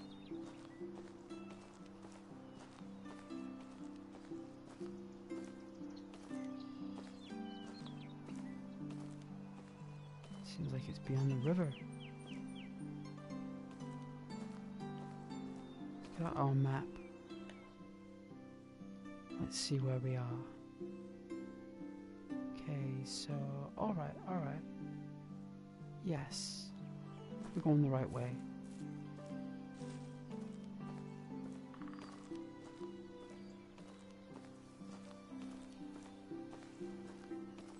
The delicate autumn sunlight.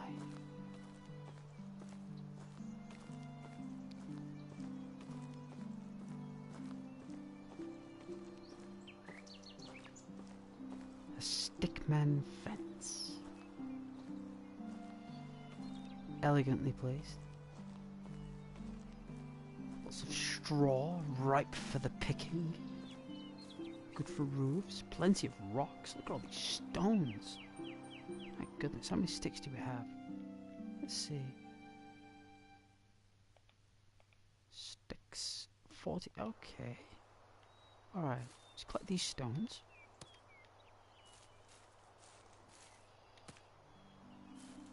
Let's do this as quick as we can. Little ant farm there.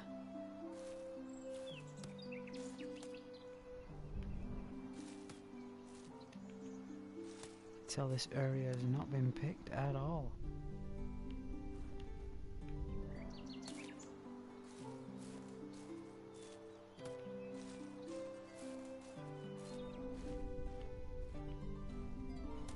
You can hold L1 for the Arthur Morgan site.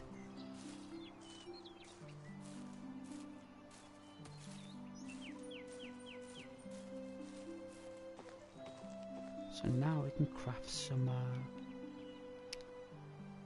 knives. Hopefully it doesn't crash. Let's see.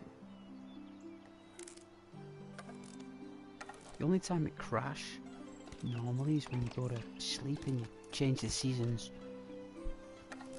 It sometimes crash on the change of all the textures and stuff.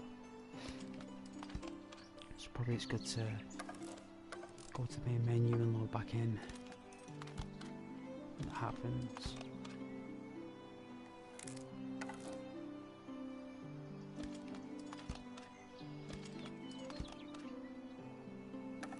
Four more to go.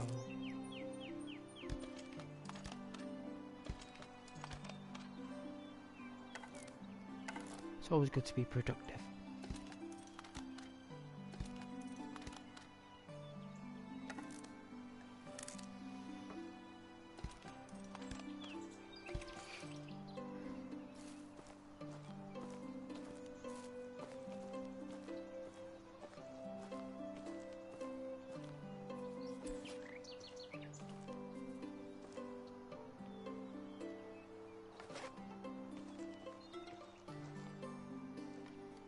We have our bow. We're getting better.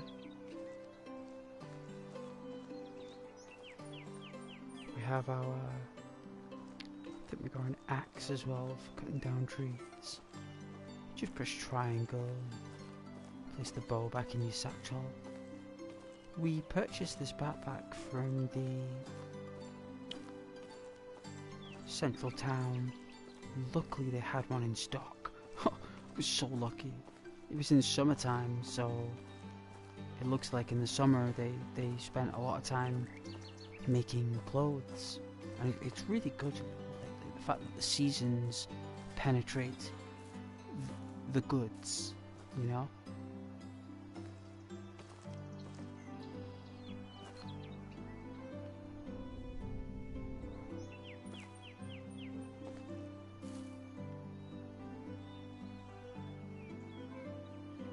This firewood.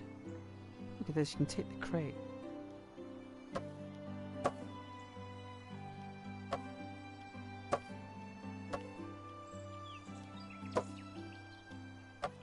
Look, you can take the basket. Oh, you can actually take the basket. Isn't that cool? You can even mine the stone, right? It's like if you want to, you can see. There we go. So, say for example, we just craft a pickaxe, right? So you can go on to the pickaxe, put it on a Minecraft slot, and then press up on the D-pad, select your wheel, and then it will highlight, like, it will give you a special prompt. Not all rocks have it, right? So, we normally have a certain colour. Ah, you see that there, rock? What? This is Minecraft.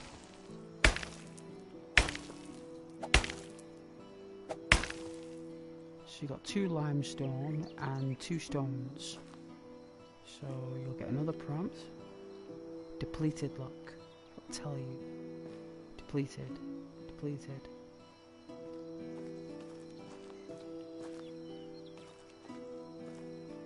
You just gotta go around, and if you do want to do that Minecraft thing, only certain rocks will do it. And this is a fun way to play. I won't deny. It's more challenging being a miner in this game. You have to find the right veins and stuff. But if you look here, can go on to our there. So a drink of water, and then you can equip the water skin. Right? You press up on the D-pad, and you can select it and fill it up. But we'll do that in the morning. All right? So what we'll do here is by the bridge, just make a fire here, right? So go on to I think it's furniture. Little fire there, and then it says there not enough resources, so we need one more piece of firewood, right?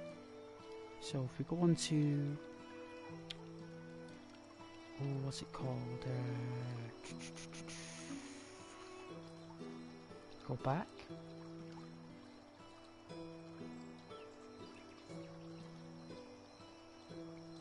Firewood, right? Click it. There we go. Now we should have enough firewood to build a proper nice warm fire. There we go. Right. There we are. That light.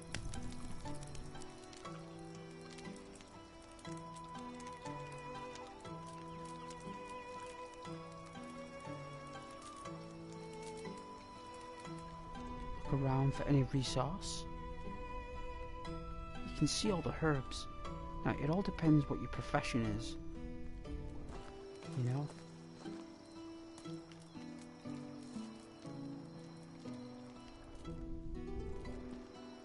I want to be a chef in this, really.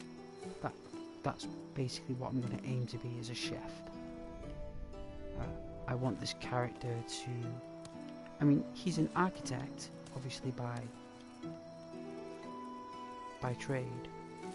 Like, that's his...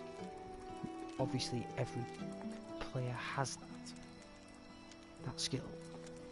No player is any different there. We all have that skill here in this game. But if it's a profession that you can choose, I would say a chef would be perfect for this guy. There we go. Now it's night time. Let's have some food. So 2 pieces and go to sleep. So, just need more sticks in the morning. Okay.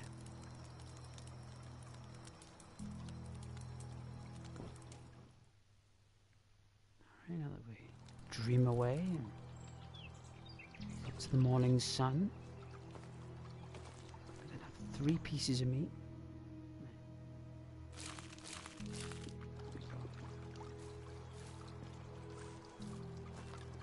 Now we've got plenty of meat on hand to dry, so it lasts longer for the winter. So here now we can refill our water skin. So you can go up to the water and it says fill. There you go. Oh, perfect. And you just have a drink. Fresh there. There we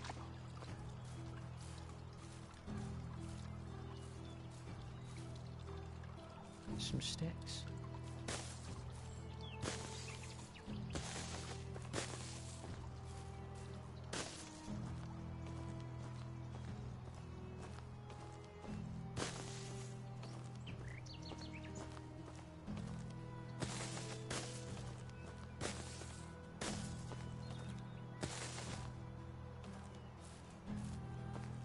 And you just get sticks along the way. These bushes are normally pretty cool. Get quite a lot of sticks just on the sides of the paths. As you can tell, they're all just abundant here.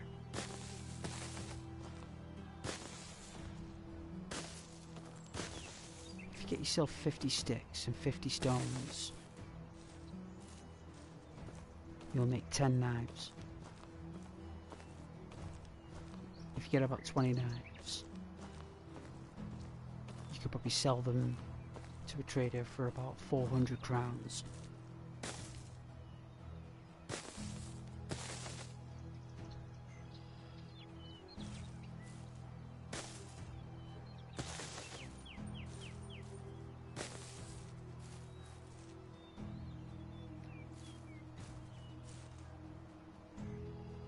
this is wheat, so we'll garnish this wheat. Looks like the trader ran off, which means there's a camp nearby. Probably got some bandits, but I'm not going to check. Believe me, these bandits will eventually find my settlement, and they will attack. Oh, there's a crow. You just got to be careful. So let's see how many knives we can craft. It's 2 stones per knife, 5 sticks. So we've got 21 stones. That's only about 10 knives, isn't it? So we'll keep collecting along the way. I think we've got enough sticks now. Have a look. It's about 16 knives on average there.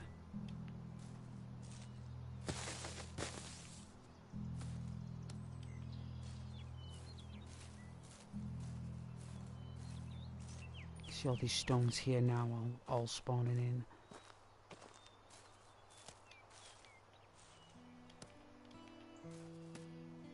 Oh, this is great. There's a lot of stones, look. Oh, we're slugging. We're slugging. Look at that. Ooh.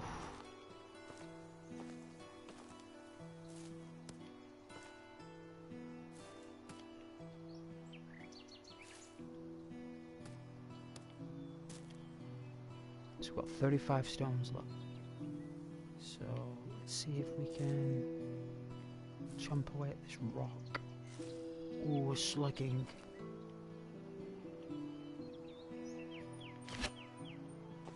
Let's have a look. I don't think you can. No. Got it. Alright. 17. I went far off. Was 1 off. I said 16. 1 off. We can do with a 5% error calculation.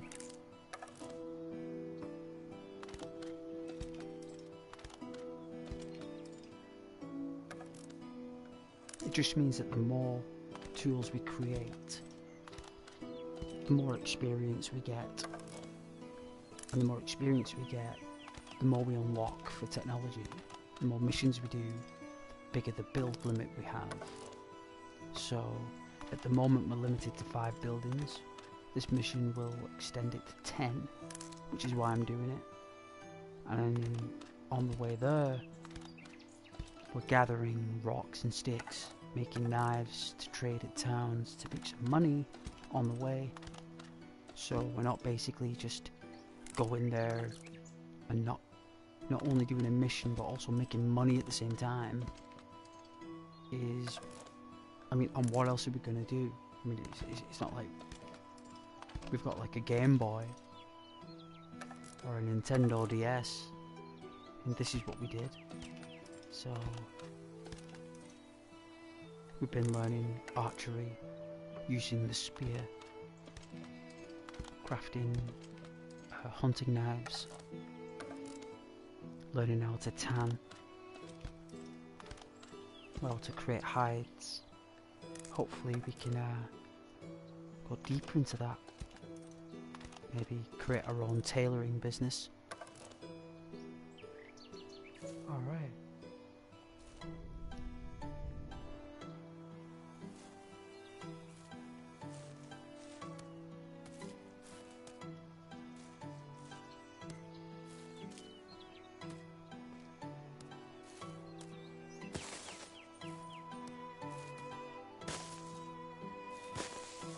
Always gathering.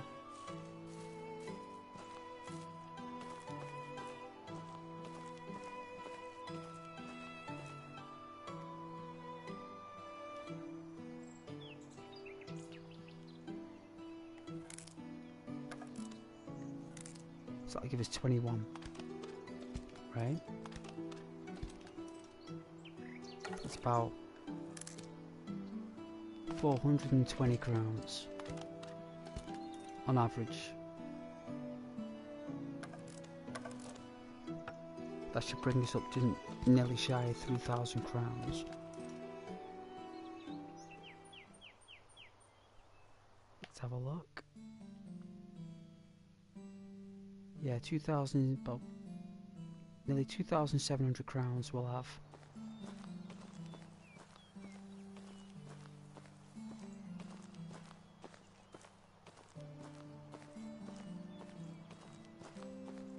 Character's hands rest. I went to the rich birch tree and aspens here. Looks like Eastern European, doesn't it, as well? Very Eastern,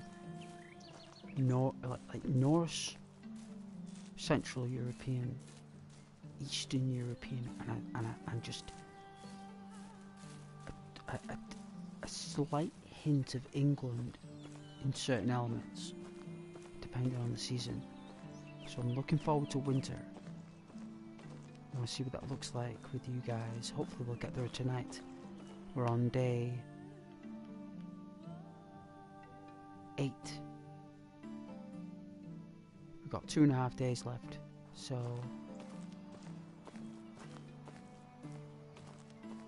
we can't plant nothing. We've just gotta make lots of firewood, I suppose.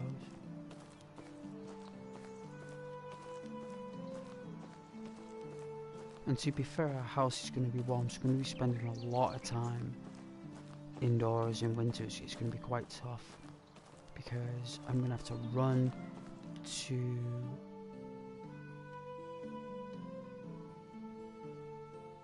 here. I have to run here, and then after we've run there, if we've got enough time before winter, we'll go to the mining town. They might have some metals there, or they might sell some really good tools, so we'll check that out as well, see if they've got any better gear. But for now, we are taking a right over the bridge and going to Tutki. Looks like some supplies on the floor.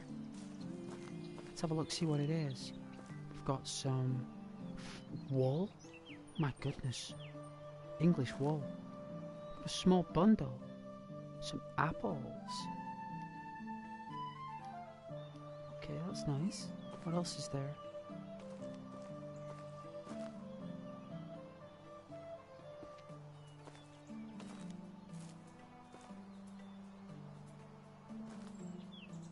Nothing stashed in the bushes.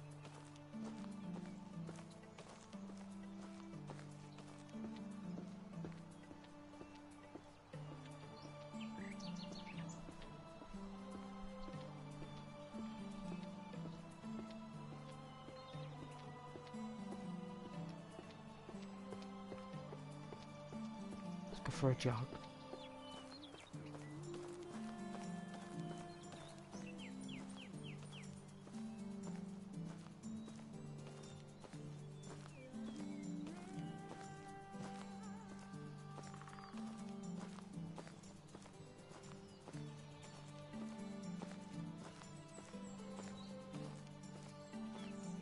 It's like the rift, isn't it? It's exactly like the rift. A bit more liquid than Bethesda's engine, isn't it? It's a bit more liquid, and like they're both good in their own way. It's not like one is better than the other, because both serve a different purpose, but they both hold their own merit in their environmental design, right?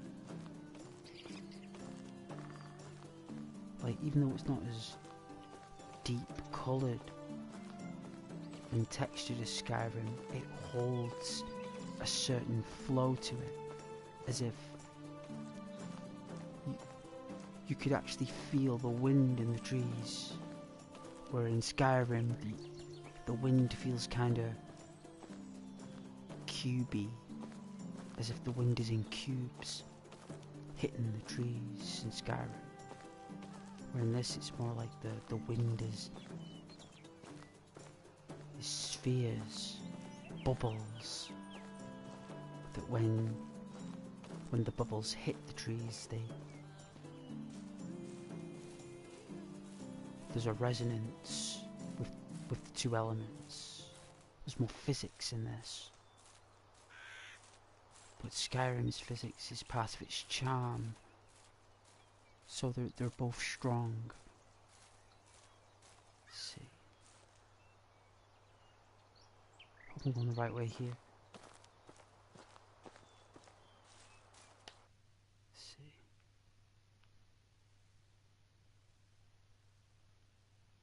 Alright, see if there's any trade here.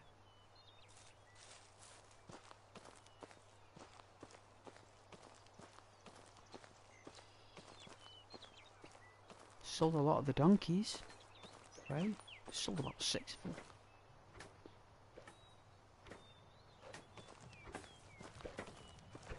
There's a worker here. Wow, look at her go. Hello. Hello there. Can I help? She looks pretty cool. So apparently we're a good hunter.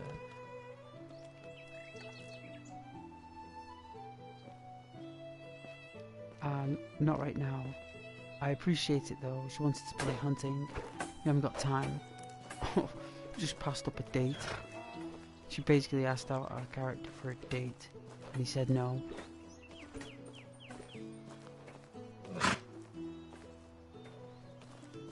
Where is she? There she is. Hello. How can I help you? See what you Only the have. best products here.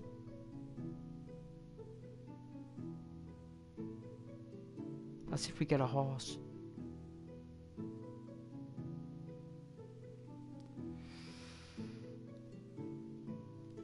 We'll buy more fertilizer.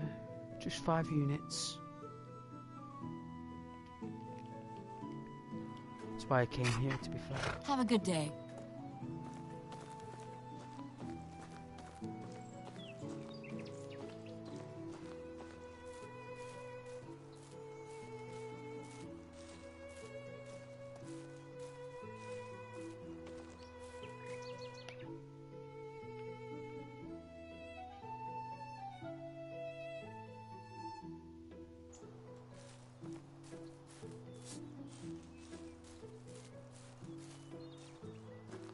Don't think we can cross. Alright, we'll jog back. It's okay. I don't...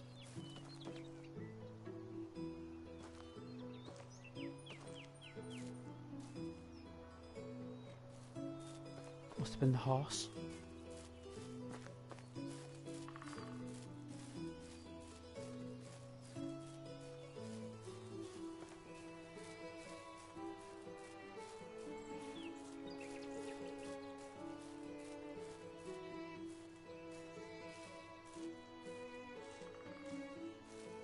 Winter's going to be so beautiful.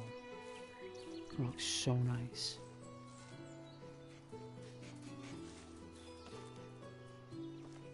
Curious badger. Bunny.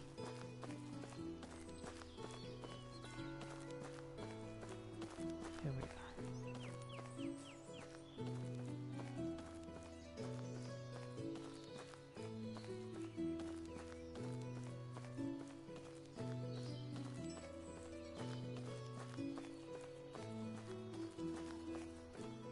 I think we can make some fur boots if we have the right building, which may only come in the winter, I don't know. Like, I'm hoping to buy the equipment before we learn how to make our own, which is what you gotta do at first normally, isn't it? You always gotta buy your equipment first.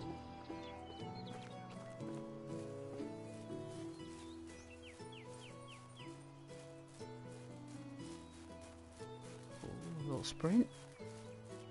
Feeling the vigor.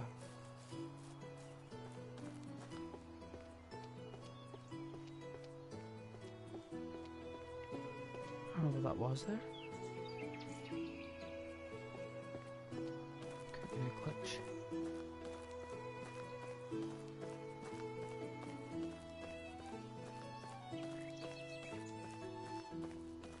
Here we are, I think we're getting closer here.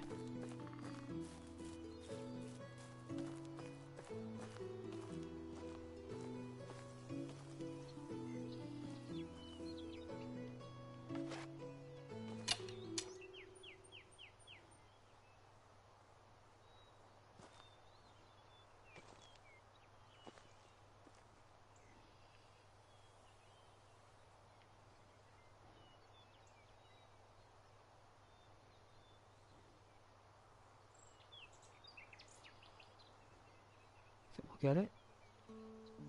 Is it hiding in a tree? Look, smell.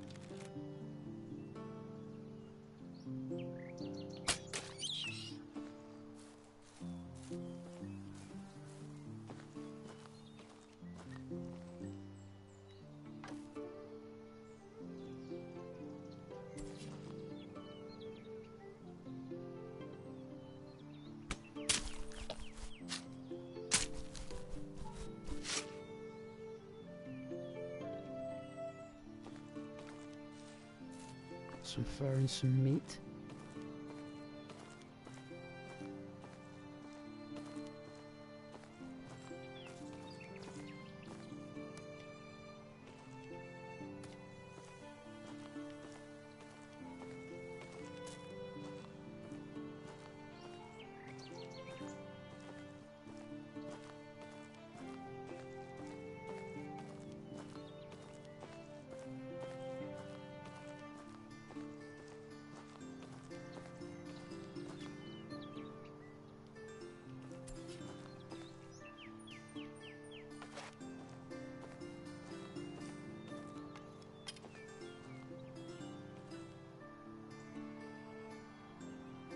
See us.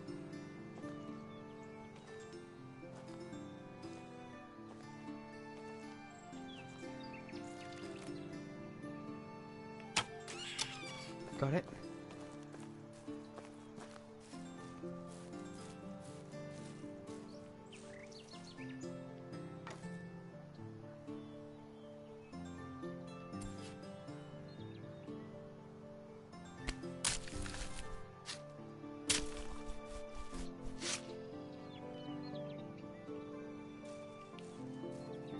Every piece counts, you know?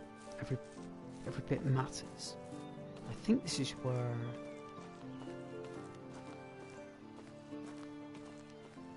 Is this where there was... They sold chickens and stuff?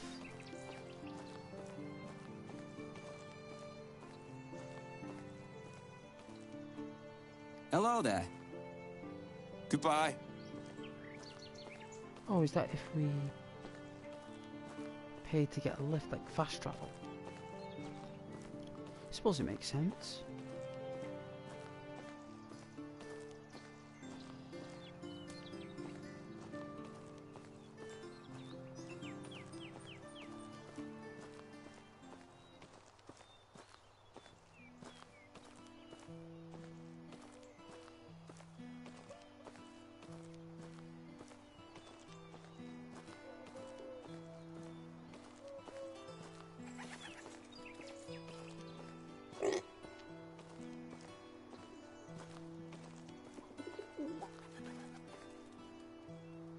Where is... Right, so she's there who sells the pigs. There's another person. I think they sell materials.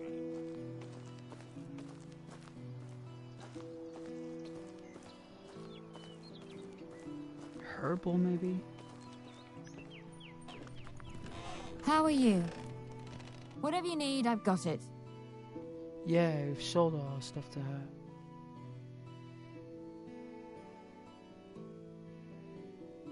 So we could probably sell about 200. So...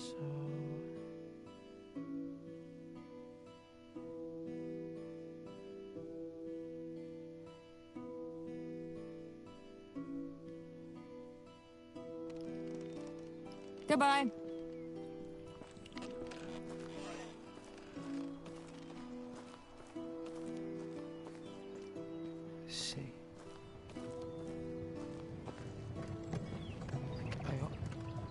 This is...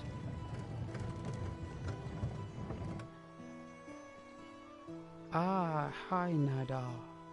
I was asked to check up on the ride delivery that was supposed to go to Gostovia. Is there any delays?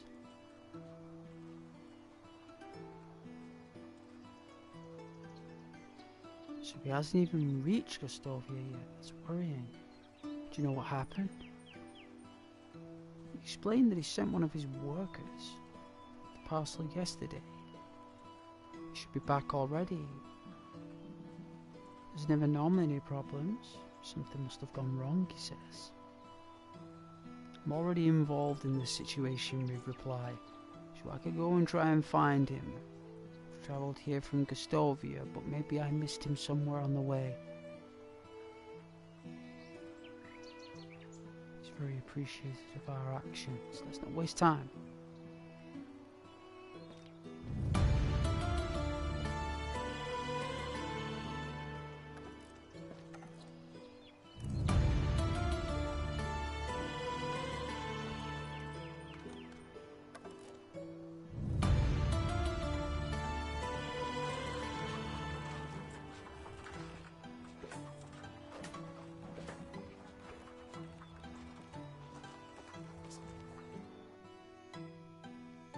Hopefully it won't crash.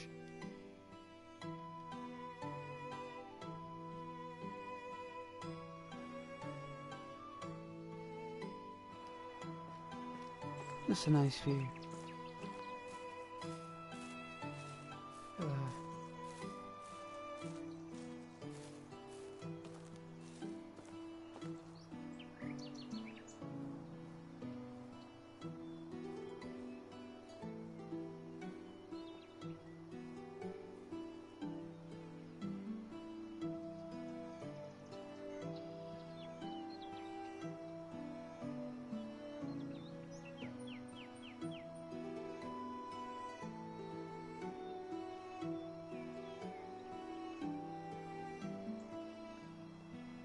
You know what? It's really improved since the first time I played it. Cause I remember when it first came out, and it was so difficult to play. It was always crashing, constantly crashing all the time. You know. And it's purely because I didn't have a Pro, no PS4 Pro. It was purely because it was built for a Pro. It wasn't built for the PS4. You see, I think now it is. I think it's optimized now. But I don't think it runs very well on a standard PS4 Slim or something.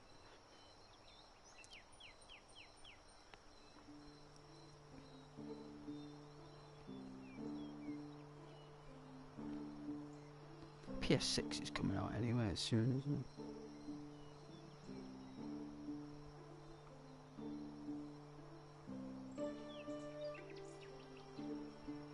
Sony AI.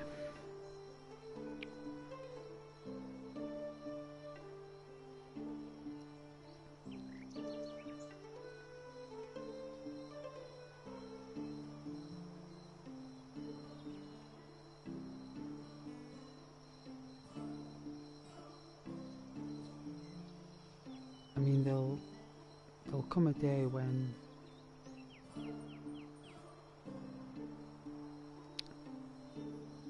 you'll just pay a subscription to a AI game generator company where you can pay 3 different levels of access of content, right?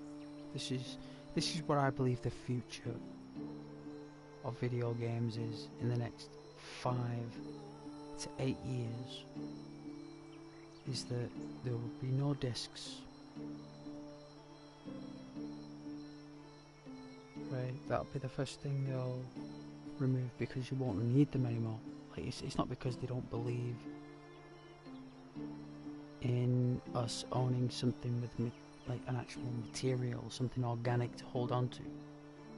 You might be able to purchase a box with memorabilia inside. I think that's what they'll do. Like access codes to certain AI content, right? So if you want to have something physical,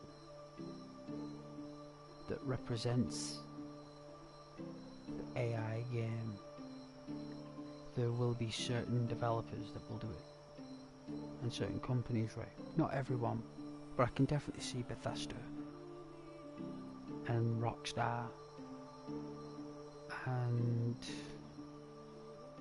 Naughty Dog probably doing something along, but it'll be a small handful of companies that do it. I think a lot of the smaller companies will rely on these like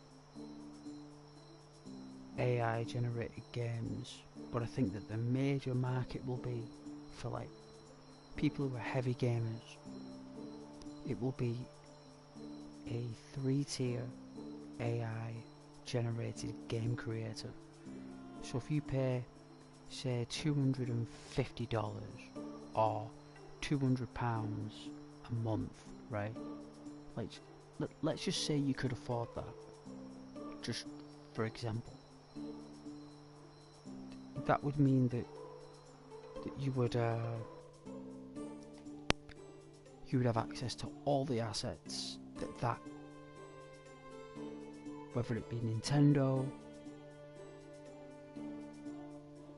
Sony, Microsoft's AI generated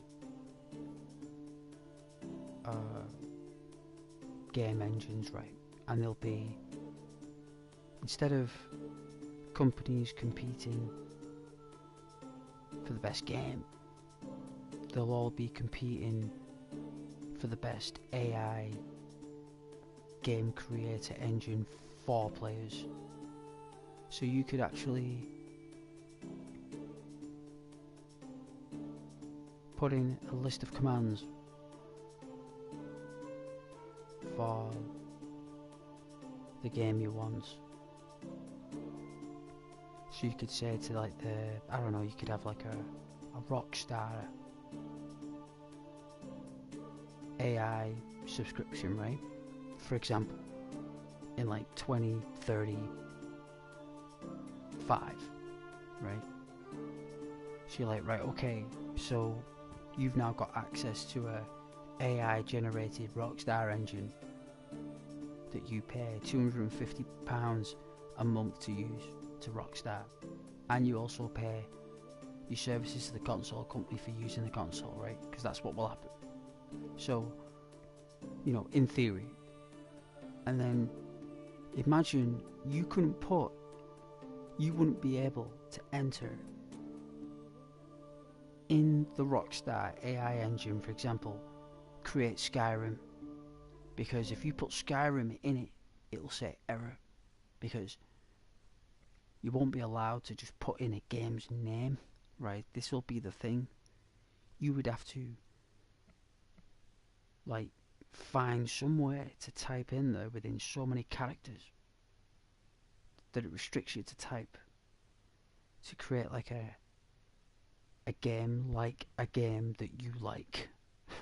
So if you wanted to generate a space game, right, you want to create your own No Man's Sky, so Hello Games will probably have something like that by 2035, their own AI asset engine, and you'll be able to type in what type of planet you want to live on, or what type of system, you know, or whichever, and you could spend a week, right, typing it up, like and then you press create, and it'll say like 10 days, right? So the more you put into it to make this game for you, this AI, the longer it will take to make.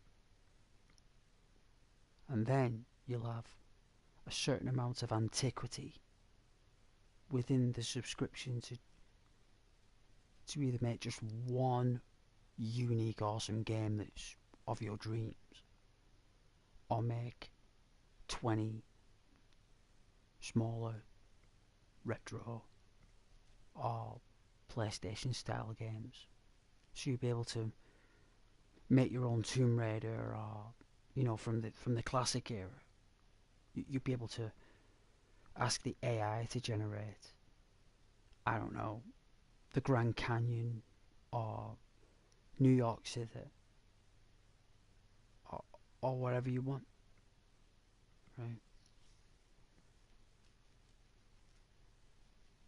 A Resident Evil game in a Walking Dead style environment. So you could have like Chris and Jill in the Walking Dead universe. Do you know? And you will be able to do that. Then you'll have like YouTube videos telling you how to do prompts right and how to make games well. And those would be the channels that would be popular, are the ones that give you the right prompts and the right... I mean, it doesn't exist right now. And who knows if it ever will. But if it did, and it does, and it probably will, because we're getting there already, because most of, as good as Bandai Namco are, and they are a good company, I've got a few of their classics like Rainbow Island, Tekken 2 and stuff. Even they use AI for Elden Ring. Most of all them monsters are all AI anyway.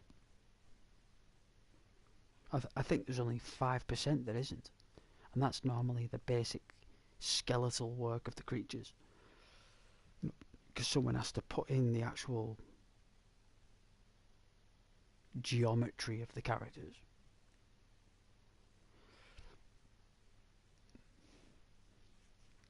And then the AI works around that geometry. Now it's probably got to a point now where the AI can just create its own geometry, you know.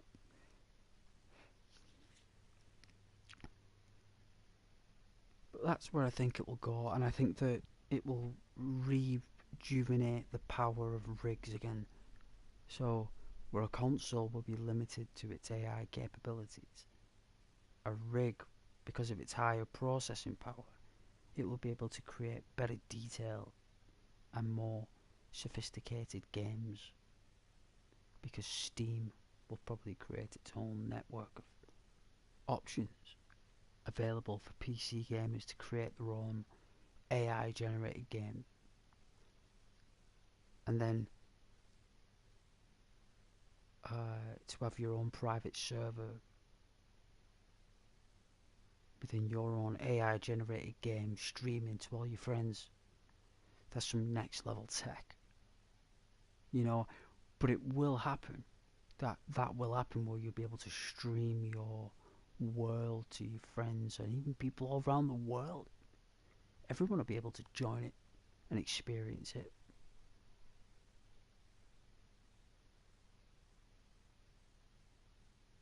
And then it'll just be like an endless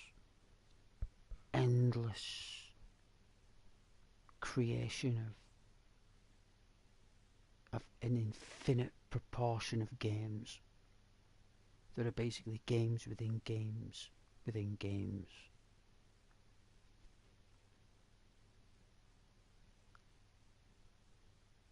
Like, imagine creating like a simulator game where you're a caretaker on the space station in Aliens before the aliens came on board. So imagine you create a game where there is no aliens, but it's called Aliens Simulator. But you're just a guy who just fixes stuff on a massive station. And all you do is just walk around a space station, and you might see Hicks or Ripley. You might see Bishop walking the decks. You know, that character that mentions about a warm pair of slippers, or Bill Paxton walking around the decks of the alien station. That'd be class. Like, imagine that.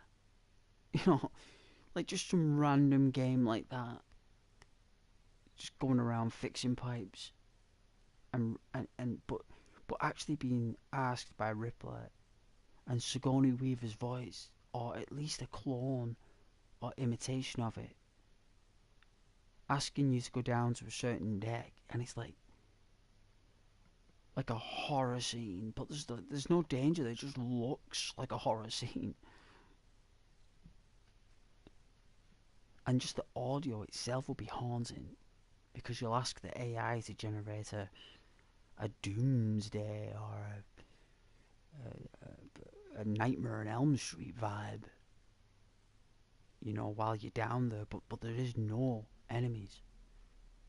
Just your own fear of the dark, you know. So imagine just creating a game like that, because that's the way it will go.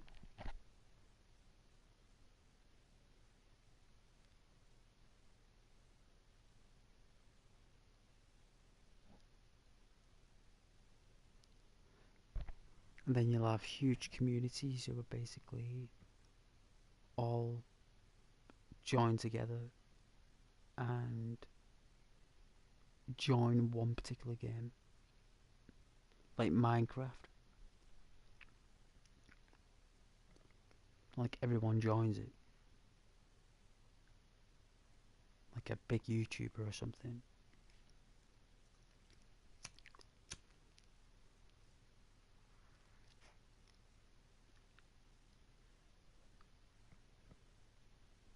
So it's very interesting, the future of games.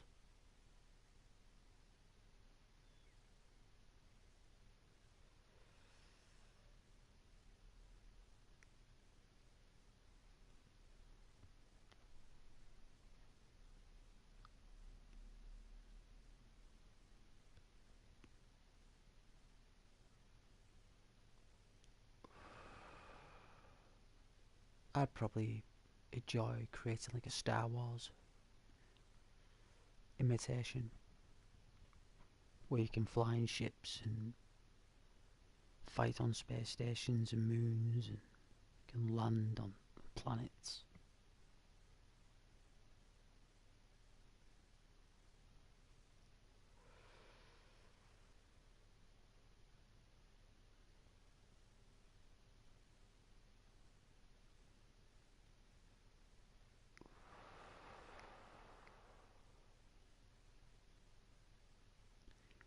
Like imagine like a cyberpunk, like 1,000 times bigger than what it actually is. Like imagine having a map 1,000 times larger. Just endless blocks of cityscape, like something out of the Twilight Zone.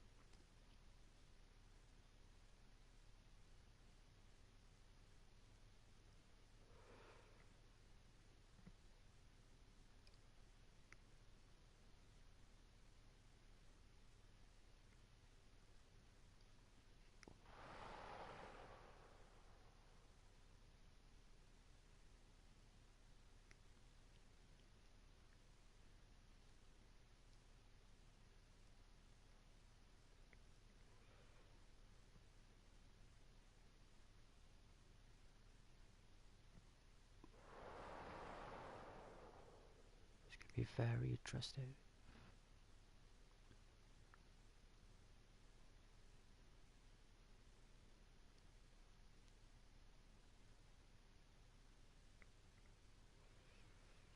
But the best games will be about story.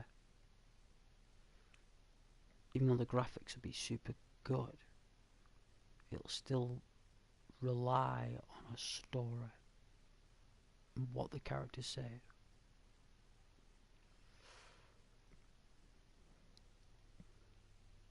But I'm glad I saved it there. But that's my take on the future of games. And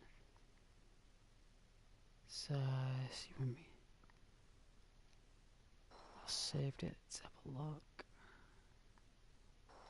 It's what we're on now. Day 8. At 20 past 8.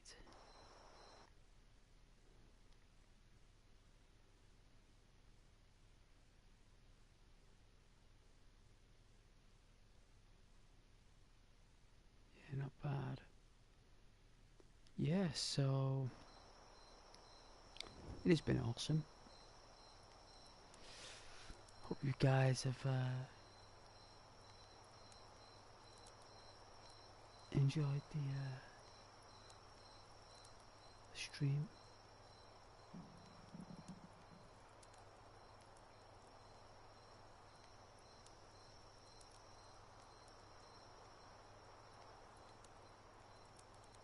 How long have we been streaming for? 6 hours.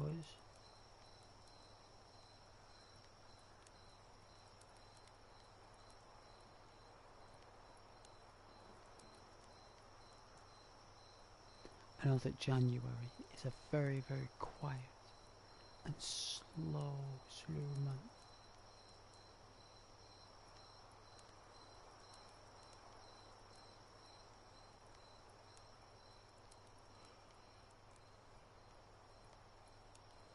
But we still chill. Alright. Well, it has been amazing. I'm gonna go. And good night and God bless.